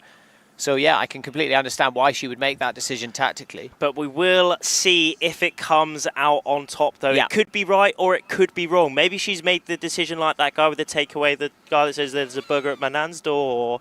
But I think she will be all right here, you know. She is looking very strong off onto this left side. But where is this ley line? As she was probably going to only one tack, there is that tack. Hopefully she does make that ley line a very simple tack, nice and safe, staying up onto that board, but she is pumping as hard as she can to get back up onto that foil, as it is actually quite light winds out here, but not the fastest tack, that.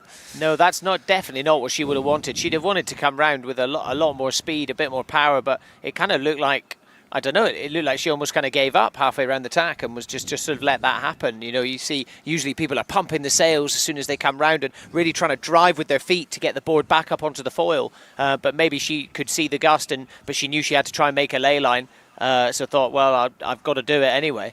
And also they've had a very, very long day today here. Yes. They started with some full power slalom racing, then did a full set of those, and then have moved into a full set of course races as well. This being their final race of the day, and for the majority, the final race of their competition. So everything will be out, you know.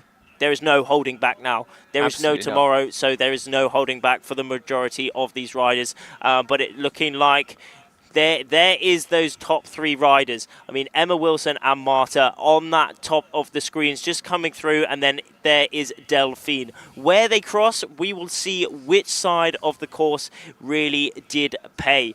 But it's looking very close still, actually. Where is this cross between Emma, Marta, and also Delphine? All from different countries, Great Britain, Italy, and also France. Some of the dominating nations within the world of windsurfing here. Very established nations, having some great teams and some of the best riders in the world. And this really shows it as Emma and Marta almost go for a synchronized tack there. That is very tight ley line to that top really mark. tight. Very tight, really especially threading for the Marta needle here. Yeah, but it's looking like they will make it nice and easily. Emma just adjusting her sail, getting ready for her final downwind here on day number 5. So Emma, yeah, just managing to take the lead. They're both tacking at the same time, her and Marta, but, you know, somehow she just managed to come out with a little bit more speed, make that ley line really, really tight, and has managed to put a little bit of distance between herself and the second place, Italy 157, Marta. And then Delphine Cousin also managing to hold it a little bit, you know, took a bit of a risk with going through the gate the other side, but it seems to have paid off because she's still sitting in 3rd place as these 3 riders make their way down past the rest of the pack, still on their way up to the gate. They will head through the gate, round the buoy, and then one last reach across to the finish line. So yeah, Emma Wilson right now on track for that hat-trick. Exactly. That third win of the day. I think she's looking like she could pick it up again. We have seen her so much on the stream lately, and she has just been leading every single race. So many races as we cut back to some of those really tight battles between the rest of the pack. Off in the distance, they're all extremely close. Oh, one person just dropping off a jibe there, but getting straight back up on. But it's looking safe for the majority of them. It is looking like quite light winds now. Very, very different to what we saw this morning. We saw some full balls to the wall live slalom racing, and then we have had the course racing here now, and we've just I got some confirmation in my ears that we will maybe have some more slalom racing today, actually. And we have confirmed 2 more slalom races for the women here on day number 5. So we have even more action planned, which is going to be absolutely sick. This has been the day to tune in for. All day we are having some sick stuff here at the World Championships in Lanzarote as we go back to Emma Wilson just cruising on her final downwind towards that finish. Yeah, exactly. So it looks like Emma Wilson will be taking this one, but still got a little bit more to go. Yeah, she seems to have put a bit more distance between them. But yeah, as you said, the men are finished for the day, but it looks like it will be 2 more races for the women. Certainly will be, certainly will be. So we got even more stuff happening as the wind has dropped slightly, maybe around 10, 12 knots, 13, 14 knots, something like that. So we are moving into slalom after this, but after we finish this course race. And in these light conditions for these course racing now, some of these aspects, these tactical decisions, this skill, this technique really shines as you have to just be perfect. There's a lot less room for error, and Emma Wilson on our screens at the minute just showing exactly how to do things perfectly. Really leaning out on the kit, just being safe, cranking down, just sealing the deal of her lead. But in close pursuit is Marta Majetti, just behind her in that 2nd place position, but it is Emma Wilson leading towards the finish. This is her final reach before those last slalom races today. So yeah, Emma Wilson heading towards that finish line. Marta closely following behind, but it doesn't look like she's going to be able to accelerate and get past her or anything. So yeah, Emma Wilson will be running away with a 3rd win of the day. Another bullet to her name, another WW's in the chat and all that. Emma Wilson class, we've got a big yellow drone there following her leadership. There it is, straight across the finish line. Marta will cross over in 2nd place there, so will further cement her lead, and like we said earlier, potentially look to get her up into that top 3 position as well. a great result from, she hasn't crossed the line quite yet, but France 777 still staying at the top. Delphine Cousin, a great race from her, getting a top 3 spot there. And then Maya in that 4th place position. Mina Mobek coming through as well. And then Isla Watson, teammate of Emma Wilson, coming through the line now. And then also Sarah Wenekers, we had some fans in the house for her, and she got a top 10 result in that race. How sick was that? That's Emma Wilson just going to a boat, but how did the others finish? We will see. Yeah, really great result there for Emma Wilson. She's going to be really pleased with that one. So yeah, looking at what we've got coming up now. So that is the last course race for the day. And I think we are going to be heading into some women's slalom racing next. So obviously two races, but they will be split into 2 heats. So we have 4 slalom races left to go. Let's take a little look at the results after we take a look at some of the replays for this last race, this last women's course race of the day. And throughout the day, we have just had race after race of epic stuff. I mean, we're looking at this final course race here on day 5. I mean, we do have some more racing, so do not go anywhere. But it has just been textbook IQ racing being sailed for every single group here. Here we've been concentrating. This is the replays of that gold women's fleet. A lot of crossing, a lot of big fleet racing here. We have so many riders within this gold group for the women, and here we have the leaders just showing exactly how it's done. Marta having an early lead in that race, but Emma Wilson having a really good downwind, closing the gap to Marta. Here she was closing the gap, and Emma just snatching that little lead, not even a board length separating them there, but Emma having a very good mark rounding, just squeezing Marta out. And there Emma was really banging that sail, trying to get the best height possible along with Marta, and there Emma was just doing textbook defending, textbook match racing to Marta there, just defending perfectly her lead inside that race all the way to the finish. Yeah, absolutely. Just didn't really give Marta any room or anything like that, and it, can't take anything away from Marta. She's done absolutely phenomenally, especially in the last couple of days. And as I said, if she continues on this form, she could well find herself within the top 3 going into the medal series tomorrow. Certainly could be. Certainly could be. Let's take a little look at the results from that race. So yeah, Emma Wilson sat out there in first place. Yeah, Marta Maghetti in second. Delphine Cousin in 3rd.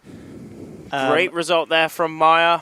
Poland 7, really, really good. We had some Maya fans in the house, I saw, so hopefully we're all happy with that. Great result from her. Mina in finishing off that top 5. Isla Watson having a great race as well, and both Dutchies, Sarah and Lillian, picking up 7th and 8th places respectively. Katy Spichakov in that 9th place, followed by Lark. A great result from Lark in that 10th place position.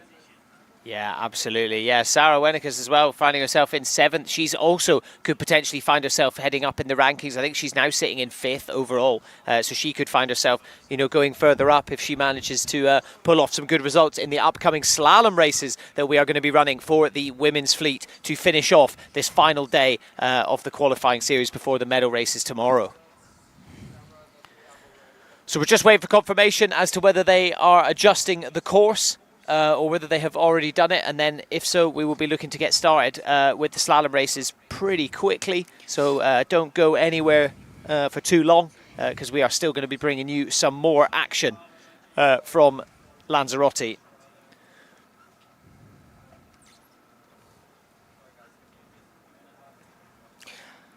Let's have a quick look at Lanzarote and ad of what you can do here.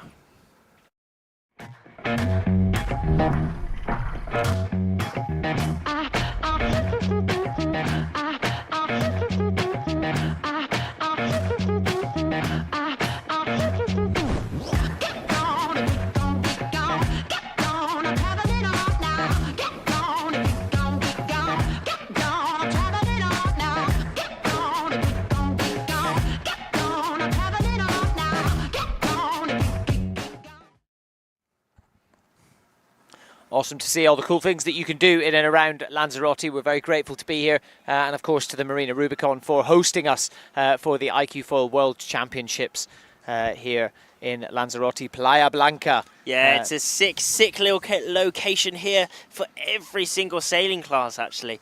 All the sailing classes here, 49er, 470, iQFOiL, the coolest one, obviously, and all yachts as well. They all have a great marina so they can get out in no matter what condition. And then also they have kit storage here where they stay all of winter. I mean, this has kind of become the hub for winter training of every single for lots of nations around the world, as it just has great conditions over winter. It's nice and warm. It's great temperatures and it's great conditions. We get a range of conditions: windy, not so windy, big swell, not so big swell. Around Playa Blanca, and yeah, we are really grateful to have yet another competition here. Yeah, absolutely. It's such a great spot, and like you said, you know, we've been talking about it throughout the week already. But you know, so many of the athletes do call this place home throughout the winter months. You know, spend a lot of time training here, so it's definitely a place where they feel comfortable, and that's definitely been reflected in the quality of all the riding. And all the windsurfing that we've seen. You know, you can tell that they're all so comfortable in these waters and in these conditions. Obviously, certain riders are comfortable in certain conditions, but generally for what we get here, it's pretty perfect for all the iQFOiL. And yeah, it's been great to see from the slalom that we've seen earlier, that we're about to see more of, all the way through to the course racing. It's a shame we weren't able to do the marathon, but it still looks pretty perfect. While we're waiting for the course to be laid for the women's, then let's take a little look at the rankings for the men, because that has now been fully updated after all of today's racing. Luke van Opselen still sitting pretty comfortably in first place, so this will be them. This should be your rankings going into the medal series tomorrow. So Luke van Opselen in first, Nicolo Renna in second, Kieran Badlow getting himself up to third, Nicholas Goyard climbing up into fourth place, Pavel Tarnowski going up into fifth, Tom Ruveni sixth, Gray Morris goes up to seventh, Louis Pignolet in eighth, Polly Quignon, he's gone up into ninth position. He was actually sitting in 11th earlier on, so he's got himself up into the medal series. Jön has had a very good day. He really was on that cusp, and he has done enough today. Along with Nacho, a very good day from Nacho. Yeah. He has really taken the senior iQFOiL by storm. For sure, one of the top riders within Spain. He's still very young. I think he's around 20, so one of the young riders, but he is just taking it by storm, and he now has a spot at becoming the 2024 world champion. Yeah, absolutely. The fact that you can get yourself into those medal series, you know, it's such a great thing to do, and it must be such a great feeling to know that yeah, you've got another big day of racing ahead of you, but it does mean that you are guaranteed to be in that medal series. So yeah, you can't have too much fun tonight yet. You know, you've got to still got to behave yourself a little bit, because it's all about tomorrow. And then, you know, thinking about the forecast for tomorrow as well, you know, taking a look at it this morning, it looks fairly similar to today, potentially actually even a little bit windier. Yeah. So I think, you know, there's nothing going to be stopping us seeing some great racing tomorrow. And of course, you know, we very, very briefly touched on it earlier on, but for the medal series, it is an entirely different type of racing, isn't it? Exactly. I mean, there is, well, to start off with, it's only the top 10 riders that race it out, and there's not 10 riders in each of the races as well. There's even less. So it is very different types of racing than what we've had throughout this week. But it is guaranteed for some mega action, for some mega drama, and I am really, really looking forward to it. I mean, last year was probably one of the most significant moments in iQFOiL racing. It was my first time doing this job at the iQFOiL class last year, and it was just amazing. I mean, if anyone remembers, it was the men's final for the first and second spot. Sam Sills and Pavel Tarnowski, they were racing it out for for winning that competition, and it was a drag race all the way towards the finish, and it was like, can you remember how long it was? It was maybe 20 meters or something before that finish, and they just had a mega holy moly moment and just wiped out, you know, both of them at the same time, and it was crazy. It was some mega action, and what we didn't actually quite see on that little bit of clip as well is that Nicolas Goyard, who was in that third place position, he was coming actually. He was on his way to maybe take that competition win. However, he showed some amazing sportsmanship and did actually wait for Sam Sills to cross the line. Sam looked like he was going to get it. He really was. It was like, and they just went kadoosh, both of them. But it was something to behold. So for sure, within these next competitions, we're going to have some more drama like that. Hopefully, anyway. Hopefully, well, like good drama, not bad drama. You know what I mean? Yeah. All right, so while they are resetting the course, let's take a little look at the highlights from the last few days, and then we are going to go on a short break until we are ready to run the final few races of the women's slalom here on day 5 of the iQFOiL World Championships. We'll see you soon.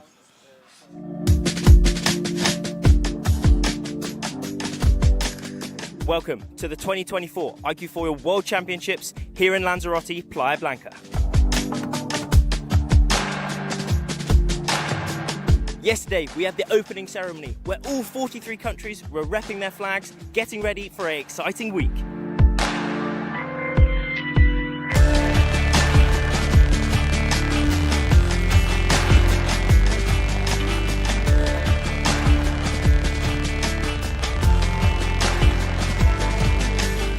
There is a lot at stake at this competition, as this is a key event in the Olympic trials process. Yeah, in 6 months we're gonna meet in Marseille to have the Olympic regatta. Anyone in the top 20 could probably win. The Israeli qualification will finish here, basically. I'm in a good position, but not winning yet. Our qualification for the games is quite intense. Everybody's in form, so yeah, it's gonna go down on the water. Without further ado, let's get into this first day.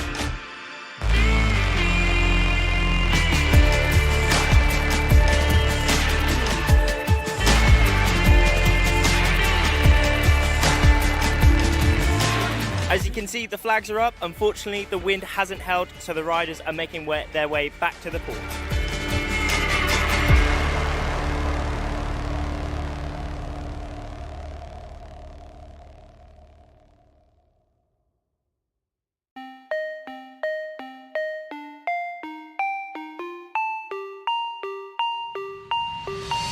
Day number 2 here at the iQFOiL Worlds 2024 in Lanzarote.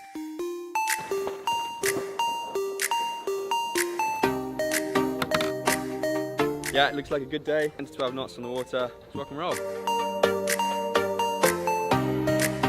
Yesterday we had no racing, unfortunately. However, today it's looking like the wind is already coming through, so let's hit the water.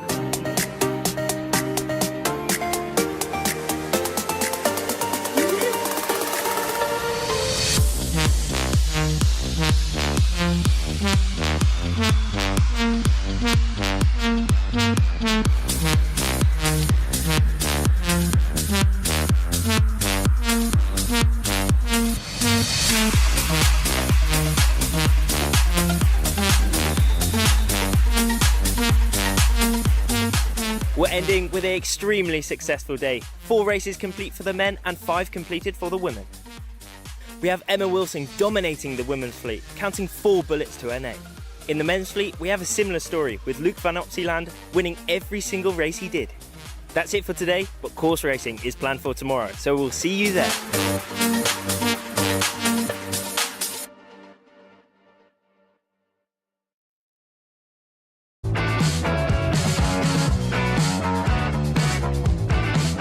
Welcome to day 3 of the iQFOiL World Championships here in Lanzarote.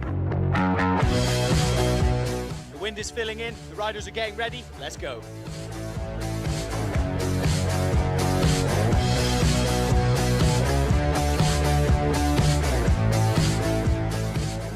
After an amazing day of slalom racing yesterday, there were two major standouts. Luke van Opzeeland in the men's with a really strong performance, winning all 4 races. And on the women's side, the Great Britain's Emma Wilson putting in an incredible performance. Now all eyes are turning to today, and it is all about the course race.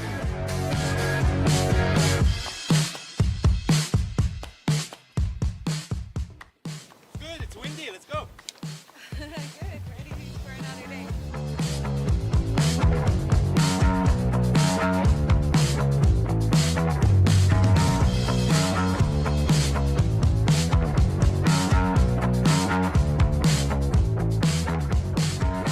That's it here for the action on day 3 of the iQFOiL World Championships in Lanzarote. And what a day it was. We had the course racing. We had around 17 to 22 knots out on the course. On the women's side, Emma Wilson putting in an incredible performance, winning every single race in her fleet. On the other side of the draw, Sharon Cantor also putting in an extremely impressive performance. Yeah, it was pretty cool. I won every race, which I never done, so yeah, I'm really happy, and yeah, I was just enjoying it. It was really nice conditions. On the men's side, Luke van Opzeeland continues his incredible run here, again storming through all of the races. And then on the other side, Nicholas Goyard coming up through the rankings and now sitting in 2nd overall.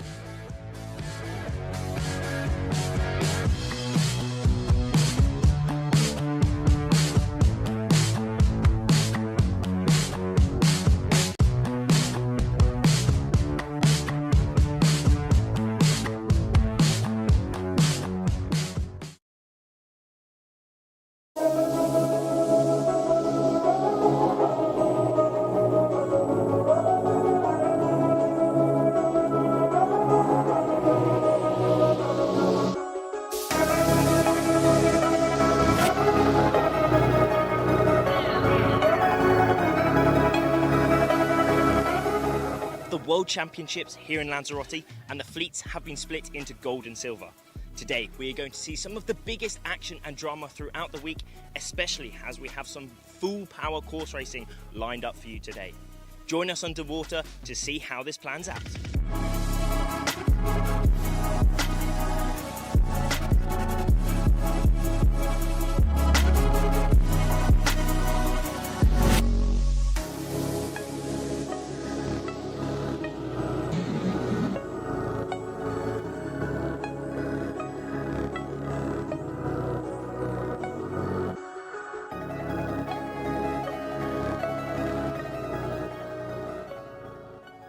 Back on the beach after completing 5 drama-filled course races for every single fleet. Strong winds at the start, but then dropped throughout the day, making tactical decision-making and adaptability the key to success. Well, I think we have had already like almost every condition. We did a slalom with strong wind, also cruising with strong wind, and today that was a bit tricky. The wind was going down, and we were having shifts in the area, so it was like very tricky to be like on the top on every single race. Consistent on the top, I think is 6 of every single race. So yeah, it was not like the best decision maybe, but yeah, I will hope more races for tomorrow. There was a lot of movement in the ranking, with most notably Marta Majetti climbing up into 4th place for the women with 2 wins, and Tom Arnoux closing the day out for the men with a win. Tomorrow is the last day before the medal races, so the pressure ever increases. Join us tomorrow to see who can make inside that top 10.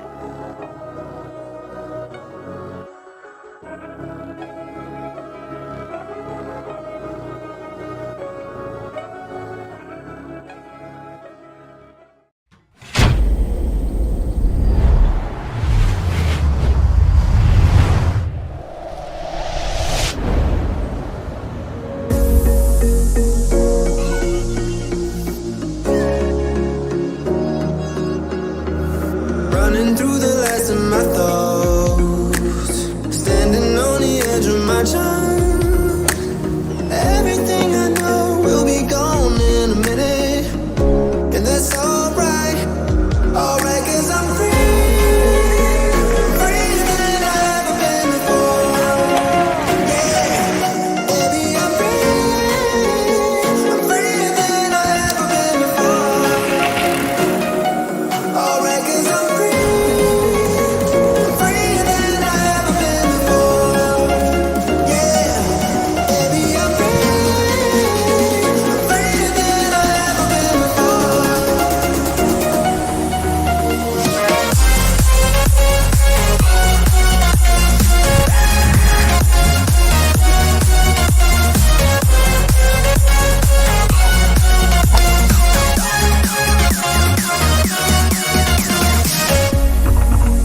Welcome to the 2024 iQFOiL World Championships here in Lanzarote, Playa Blanca. Yesterday, we had the opening ceremony where all 43 countries were repping their flags, getting ready for an exciting week.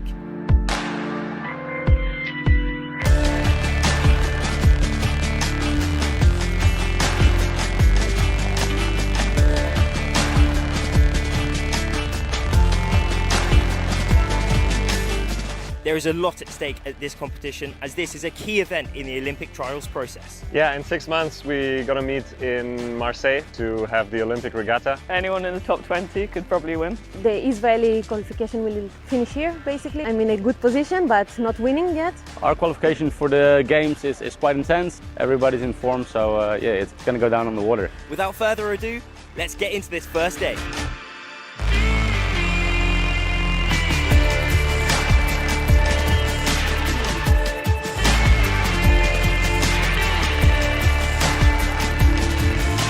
As you can see, the flags are up. Unfortunately, the wind hasn't held, so the riders are making their way back to the pool.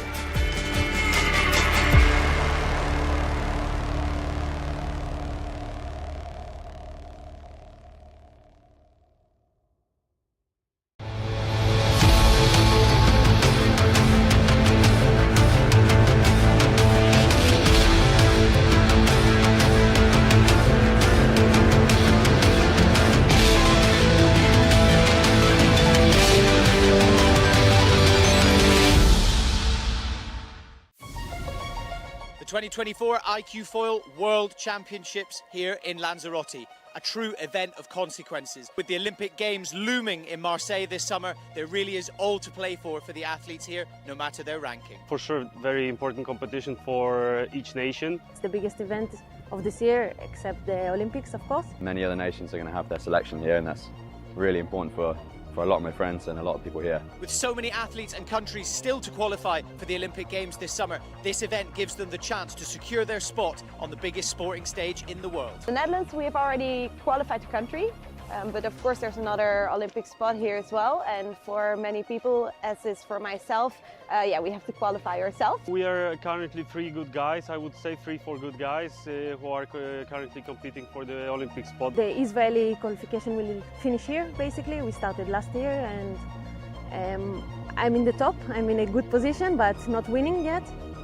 So I need to perform in this event. The personal qualification is still open in Germany. The national qualification I did.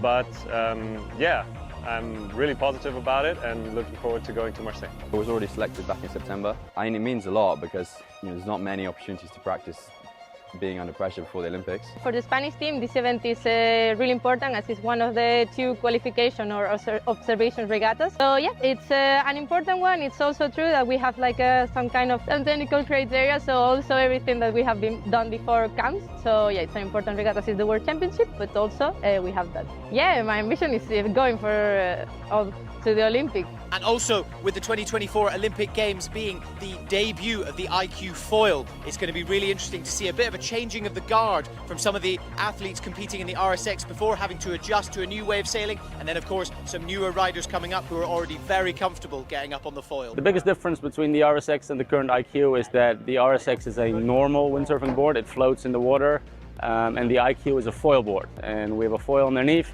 which pretty much generates enough lift. It's a wing system, generates lift for us to hover above the water. We're reaching a lot more speeds, it's looking a lot more spectacular, and it's a more dynamic class. The previous games, I had the time of my life. I had a really good event, and I managed to win a gold medal, which I'm pretty stoked about. We've secured our spot, but now it's going to be decided who's going to go to the games. It's a tough one because we have a lot of good guys. Luke's the current world champion, so he's on fire. He wants to close it off probably. And me and Howie are chasing, and we're trying to do our best and do everything to knock him off the throne. But it will be an intense week, and hopefully, yeah, we can prolong the battle till Palma, which is our final event, and there we'll decide who's going to go to the games for us.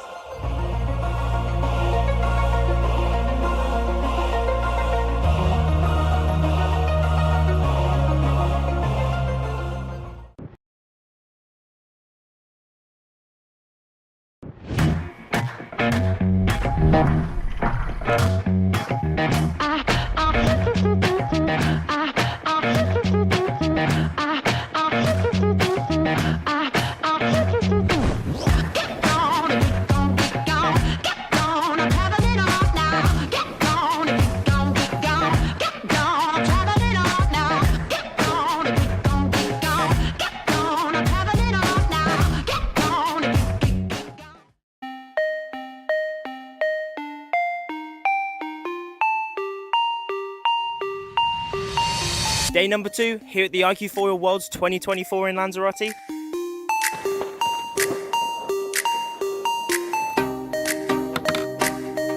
Yeah, it looks like a good day. It's 12 knots on the water. Let's rock and roll. Yesterday we had no racing, unfortunately. However, today it's looking like the wind is already coming through, so let's hit the water.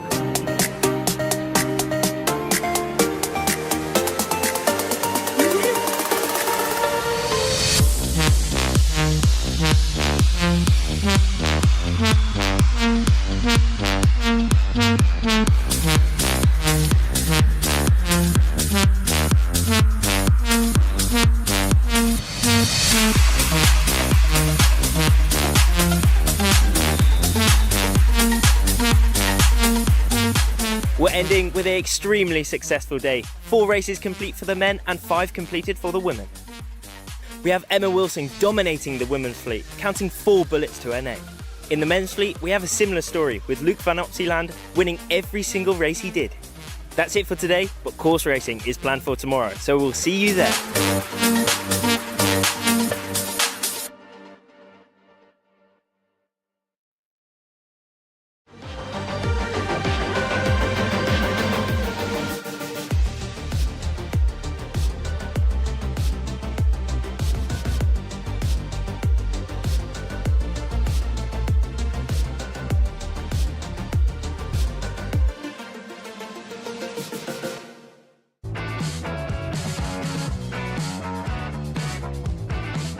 Welcome to day 3 of the iQFOiL World Championships here in Lanzarote. The wind is filling in, the riders are getting ready, let's go.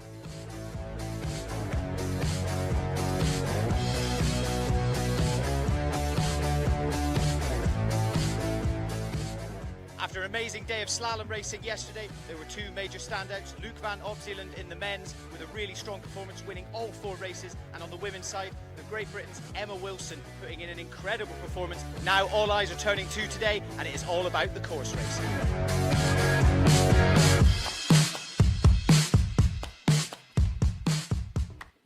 Good, it's windy, let's go. Good, ready for another day.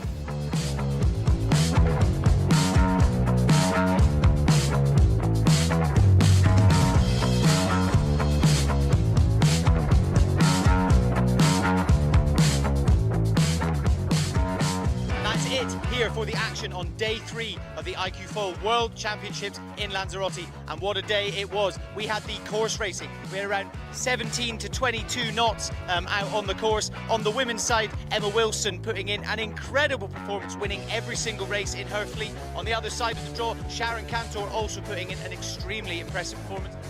Yeah, it was pretty cool. I won every race, which I never done, so yeah, I'm really happy, and yeah, I was just enjoying it. It was really nice conditions.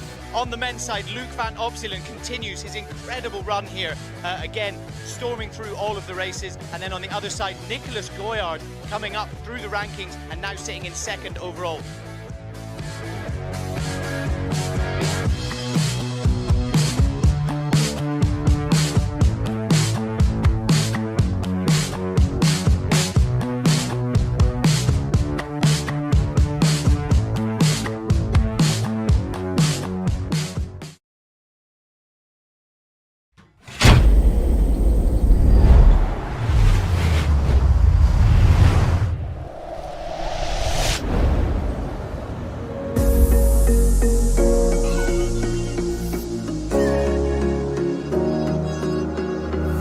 Running through the last of my thoughts, standing on the edge of my time. Everything I know will be gone in a minute, and that's alright, alright, 'cause I'm free, freer than I've ever been before. Yeah, baby, I'm freer than I've ever been before. Alright, 'cause I'm free.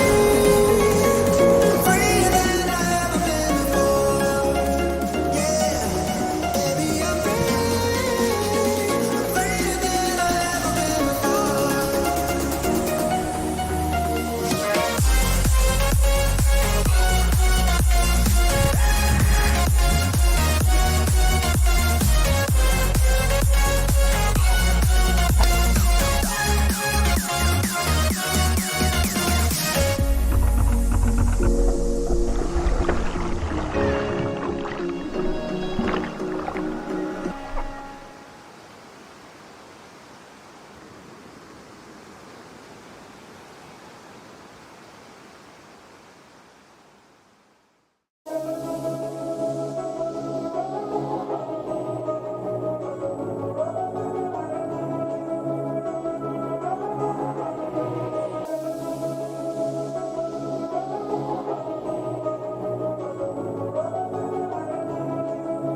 the World Championships here in Lanzarote, and the fleets have been split into gold and silver. Today, we are going to see some of the biggest action and drama throughout the week, especially as we have some full power course racing lined up for you today. Join us underwater to see how this plans out.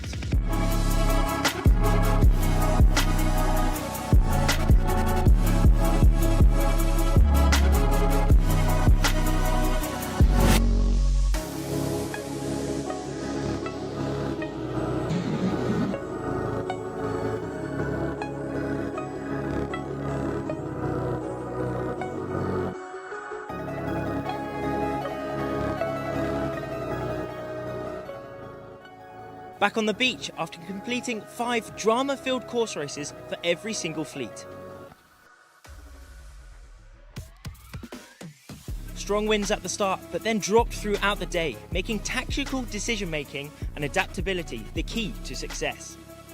Well, I think we have had already like almost every condition. We did a slalom with strong wind, also cruising with strong wind, and today that was a bit tricky. The wind was going down, and we were having shifts in the area, so it was like very tricky to be like on the top on every single race. Consistent on the top, I think it's 6 of every single race. So yeah, it was not like the best decision maybe, but I will hope more races for tomorrow. There was a lot of movement in the ranking, with most notably Marta Majetti climbing up into 4th place for the women with 2 wins, and Tom Arnoux closing the day out for the men with a win. Tomorrow is the last day before the medal races, so the pressure ever increases. Join us tomorrow to see who can make inside that top 10.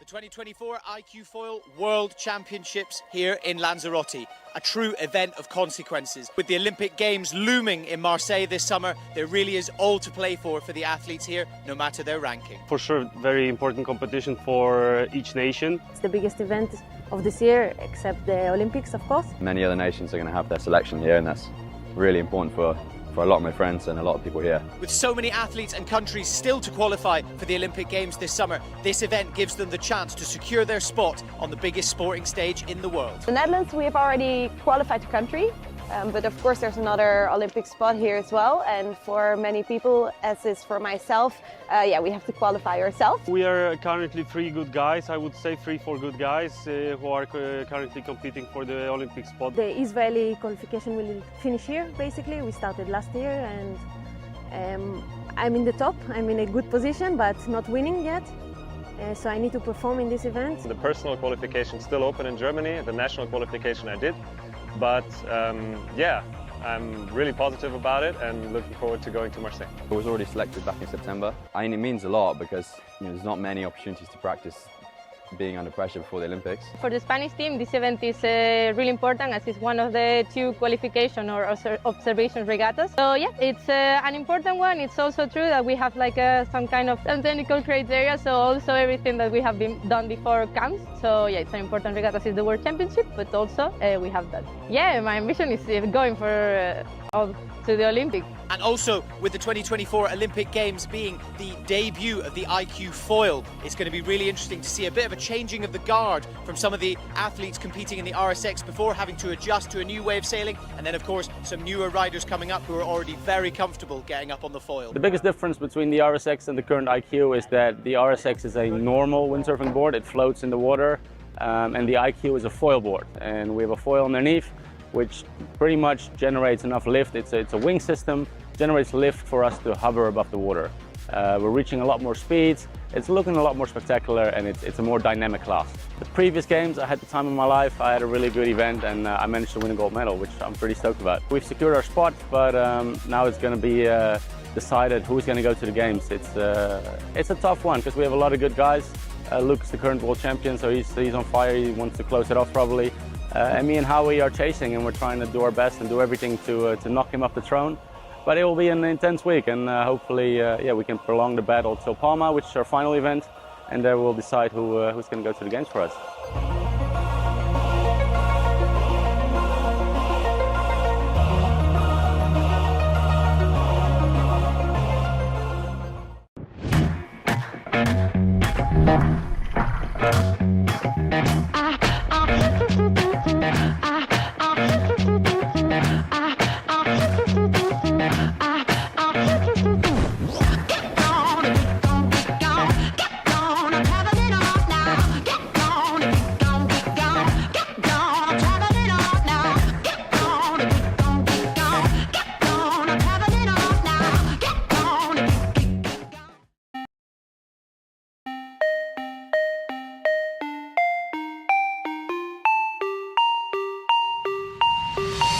Day number 2 here at the iQFOiL Worlds 2024 in Lanzarote.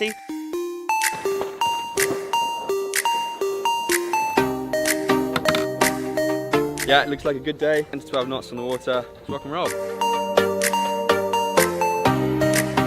Yesterday we had no racing, unfortunately. However, today it's looking like the wind is already coming through, so let's hit the water.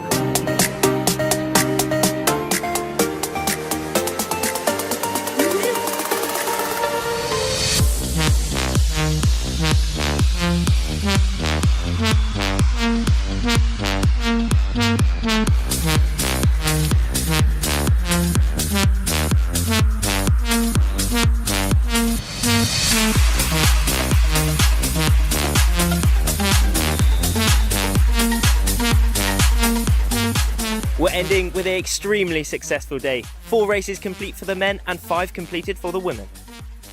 We have Emma Wilson dominating the women's fleet, counting 4 bullets to her name.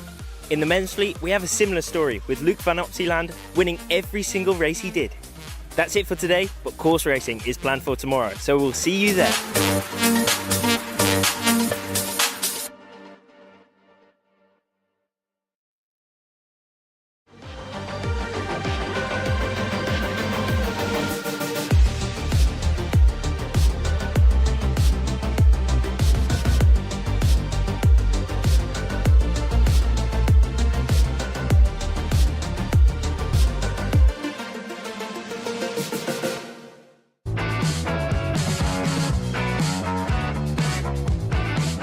Welcome to day 3 of the iQFOiL World Championships here in Lanzarote. The wind is filling in, the riders are getting ready, let's go.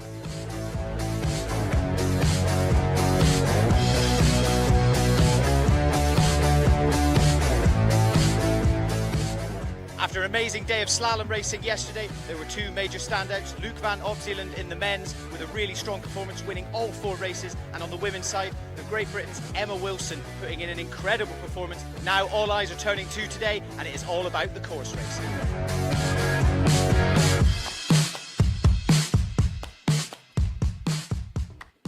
Good, it's windy, let's go. Good, ready for another day.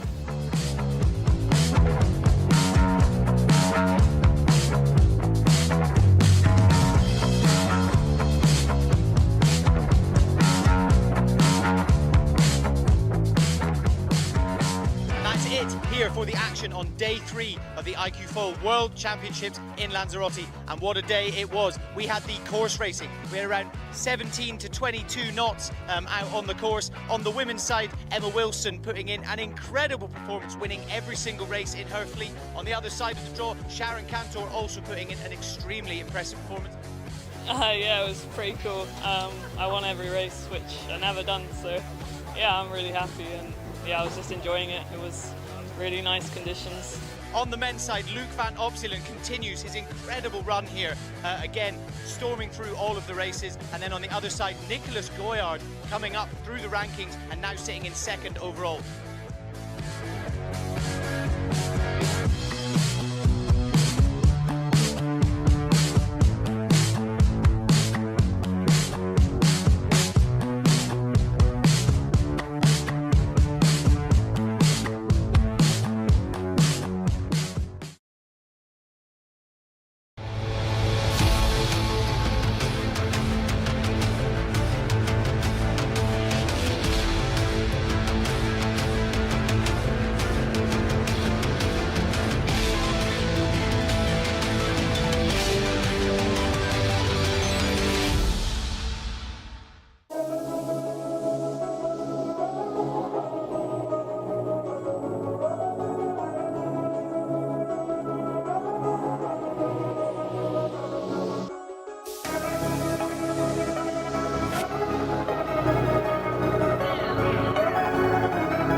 World Championships here in Lanzarote, and the fleets have been split into gold and silver.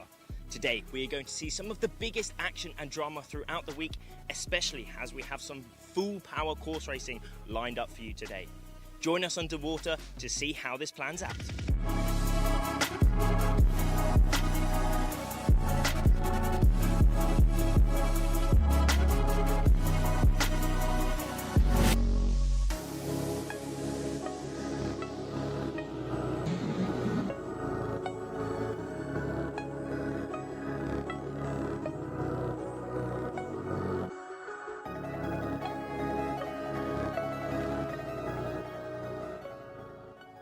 Back on the beach after completing 5 drama-filled course races for every single fleet. Strong winds at the start, but then dropped throughout the day, making tactical decision-making and adaptability the key to success. Well, I think we have had already like almost every condition. We did a slalom with strong wind, also cruising with strong wind, and today that was a bit tricky. The wind was going down, and we were having shifts in the area, so it was like very tricky to be like on the top on every single race. Consistent on the top, I think is 6 of every single race. So yeah, it was not like the best decision maybe, but yeah, I will hope more races for tomorrow. There was a lot of movement in the ranking, with most notably Marta Majetti climbing up into 4th place for the women with 2 wins, and Tom Arnoux closing the day out for the men with a win. Tomorrow is the last day before the medal races, so the pressure ever increases. Join us tomorrow to see who can make inside that top 10.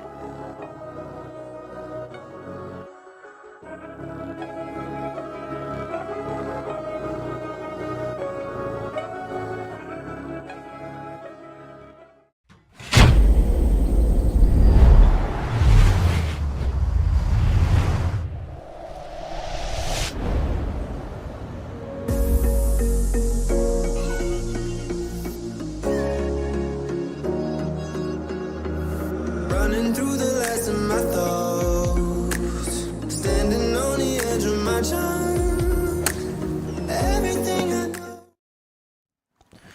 Woohoo! There we are, straight into the action here on day 5. We are straight into the slalom race for the women's gold fleet here on day 5 of the World Championships. And we are straight into it, aren't they? Full banging, top reach, full power, absolute balls to the wall to this first mark. Yeah, absolutely. So we've already had 3 course races for the women today, and now we are finishing off with some slalom racing. We ran the slalom racing first thing this morning for the men, and then did the course racing alternately with the women's gold fleet, and now, we are full into the slalom to finish it off. And it's kind of perfect. The wind has dropped off a little bit, so kind of perfect slalom conditions. This is the race format that we tend to do when the wind has dropped. No upwind legs. It's all about just getting down, round a couple of buoys, and then those final couple of reaches towards that finish line. Exactly. As we see them heading round that mark onto that downwind course. Already seeing a little bit of a leader here in this first slalom race in the afternoon here. As we said, we did have a lot of slalom racing this morning. We then went into some course racing as it was looking fairly fruity wind, and now we are into this final 2 course races for the women's final 2 slalom races for the women's gold fleet here. Yeah. The leader just deciding to it's Israel 3, so it is Shahar Tibi has a really commanding lead going into this first slalom race. Still a lot of pumping, even though they're going downwind. It does look like that wind has dropped off a bit, but yeah, she has got a nice little lead, just under 40 meters from second place. So yeah, putting together something quite nicely, and then the rest of the pack looking a little bit closer together.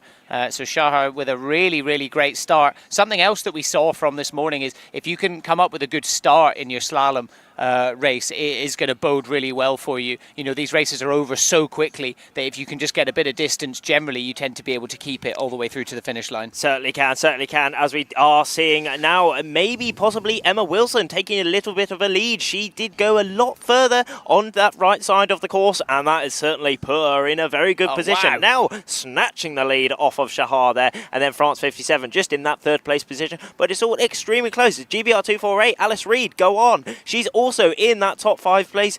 Maybe just dropped a bit further down now, but it's all on this race. This is their penultimate race before the end of the competition. Absolutely. So, yeah, it's worth talking about. Emma Wilson obviously looking pretty comfortable. Realistically, she is going to be seeing herself into those medal races tomorrow. Looking at the rankings currently in that kind of 11th and 12th place, Tuva Opedal sitting in 11th and Zheng Yan, China 37, sitting in 12th. Both of them, if they can get some good consistent results in these upcoming slalom races, they could find themselves in that top 10, replacing Mina Mobek in 9th and Tamar Steinberg in 10th place. So it is all to play for right now. It definitely here for the women's before those medal races tomorrow. But we are seeing, Emma Wilson carrying on her absolute run of dominance from today. Has managed to pull out some real tactics there. Going super deep on the broad reach there, throwing in that little jibe, bringing herself up ahead of Shahar, and it looks like she will be running away with this first slalom race. Indeed she is, crossing the line now, adding yet another dub. A bullet to that scorecard. In that second place, Israel 3, Shahar Tibi. Then France 57, finishing off that top 3. We also have Delphine, it's France 775, having a very good race there. Also Israel 7, Spain 132, Tuva coming across the line there, and also Georgia, I think that might have been there. Italy 1, France 7-1-2. That is Manon Pianata, if I am correct. All having great finishes. Oh, but it's all extremely close here, all the way to the end in this racing. Not only at the top, usually at the top it's kind of a little bit spaced out, but throughout the whole race, that 1 all the way to 20 in these slalom races, we do have around 20 athletes in this race. So it's full power. It's not quite they're not like powered up, if you know what I mean. Because I'm looking out and it's looking maybe 13 knots, 12 knots around that point, 10 to 15 around that kind of thing. But in that we did have Emma Wilson picking up another win, Shahar Tibi in that second spot as well. Yeah, absolutely. And notably there, we just talked about it while that race was on, Tuva Opedal coming in with an 8th position there. That could potentially further cement her being up into that top 10 for tomorrow's medal races. But you never know, it all is extremely close here at the minute, actually. Because this is the last day before those medal races.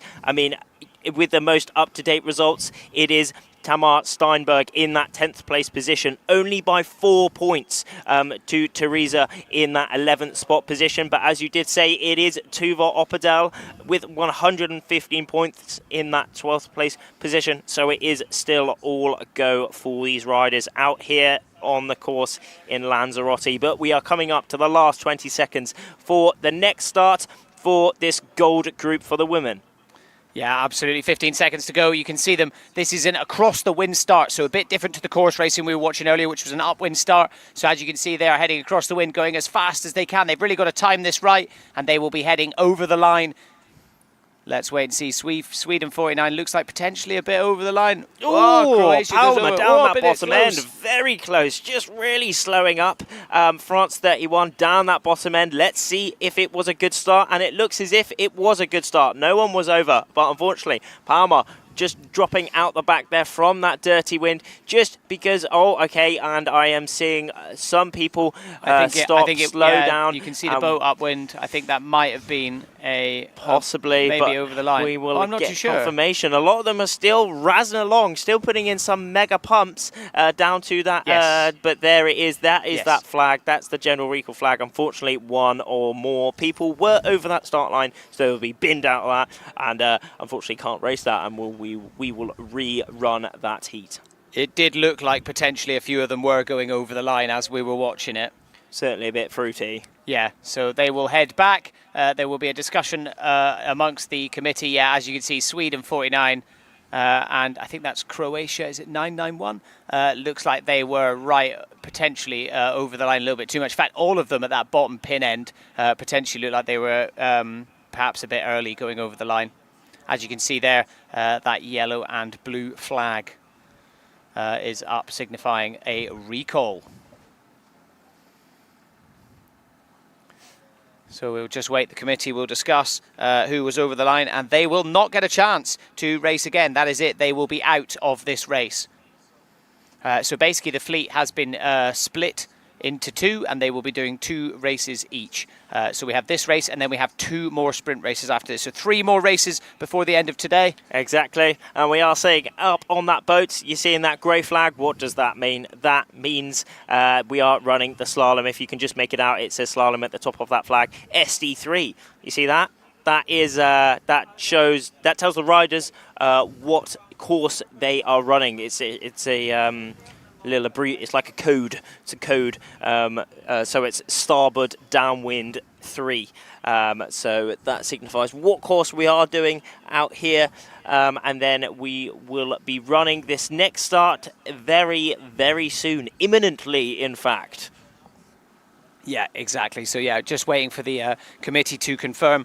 They will decide which riders were over the line. Those riders will be disqualified, and then the rest of them will look to get started immediately for the slalom next for race 2 of the women's slalom here on day 5. I think this could possibly be the last race of the day as well, because because all the riders from the previous race, they look like they're all making their way into shore. So unless they're doing a bit of follow the leader and the leader's made a mistake, this will be their last race here on day number 5. So it's going to be all down to this, you know. This is the pinnacle, this is the climax for a lot of the riders, actually. Because remember, only the top 10 riders go through to those medal races tomorrow. So they have got nothing else to work for, only some partying later. So they will be going all out, full athleticism, and working as hard as possible just to finish on a high note, you know. It's always good to finish on a high note, wherever it is. So it was Croatia, so 9-1-1 down that bottom end, unfortunately over that start line and out of that race. Yeah, it's the Croatia 991, and I think it's Sweden.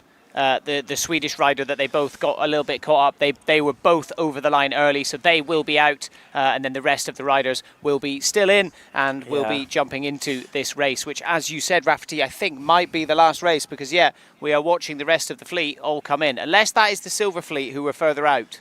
But we'll just wait and get confirmation. I have my doubts. Yeah, no, we'll wait for a cheeky bit of confirmation there. But yeah, as we saw, unfortunately, Palmer and Johanna out of that race.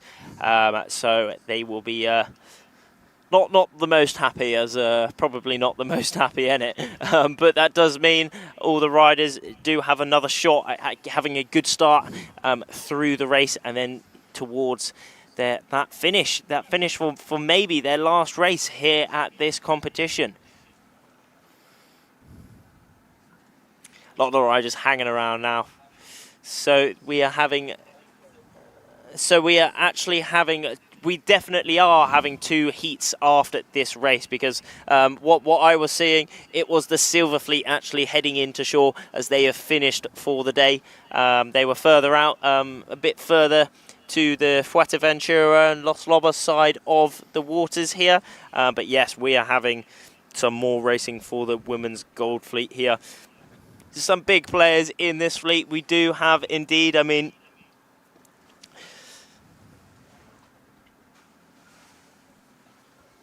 So yeah, 2 minutes and 35 seconds left to go up until the start of the next race. You can see all the riders starting to get themselves into a position to be ready for it. As we said earlier, this is a across the wind start, so a bit different to the course racing that you may have tuned into earlier on. That was an upwind start, so we saw riders on both sides opting to go across the line. Some on starboard, some on port, depending on which side there was a preference, and depending on looking at the wind direction. But whereas this is a straight up across the wind, there are a lot less riders within these races, and they're all very, very quick. It's just literally round a few buoys, a few reaches, and then down to the finish line.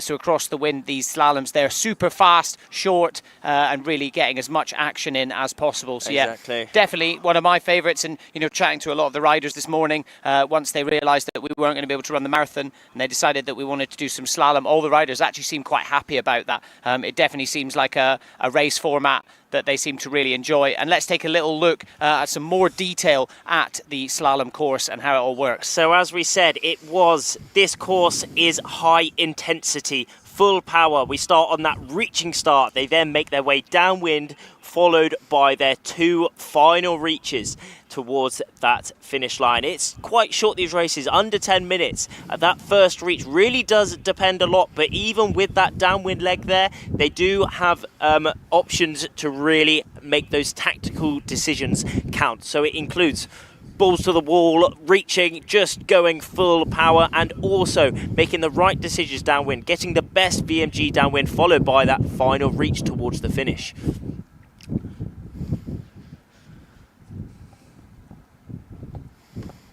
There we are. Yeah, we absolutely. are going for the Heat 2 for the gold now. Heat 2 running now for the gold. 24 riders in this. However, 2 have been knocked out from that previous start because they were over the start line, unfortunately. So we now have 22 riders within this heat. And they all lining up now, ready for their last, well, inside the last 30 seconds before they start. For sure, they might be hanging back just a little bit more now, as they did see both Johanna and Palmer unfortunately jump the start, so they will really not want to jump the start as well. But, you know, everything is on this. The start is such an important aspect within this slalom course. You need to have it absolutely perfect. Otherwise, nothing will go right, you know. But up that top end, can't quite see because of the glare, but Sophia Renner having a very good start there, actually. Really punching out. Sarah Renneker's also in there as well. Some good starts. They are really full power towards that reach, and some of them are stopping. Oh, cheeky. I think cheeky it might have been one. over the top again, yeah. I think, unfortunately... I saw one rider looking like they were well over. Cheeky, naughty general recall again. Unfortunately, one or more people were over that start line yet again, so we will go back to that committee boat.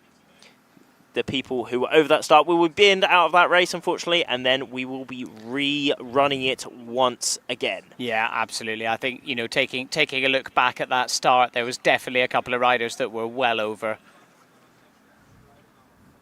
So yeah, interesting one. You know, it's difficult at this point in the day. You know, we've got this the last couple of races of the qualifying tomorrow. You can tell some of the riders are potentially, you know, getting a bit not impatient, but you know, eager, and they really want to try and maximise all their opportunities. And sometimes that means you accidentally go over the line. You know, I've been saying it all day. You need to find that balance between control and then the kind of power and speed that you need to make sure that you're in the running for you know, getting a good placement at the end of these races. Let's take another little look. Yeah, you can see a couple of people well over that line. Can't quite make out the flag. I think it's a Netherlands flag. I'm not sure, but the one a bit further downwind. But it looks like they were well over. Potentially the Italian, but a bit further up. Can't make out the sail number. But yeah, we'll just wait and confirm, and then we will restart the clock and look to get this race underway once more. So a difficult part of it, but this is part of the game. This is part of the racing here. In order to make sure that it's fair, you can't have anybody going over the line early. And in order to really try and discourage people from doing that, if you do it, you are out. Yeah, do not get savage. Another chance. It is savage, isn't it? It is savage. However, I mean, it's racing at the end of the day. I don't think it's savage at all. I think it has to be done like this. You know, you can't... you know, it potentially encourages it. If all you get is a bit of a slap on the wrist. On the wrist, yeah. You know, slap on the bottom. It needs to be you know, this is unacceptable. You can't do this. Yeah, you have to do it because it's, you know. But also, I mean, it is so cutthroat that even if you are half a board length behind the start, that can make the difference between being first or right at the back of the fleet. So it is really tricky, but that is part of the game, you know. You do have to have the best starts possible to make sure you are best in the race, and this is where we do establish some of the best riders in the world. Well, present here on our screens are the best windsurfing riders for the iQFOiL in the world. So here we are seeing the best of the best. Yeah, absolutely. You know, this is the World Championships. This is also an event where a lot of people are vying for Olympic qualification. You know, these are the top athletes in the world at their game, but even they are, you know, not infallible, and they are going to make mistakes, especially as we get towards the end of the day. Emotions are running high. They're eager to get the racing going. And before you know it, you're over the line early, and you're out of the race before you've even had to go. And you're ditched, yeah, right. Well, we've seen quite a few general recalls and over the start line today, actually, haven't we? I mean, everyone is just pushing to the max. Yeah, absolutely. And they really want to just have the best start within their race possible. Because once you do have a clean lane and you have a bit of dominance over the rest, then your race becomes a whole lot easier, you know. Rather than just always attacking for every single bit and having a bit of influence by all the other riders, you are able to do it yourselves. And there on that whiteboard, we have the riders who are over that start, just waiting for a bit of confirmation. Looks like quite a lot of numbers, though. Yeah, it does, doesn't it? Yeah. Oh, blimey. Holy moly. But, I mean, yeah, we are going to see very, very soon. Let's get a little word in while we wait from some of the event sponsors.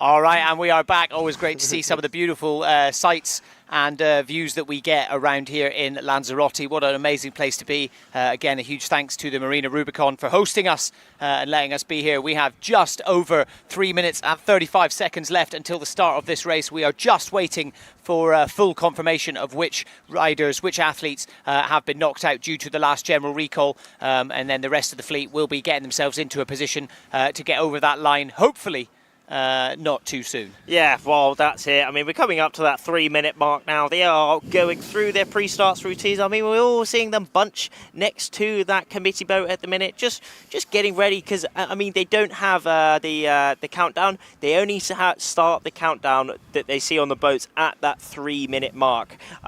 Okay, and here we are. I've got a little cheeky picture of who was over that start. So, unfortunately, adding to Croatia 991 and Sweden 49, it is Sofia Renner, unfortunately, Italy 25 over that start line. Netherlands 3, unfortunately, that is also Lilian de Gus over that start line. What an L there. Poland 7-7, that is Sofia, unfortunately, over that start as well. And then finally, the last one over that start line previously was Germany 799, which is Theresa Steinlein. That's a big one. So Theresa Steinlein being knocked out, that really opens the door for Tuva Opedal, who had a great result in the last one. So Theresa Steinlein won't get a chance to potentially up her ranking, with a good result here. Yeah, I mean, it is very tricky indeed, but this is how this is working. It's all going to play out very soon. I mean, we did see, as you said, Tuva is currently in that 11th place position, so right on that cusp, only 2 points away. Could she make it? But that also means Tamar is only in that 10th place position with 2 points to lead. So it can all change. It's all down to this race. I think we're going to see how it goes out. Yeah, just over 1.5 minutes to go. You can see the riders, they've made their way out away from the committee boat. They will all be kind of jibing or tacking round soon and getting themselves ready to sit there before they hit the gas, hit the accelerator, and then they will look to get over that line with as much speed as possible. But as we said earlier, it is that fine line between coming across with speed and not coming across over the line. Certainly so. You don't want to do that. Don't want to come on top. No, you don't want to end up over that line again. So you see all of the athletes jibing round now, getting themselves into a position where they're going to be hitting that line as the clock hits 0. and they will be able to just maintain their speed rather than have to slow down or even try to speed up. The idea is to seamlessly just go straight over that line as if nothing has happened. But obviously that is very difficult to time. This is something that the athletes really spend a lot of time drilling and training over the off-season and the time between events. They'll just do a lot of different starts to make sure that they can really time this perfectly. Exactly, as we come into this last 30 seconds for this race for heat number 2 of the Gold Women coming up very, very soon. All starting to get foiling, all accelerating towards that line, hoping to hit that start line at the gun at 0-0 with full max speed over middle 20s, even in this light wind, middle 20 knots, and we're going to see how it plays out. But we do have down that bottom end one of the Czech girls, that is indeed Katarina. She's going extremely well, but down that bottom end again, Natasha Lapa, I think, the Cypriot woman, having a great start down that bottom end. Cyprus 1, a really cool flag actually. You know, a little bit Cyprus white, 1 really getting ahead of the crew. It looks like there's people jibing again. I think we've got another general recall. Oh, cool, blimey. Yeah, another general recall there, so people over the line again. Ho. There we are, yet again, last. Another general recall. Another general recall for this group, so there'll be even less of them getting through into this. They are pushing to the absolute max. Yeah, absolutely. You know? Really pushing. And well, I mean, there's a lot of people out of this start now. How many people will it? I think it might. Oh, Natasha. It looks like it's literally just that Cyprus 1. Looks like she was well over the line. Yeah. Well, I mean, we don't know. We don't have confirmation. All we can do is speculate from Natasha Lapa looking very keen there. Very keen indeed. I mean, if she wasn't over, she got a cracking start. But she was probably sticking out a little bit more than the rest. I would say so, and yeah. with the flag sticks out a lot as well, which is pretty cool. But yeah, they will be looking again at that start line and see who was over that start. Again, they will be disqualified from that race, unfortunately, just from jumping the gun there. And then we will be rerunning that start yet again for the 3rd time now. Yeah, absolutely. That is the 3rd general recall now for this slalom race for the Gold Fleet for the women. So yeah, we haven't had this many general recalls today yet. But yeah, you know, as I said, we're getting to the end of the day. People are perhaps a bit eager to really try and get the racing going. They want to really try and make as much of an impression as they can. They know this is really their last chance to try and get themselves up into that top 10. So they're trying to make the most of it, and sadly sometimes that means you get the opposite of the desired effect, and you end up going over too early and you end up disqualified out of the race. Yeah, exactly. And all it takes is just 1 second. You're just not even a second over that line, and before you know it, you're in trouble. Exactly. That is literally all it takes, as we see all the riders heading back to the boat. That's how they know who was over the start line. They head back to that committee boat. Then the whiteboard will be up. You can see the lady holding up that big ass whiteboard and just showing who was over that start line. They're then knocked out of that start, and then we will be rerunning it. Hopefully we will get confirmation soon. I'm going to be watching my notifications, see if I get anything. Absolutely, yeah. We'll just have to wait and see. We'll just wait for full confirmation.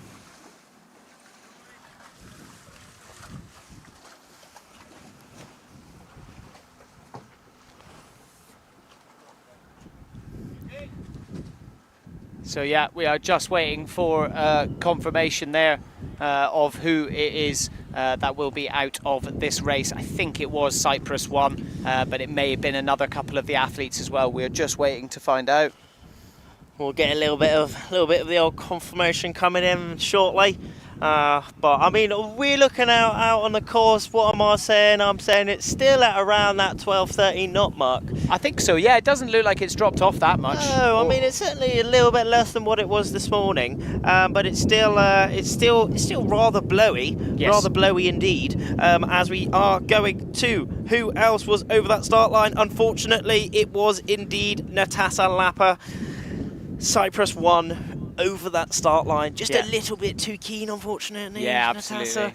Just jumping that gun, just a touch, just cheeky bit, but cheeky bit is all it takes, you know, cheeky Absolutely. bit, and you are over, binned out of that race. And now that has been identified, she will have to sit this one out, and then the rest of the fleet will get the reset of the clock, and they will go out and get ready to go again.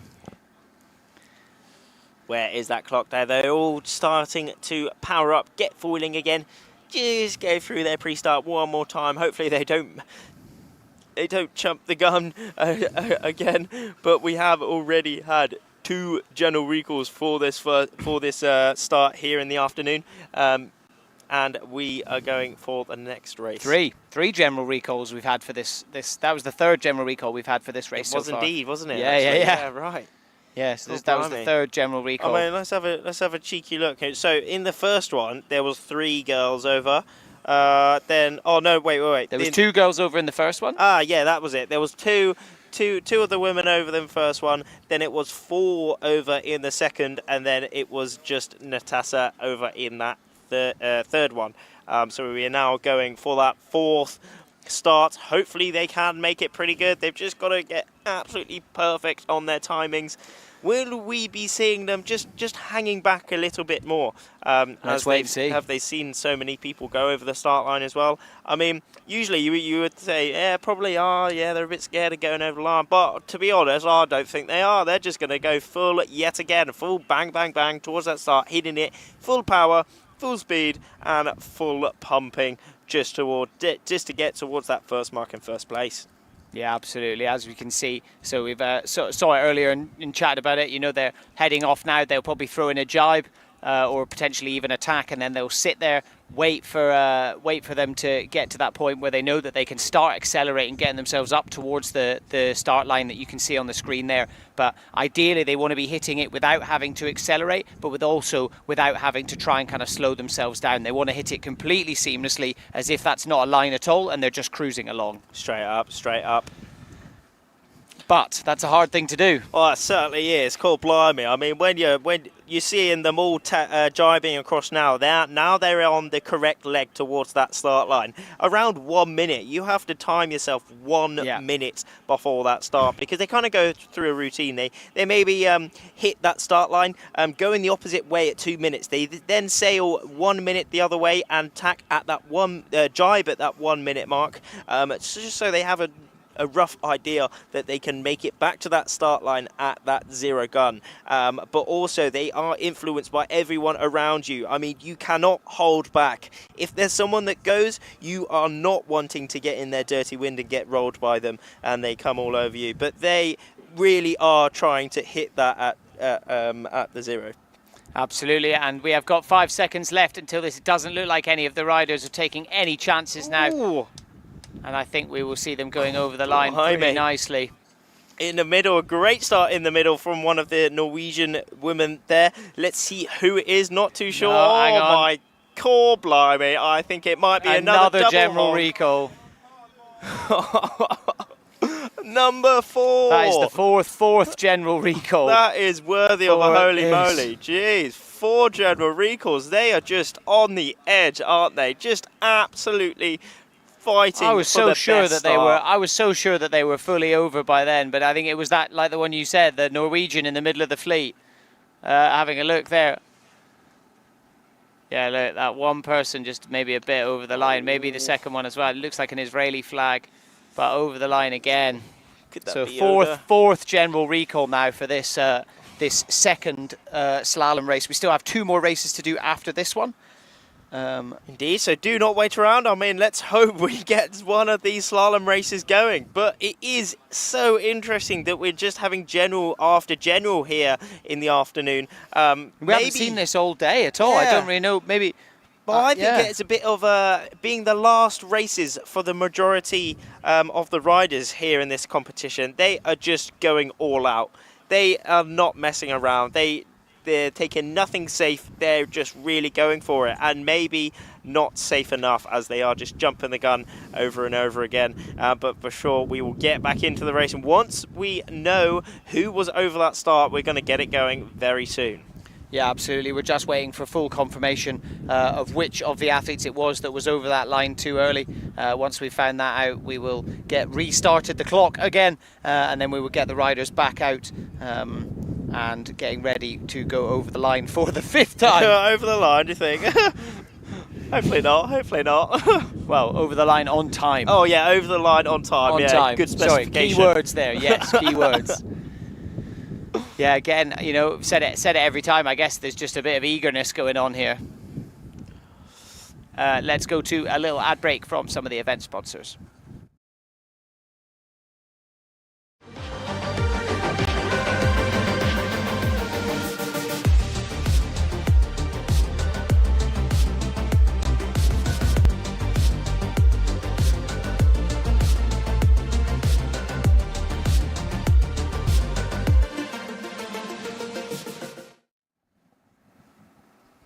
European sports destination. It certainly is a destination in the world. I mean, the Canaries being part of Spain, they've got such a little gem down here. All these Canary Islands, they're just dreamy, aren't they? Pure dreamy. Just wind. It's perfect for wind sports as well. I mean, I've been doing a lot of windsurfing all my life. Now doing a bit of wing foiling, and it is just dreamy here. You could just go out on these dreamy beaches, lovely sand. There's actually one beach, really nice beach, just off to the right of our screens in Playa Blanca. I remember wing foiling over there, went on the beach. I mean, it was actually a bit of a nudie beach. I saw a few things, but yeah, no, it was quite nice. A really lovely beach, nice water.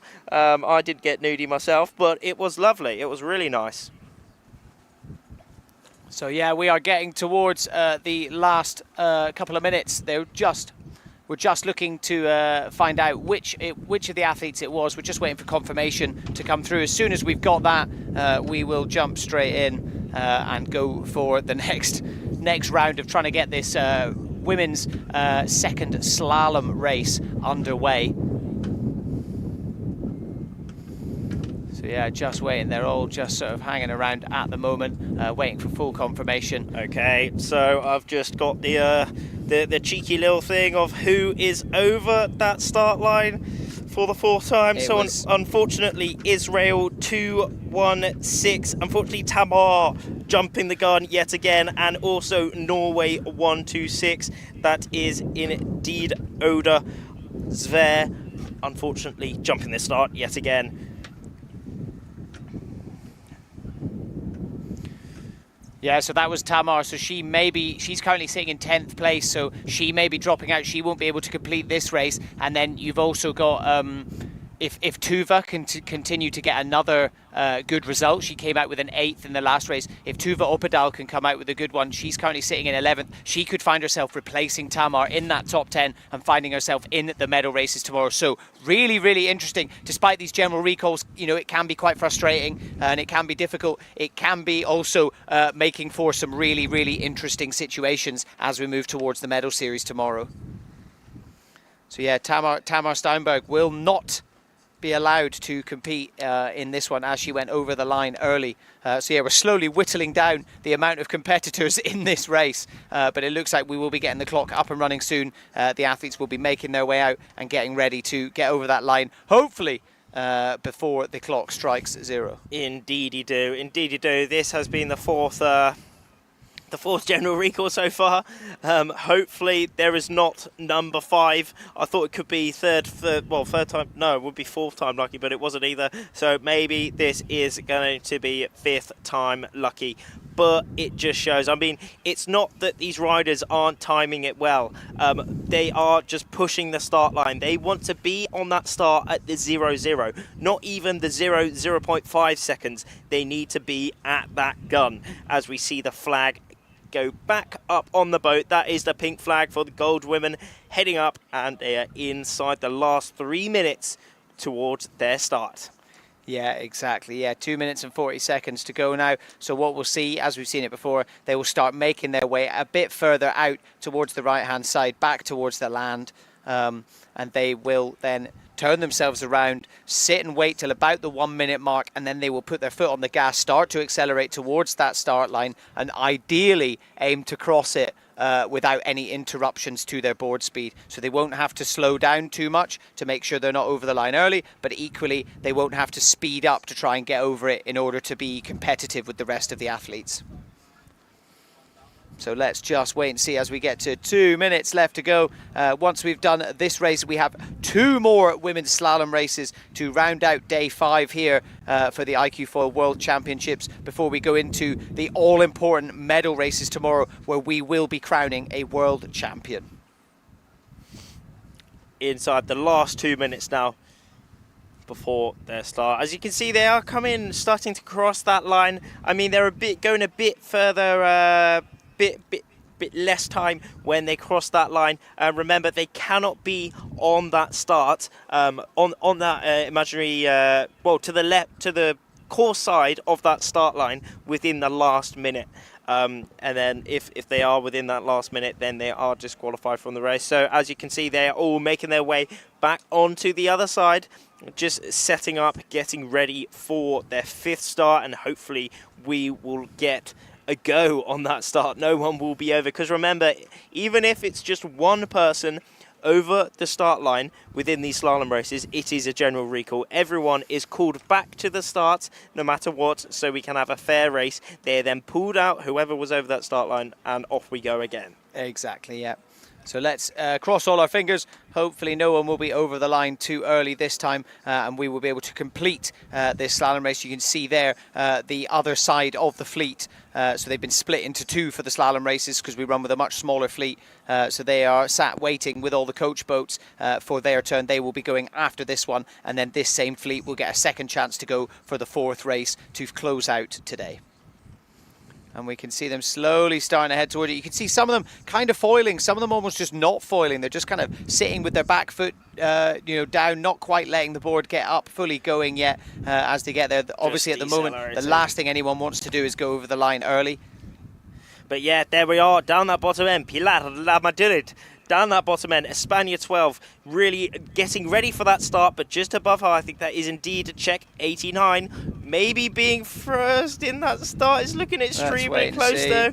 Hopefully it is all okay, but we will get confirmation. It is looking like it is okay even at the minute, but it is looking very even between all these riders so far. Pilar down that bottom end, really cranking across. She did win the this international games this time last year, so hopefully she will be staying inside that top 10 for those medal races tomorrow. Absolutely, up the top end as well. Sara Wenikus, really bringing herself up the top 10.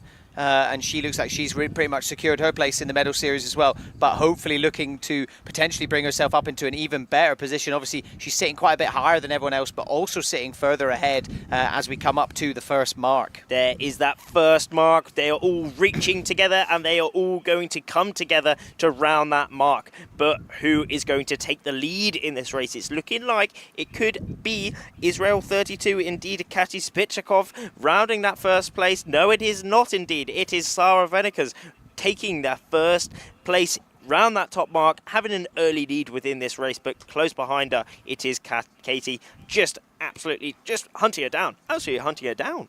Yeah, absolutely. Yeah, Sara Wenikus, really, really good start there. Started a bit further upwind of the pack, which sometimes may actually not look like the best decision given that this is essentially a downwind race, but by able to get that clean air through your sail, there's no dirty wind, you get to just get that little bit more board speed, and it just means you can be a bit more free with your movement. You'll be able to get round the rest of the pack and really choose your own line, as we see Sara and Kati Spichakov both jibing there a little bit ahead of the rest of the pack. Sara quite a bit further downwind than the rest of the team now. Someone hitting the drink there, unfortunately, couldn't quite make it out who it was, but we show it is still tricky conditions out there. Still very tricky. I mean, we're looking out here. This is a good idea of how big the swell still is out here in the seas just off Playa Blanca. Kati on the screens at the minute, just cruising down this downwind, but to the left we do have Sara in the lead of this race, currently winning, but they are going towards this bottom mark together, and we'll see where the cross happens. Yeah, absolutely. It looks like Sara's definitely still got the lead.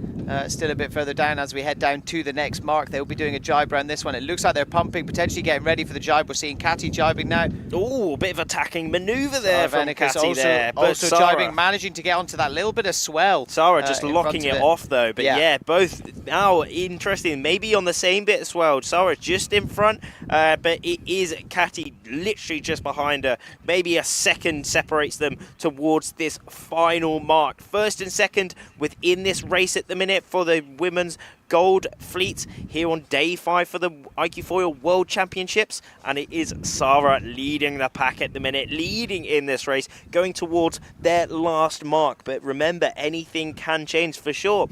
Katie will really be wanting to put in a great jibe, a attacking jibe, but Sarah just wanting to lock off. But it is quite big out here, isn't it, as they go in for their jibe. How is it going to look? Katie going around the outside, actually. Sarah just dropping down, and Katie going off on the inside. Really, both of them really pumping to try and get accelerating as fast as they can. But this is a drag race towards the finish.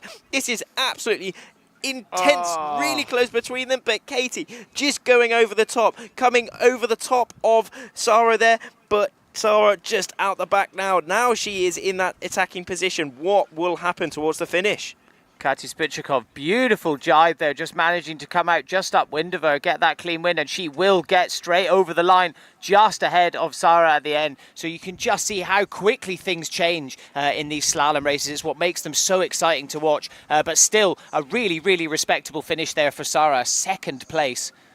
Let's take a little look at some of the replays from that race. So that first start there, Pilar having a very good start down that bottom end, check actually. 89 as well. And also Katerina, yes, having some really good starts. But some good starts, I mean, everyone in that start had a really good start, actually. There was really no messing around there. Everyone being on the line, absolutely banging perfect. Yeah, absolutely. And Sarah Venekas, you can see she was really ahead of everyone else, you know, and then suddenly Katia Spichakov managed to, on this jibe, started to just breathe down her neck a little bit more. And then as they made their way down to this last one, this was where it really started to change. You can see Katie really using a bit of swell there to get round this mark. And there was finally that point where Katie made a really amazing maneuver there, just going on top of Sarah there and taking that lead, winning that race. But we are straight into the next race, and again it is a general recall.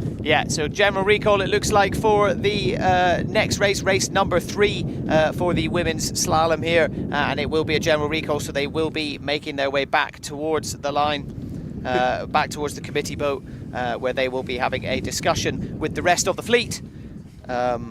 And the committee as well, and there will be a decision as to who was over the line early. And this is going to be interesting. We didn't really get to see there who potentially may have gone over. But it looks like Emma Wilson was very much ahead of the rest of the pack, so potentially could we be seeing her over the line early and disqualified from this race? That would be a bit of a wounder. I mean, yeah. Realistically, she's, you know, nothing's going to happen to her. She's still probably going to be in first no matter what happens today.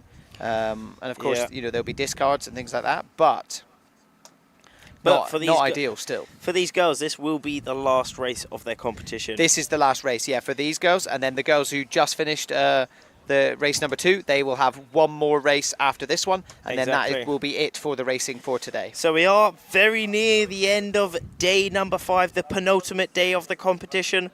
So everyone will be pushing to the max. I mean, for this fleet here, this is their last race here on day 5. And for the majority of them, the last race of their competition, as tomorrow only the top 10 race in the medal series. And there is that whiteboard. Who is over the start line? We will get confirmation very, very soon.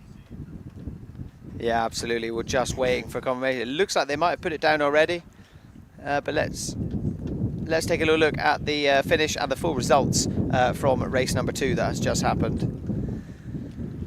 So as you can see there, Katie Spichakov, really nice. Yeah, you can see a bit of Stoke there. You know, put in a really good performance. There's some great tactics, especially at the jibe marks. Just managed to get herself past Sarah. But Sarah also putting in a great performance, leading the race the whole time. Yeah, certainly did. I mean, Sarah had a really good race all the way until that final jibe mark where Katie just... She just said, hello, I'm here, I'm going to win this race, and win that race she did. I mean, in 3rd and 4th, those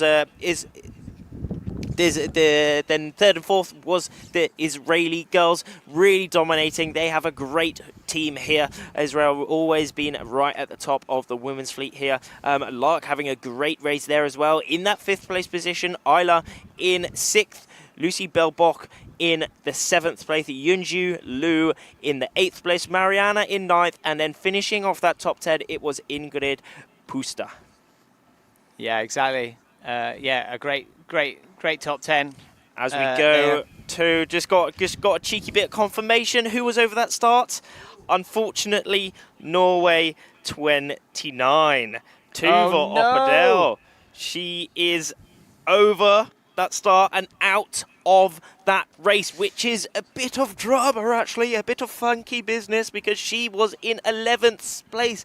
She had a chance of really getting inside that top 10, but I mean, stay glued to those results on the website as well to see what happens, because there is a lot of drama that's going to be happening. After these 2 races, we will be determining who is inside that top 10 for those medal races tomorrow.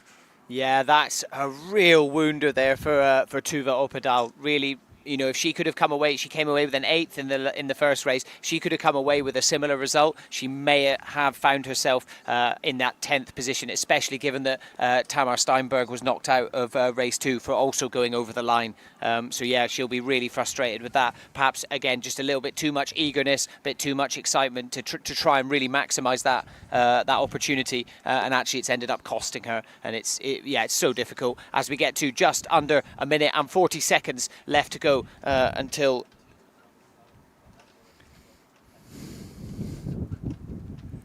So yeah, let's just wait and see what the results will be after these next couple of races. So yeah, this is race 3 of the women's slalom. They have had one general recall, and yeah, let's see. Hopefully we won't be looking at another one, and we will be able to get this race underway.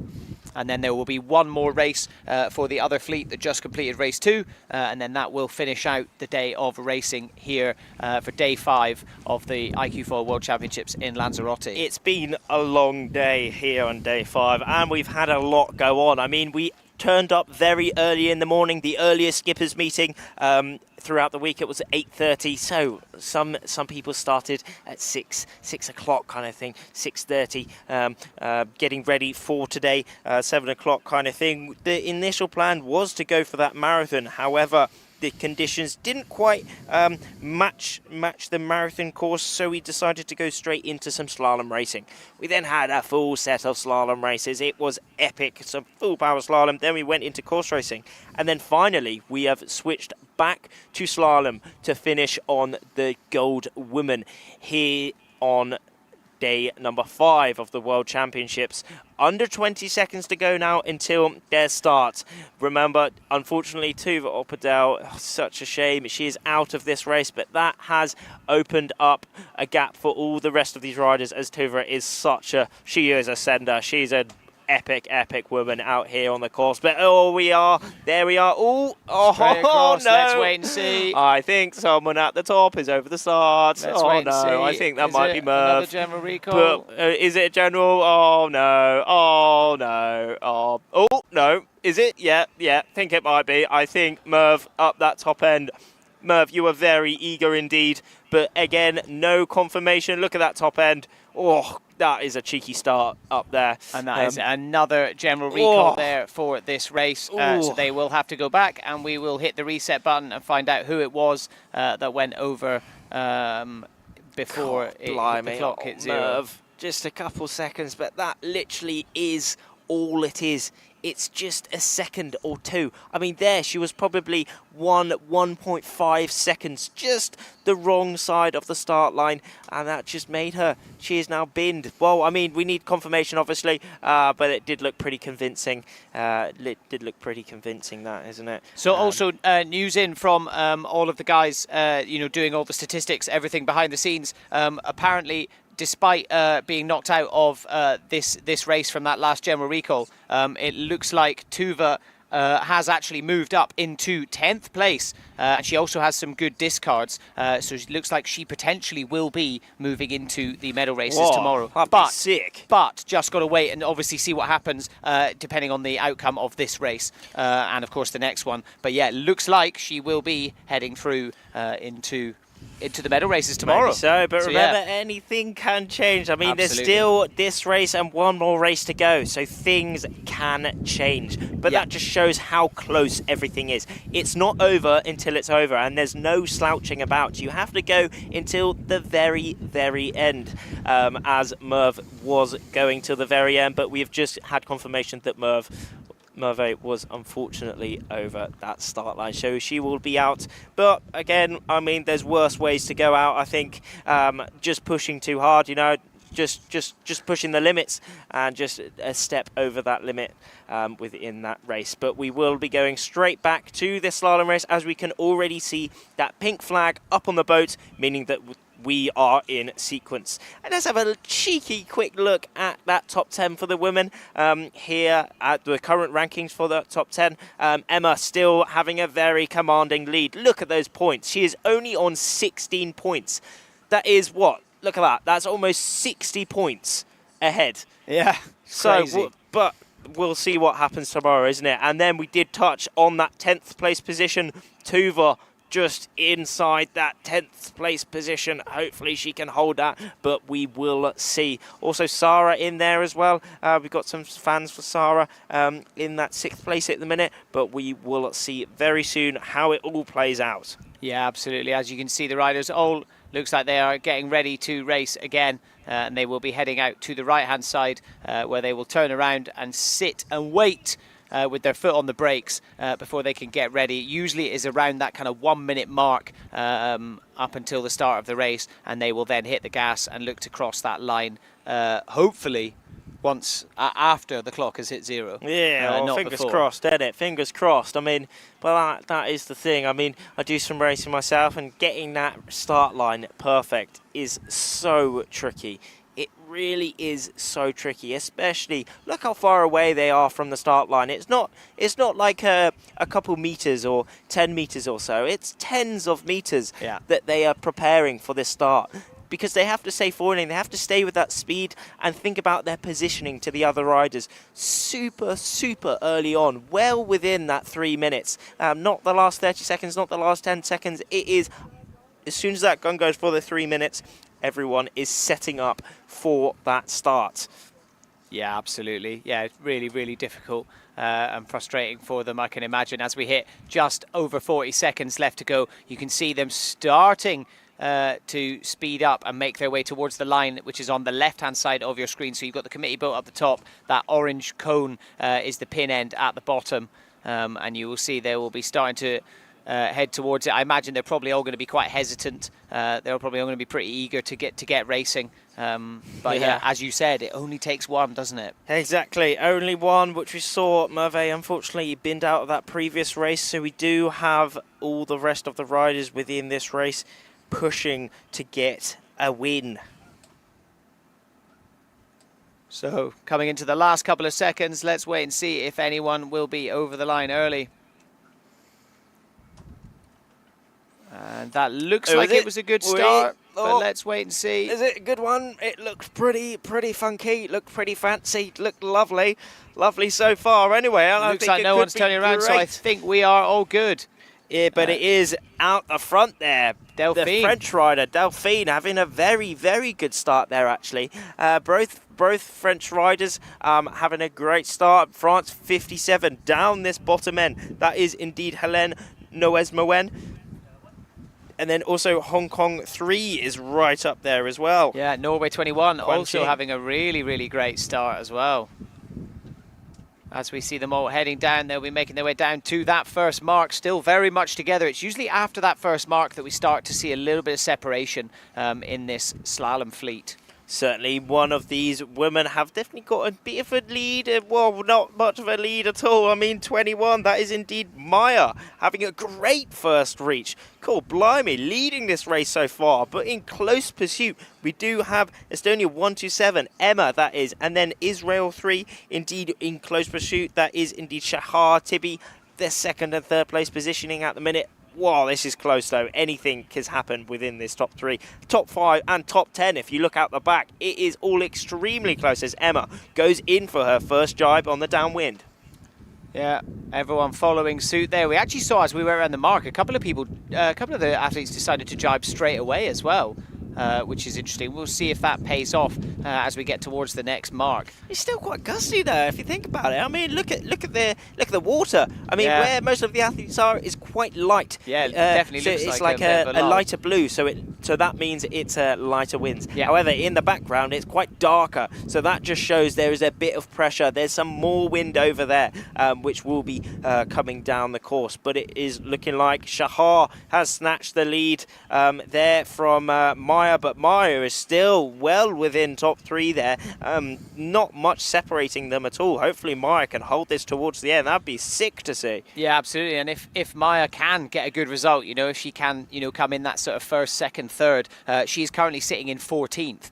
So if she can find herself climbing up a couple of spots, she potentially could be looking at knocking her teammate Tuva out of out of number 10. Maya has really had an amazing competition at this. I mean, she's stepped on the senior. I mean, she's still under 23. I mean, super young. Well, way under 23. Way under 23, still just been on the youth stuff, and she is just rocking this by absolute storm. She's doing extremely well within these senior women, just showing what she is capable of as she's in this second spot quite comfortably here at the minute.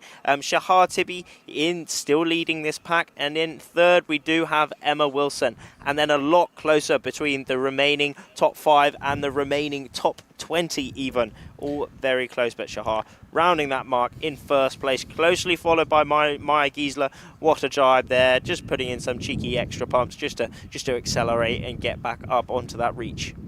Yeah, absolutely. And Emma Wilson as well, kind of coming out of nowhere, suddenly just getting herself up into that sort of third place, having a bit of a battle with Estonia 127, another Emma. But yeah, it does look like Shahar has a pretty commanding lead here. Maya getting quite close, but kind of maybe, sort of struggling to close the gap as we see Shahar going for the next jibe. And there she is, crossing the finish. A little bit of a cheeky swerving around. Yeah. And she finishes that race clutching the dub. Maya Giesler picking up the second spot though. Interesting what that's going to do. That Interesting what that'll do to her overall results there. And then it looks like Emma Wilson closing out the podium with a third. There we are, but that is... For that heat, that is their last race here on day 5. But we still have a race to go, so do not go anywhere. We still have one more. Look at that start. Everyone within a few meters of that start, extremely close, but it was the ones who had that extra centimeters on the rest that really pulled out in front. Emma Estonia 127 having a good start at that top end. Kwang Ching Ma, Hong Kong 3, really holding her own there, and Maya Giesler taking an early lead within that race. That was amazing. But then we did see Shahar Tibi actually driving out a little bit earlier, and then that actually put her in a good stead, and there she is taking the lead off of Maya Giesler. Yeah, absolutely. So really, really great performances there. Going to be really interesting to see what happens with Maya's ranking now, with coming away with a second there, especially with Tuva Opedal being knocked out. And then, of course, Shahar Tibi coming away with a win there. That's going to be really, really cool to see what that does as we move into the medal series tomorrow, because that is what this is all about. Moving into finishing these races. That is the final race for that group of girls. They will be making their way back in. They are done for the day. Shahar Tibi in first, Maya Giesler in second, Emma Wilson third. Delphine Cousin also coming in fifth. She was really, really up there at the start of that race. But yeah, so nice for her to come away with a fifth also. Interesting to see what this will do. Marta Maggetti also coming away with an 8th, so not the best result, but still within that top 10 and should still solidify her place potentially within that top 3 for tomorrow going into the medal series. Because as you said, if you can get into that top 3, you have one less race to do tomorrow as well. Exactly. If you get inside that top 3, you have a ticket straight into that semi-final. And Emma, who will be most likely be leading into tomorrow, she'll be having a ticket straight into that final. But yeah, hopefully we see some. Well, for sure, we'll probably see some mix-ups around there, depending on what happened. I mean, at the end of the day, it's the best rider who does win, however funky it becomes. But it is pretty sick to see as we come into the last 30 seconds of this last race here on day 5 for the gold women. This is heat number 2. Yeah, we've got just under 20 seconds left to go, and we can see these girls are potentially being a little bit timid, with heading towards the line. I imagine nobody wants to be going over too early. I think they want to get this race underway.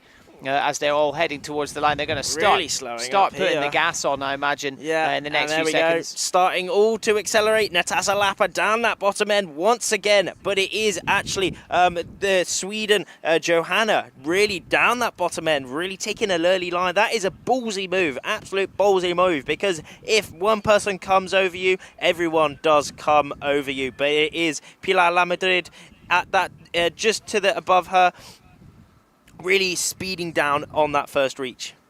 Yeah, it looks like Pilar with a really good position. I'm just looking to see the sail number upwind. It looks like, is that Sharon Cantor, I think, also with a really good start.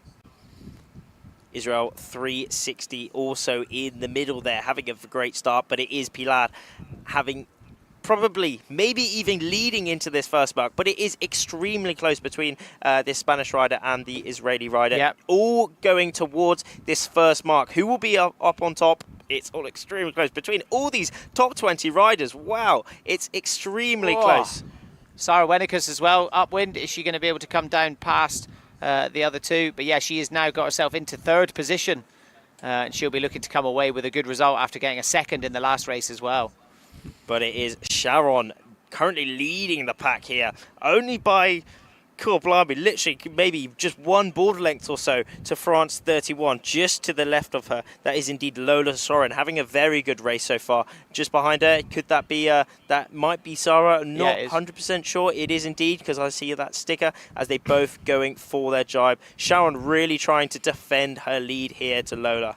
Pilar looks like she's ran into a bit of trouble there, and she's just jibed. She's right out to the left-hand side of the screen, so is looking quite far downwind, but definitely not on the same line as Sharon Cantor that we are seeing here, who is currently leading this race. Potentially she's maybe seeing something that no one else is. She's already jibed by the looks of it. I think she just jibed off screen.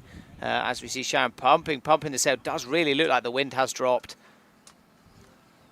Certainly has dropped a little bit, but Sharon really putting in some big pumps, has put her in a very good position, maybe extended her lead here actually in this final race, just making her harness line a little bit shorter as the wind has dropped off a little bit, and then cranking on that outhaul to flatten off her sail onto this penultimate reach. Not much separates her from winning the last race of the day now. She has actually got quite a tasty lead to Lola Soren just behind her now. Maybe a few seconds or so. But it is all going to come down to this last manoeuvre, remember? Yeah, absolutely. Yeah, it looks like Sharon has a really comfortable lead here. Let's wait and see if she can hold on to it. She's put some distance between herself and the rest of the pack. But yeah, we are heading towards the last mark here. Safe.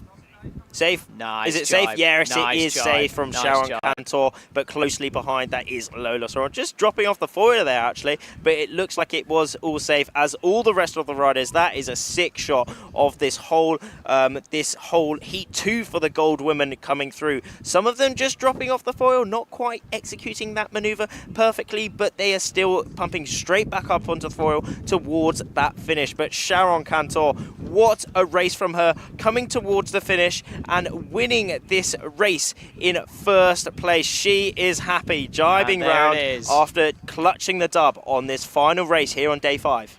Beautiful there, beautiful performance there from Sharon Cantor. We'll just wait and see who crosses the line after her. You can see them all heading towards it now. As the rest of that top 5, top 10 now crossing the line, all extremely close. Yeah, really close. Yeah, huge pack of like pretty much everyone all crossing the line together. And that is it. That is the final race for the day 5 of the iQFOiL World Championships here, and the last day of the qualifying series before the medal races tomorrow. Let's take a little look at the replay. Beautiful start there. Not a single recall in sight. Yeah, exactly. I mean, we did see in that previous race five recalls indeed, but now straight away they got off to a very good start. Many riders actually being bang on that start line at the gun, but it was Sharon Cantor taking that early lead within the race. A good start and rounding that mark in that first place position. But it was extremely close from Lola Sorin just behind her, but Lola didn't quite do enough to attack Sharon there, with Sharon taking a nice lead on these last 2 reaches and coming towards the finish in that first place position. But look how close it was with the rest of the pack. Everyone was pushing to the max, trying to gain every little spot possible. And remember, this was the last race here on day number 5, so they were going all out, weren't they? And what a shot this is. Katarina making her way back to the marina. Yeah. All the riders now heading back to the marina. That is the end of the day today.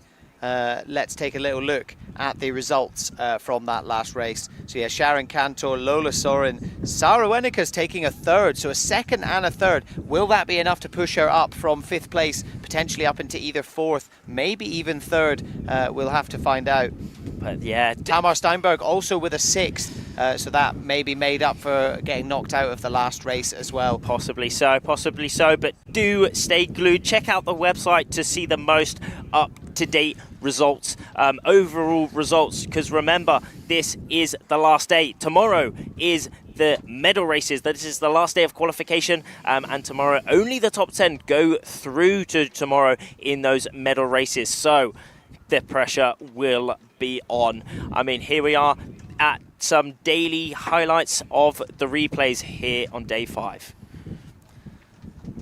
We started off with the men, the gold men, with some really full power slalom. Actually, it was quite windy early on, and we started with slalom. Everyone was pushing to the max. There's Jarvid, big Caterol round the front. Hopefully he's okay. I mean, he had quite a good day actually, despite that absolute wipeout.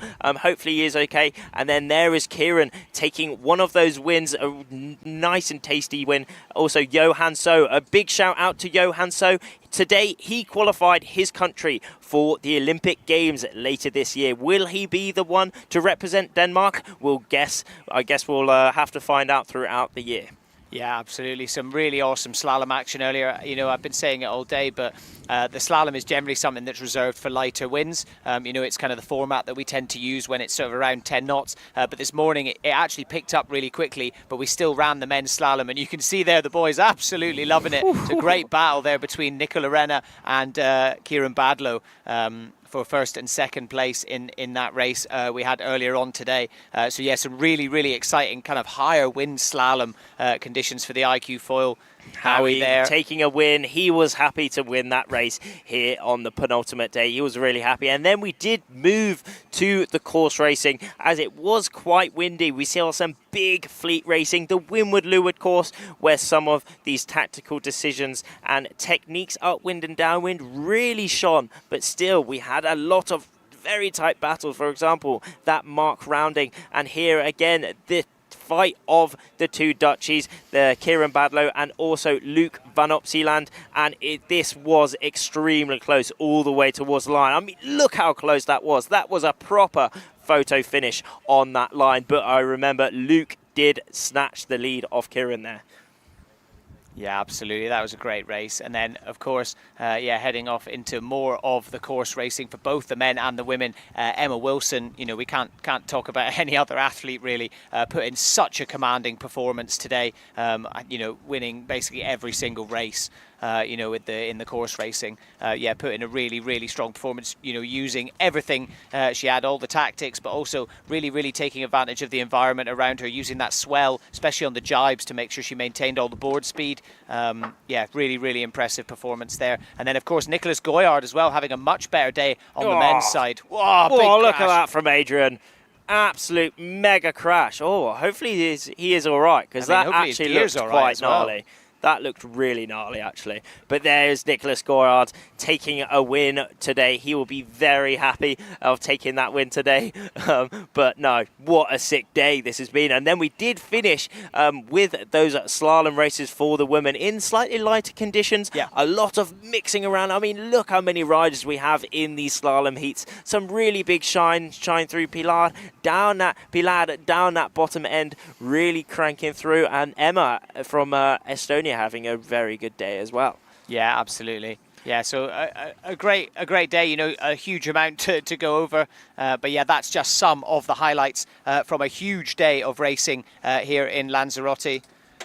Let's take a little look at the top 10 men then that have made it into the medal races. So taking into account all the racing from today, let's take a little look. So Luke van Opzeeland been dominant pretty much the entire event. Nicolo Renner in second. Kieran Badlow manages to get himself up into third. Nicholas Goyard, after a good day today, sitting in fourth. Pavel Tarnowski also having a good day today in fifth. Tom Ruveni in sixth. Gray Morris in seventh. Louis Pignolet in eighth. Poli Kuen Yun bring himself up into ninth. That's quite a big story. He was quite, you know, he was not within that top 10 at the start of today, bringing himself up into ninth. Super impressive. And then the same can be said as well for Nacho Baltazar Summers, bringing himself up into the top 10 and rounding out the fleet for the medal races on the men's side for tomorrow. So yeah, really exciting. A lot of very talented athletes there. I am excited for those medal races tomorrow. As we saw there, they are confirmed. The top 10 are confirmed for the men tomorrow, and we are just waiting for some confirmation. I mean, this is barring some protests. I mean, still things can change if there are any protests present, but that is just what it is looking like at the minute. So do stay glued to the website and all the updates to see who makes it once everything is confirmed. But this has been the those are the top 10 men at the minute who are looking like they are going through to tomorrow to get a shot at getting that World Championship title. And let's go to a quick advert.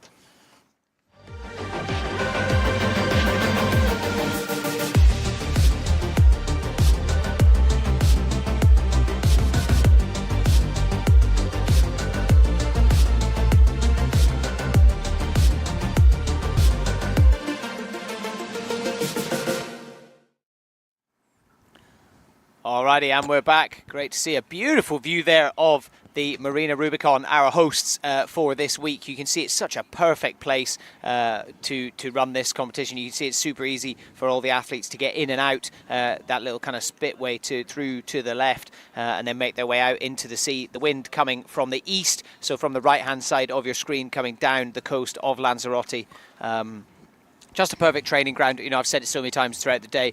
Me and Rafty have said it. So many of the athletes choose to call this place home throughout the winter months. You know, it offers nice temperatures, fairly consistent winds, and it's just a great training ground for them to work on their skills in between all the events throughout the year as well. Exactly. It just really is a great location. We've had many competitions here. We just recently we had the last international games of last year here, and we also had the first international games here last year, and now starting 2024 with the World Championships here. And what a day it's been. I mean, what a week it's been so far, actually. The first day we didn't quite have the conditions, so no racing then, but then all the next days we had loads and loads of full power action field racing for the IQ class, and it was sick to see just the experience and the skills that were shown here at this World Championships, because this, at the end of the day, this is probably the pinnacle of competitions within the iQFOiL class. This is the World Championships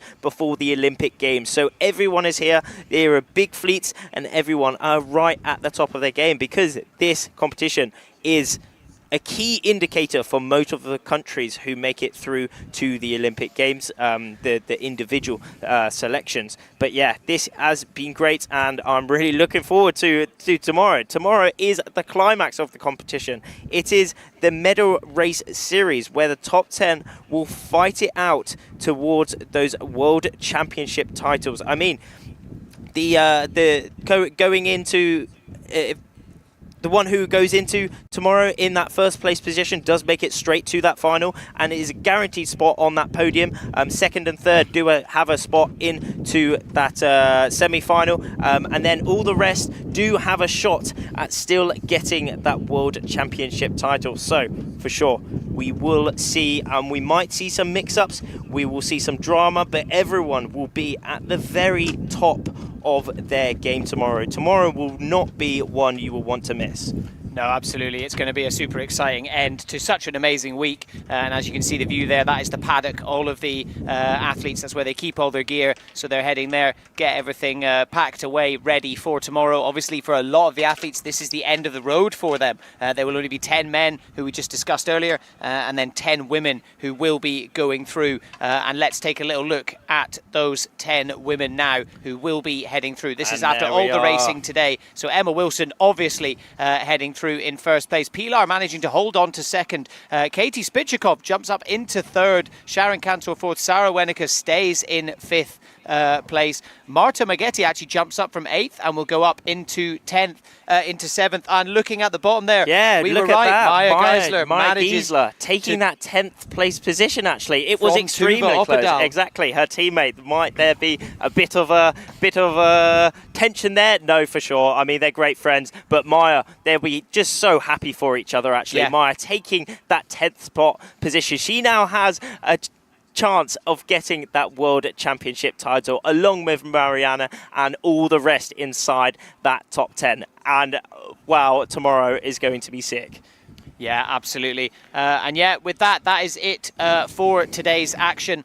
We hope you guys have enjoyed the show. A huge amount of racing has gone on today. If you want to catch up with anything that has happened, you can head over to the iQFOiL Class YouTube channel. Make sure you give us a follow on Instagram at iQFOiL Class. You can keep up with all the behind-the-scenes action there, and you can stay tuned with all the highlights and everything for the end of the day. That is it from us. That is it from us. Thank you very much. Yeah, no, thank you very much for joining us today. Day 5 has been wicked. I've had so much fun talking over and commentating today, and I hope you have had a sick time as well. And make sure you do tune in to tomorrow to witness the climax of the competition. Thank you so much.